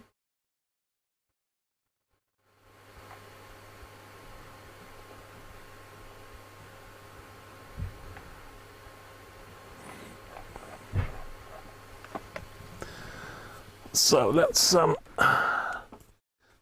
call it done there and hit it with some glue. If I can get the top off the thing.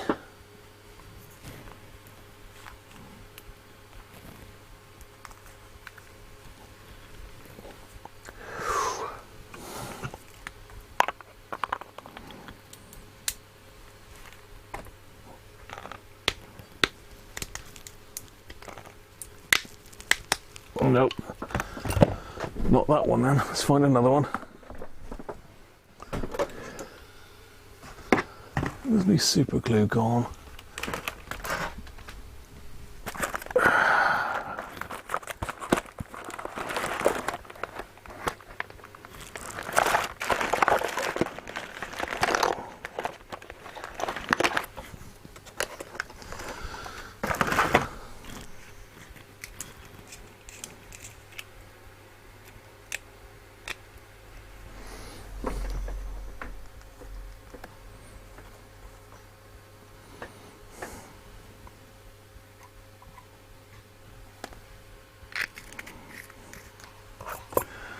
Make sure it goes in on all the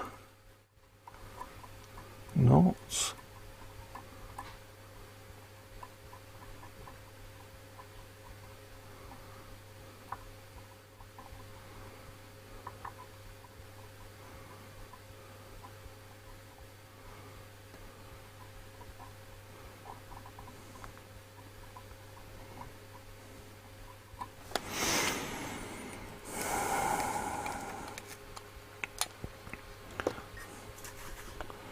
Give it a little hit with the activator.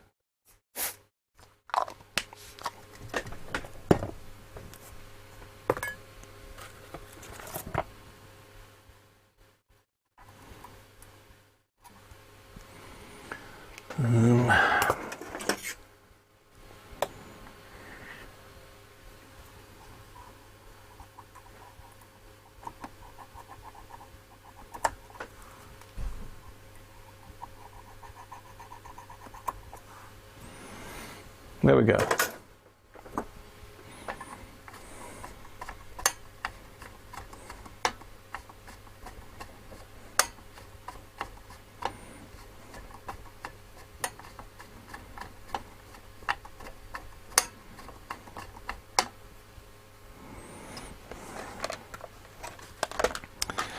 Right, there we are. Well, I've got to get hold of some high voltage caps. I've got no way to say that. Let me just see if I have got some. I've got a load of others up here, but I think they're 33. Oh, I can't bloody reach up there now. I'm sure I've shrunk, you know. I swear I've shrunk. I've got some up here, but I don't think they're right now. They're 33s at 450 volts. So someone was saying that 450 volts would be fine, but circumcision.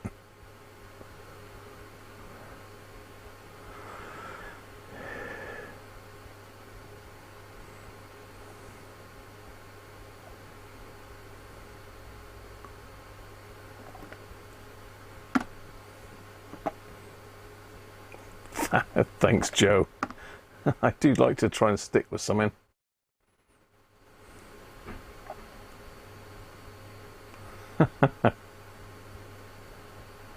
Yeah, I would normally just touch it with a lighter, but I haven't got one here. I did have one, but I let Mrs. Cruncher borrow it, I think, and never got it back. Oh well, I could have got my gas soldering iron or normal soldering iron and touched it, really.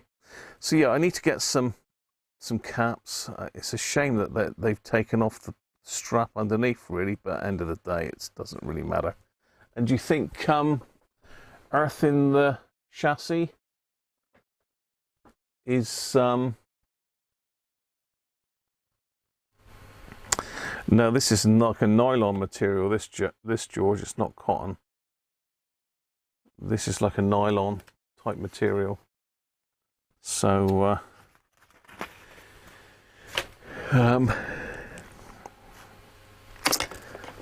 dark cord, I've got that nice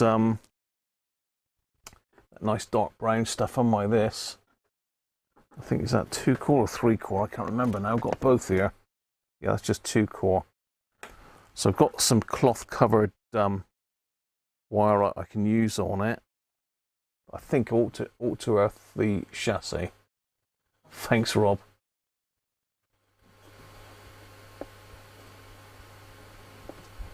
Thanks, Rob. You got your caps on again.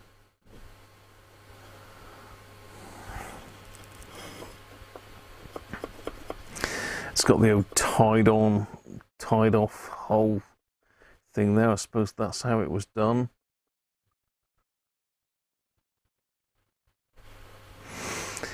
I need to make sure I've got all these caps, and I think next week then we'll make a start on recapping it. If we can get it done, then we can have a go at firing it up, see if these valves are any good. If they're not, I've got nothing to change them with. Yeah, I really don't think that's the original spring, you know. Just looks too long. Resistors are going to be well out of whack, but it should still work. And I've got some really dodgy cable. I mean, this is flaking to pieces. Look, it's old rubber cable that's just gone to pieces. So we're going to need to do some rewiring. So there's going to be a few streams on this one, I'm sure, if we do it on a stream.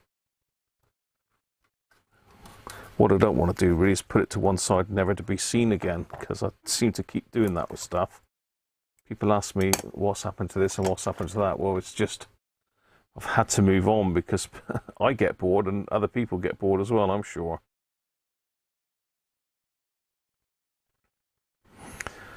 So I've got to clean up this as well. That's going to come up nice, I reckon, because I thought that was just printed, but it is sort of embossed in there as well. Should be able to get those horrible stickers off. But that's a job for another day. So next week we'll have a go at recapping this and trying to tidy up these mains caps. I think I'll have to try and put a tag strip underneath.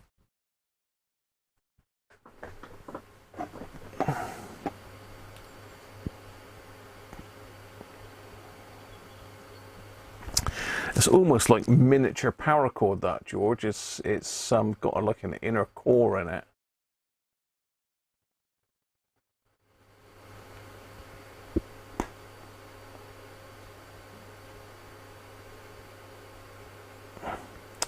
Have a look at the schematic to see if there's a cap between the B- and the chassis. If it is, then it's floating and could be earthed. Saying that the radio is a proper trafo unit. Should be fine to earth, but no actual need. Alright, no worries. I think what I was looking at, I did some research on it and I found some posts by the guys on the vintage radio forum who have done restorations on these. Where were they?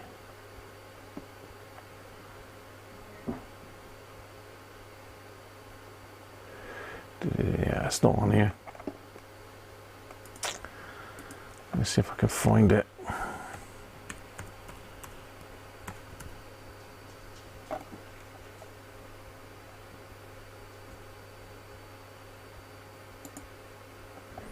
Yeah.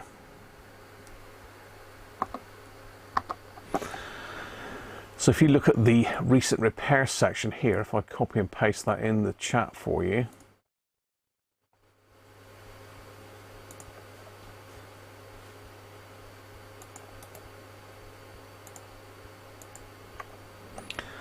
Down in here, there's a couple sets. One's been done by Nigel Hughes and one's been done by Paul Stenning, and I'm pretty sure both of them said that they'd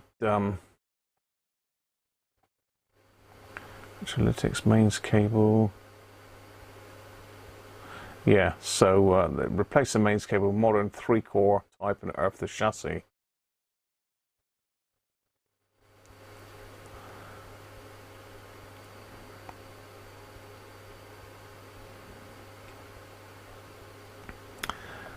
So that was one. Lots and lots of stuff there from Paul. So, I mean, look at that cabinet. That's come out amazing, isn't it? So,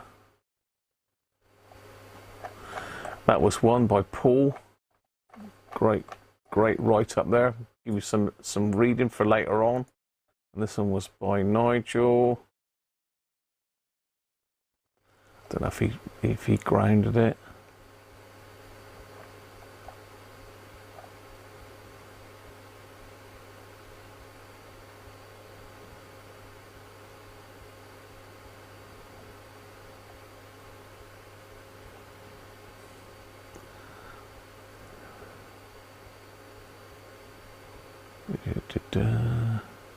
He hasn't mentioned it. He just replaced it. I mean, it doesn't bother me really whether it's got a ground on it or not.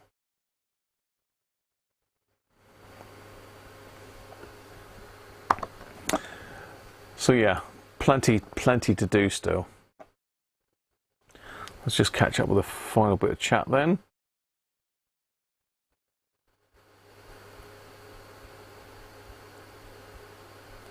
Cheers, Mike.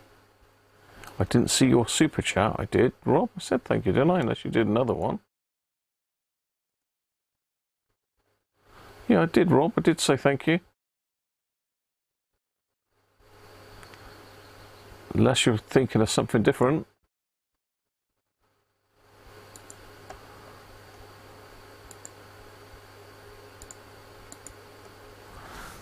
Yeah, there's 3 there, Rob. You see there's 3 down here, look.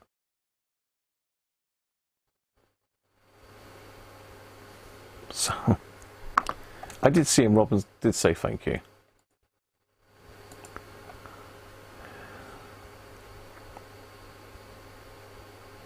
You stayed awake, Bob. Well, there you are. Put Rolf to sleep. Bigger hole in chassis and use armoured cable. Christ.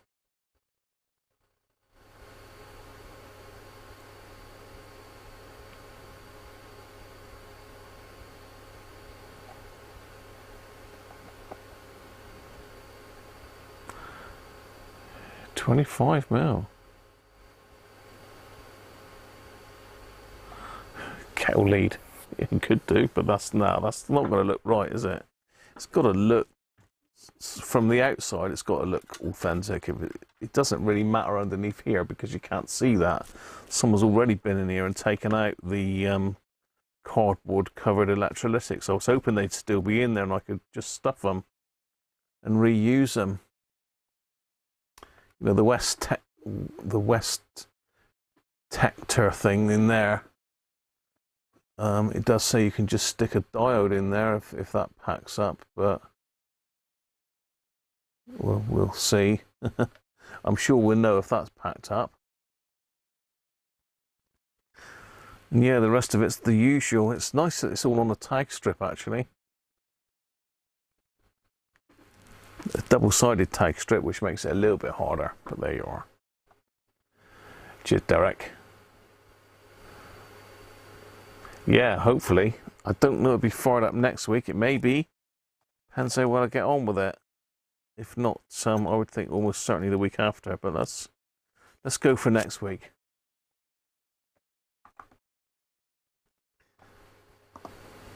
My on-air signs have gone wonky, look. A bit like me. Oh, I'll tell you what, my shoulders are killing me now. Cheers, FM. Thanks, mate. Yeah, happy St. Patrick's Day to all our Irish friends. And I'll catch you all next week. Thanks for the super chats and the tips, and for our new subscribers. Always good to have some new people on board, and I'm really looking forward to getting into this. I'm going to ring up the radiophile people in the week, see if I can get a copy of that book, because that sounds quite interesting. 26 pages. There's got to be some background history on that, and I will have a proper look through that document Paul sent me. So cheers all, have a good one, and I'll catch you next week, if not before. Bye for now.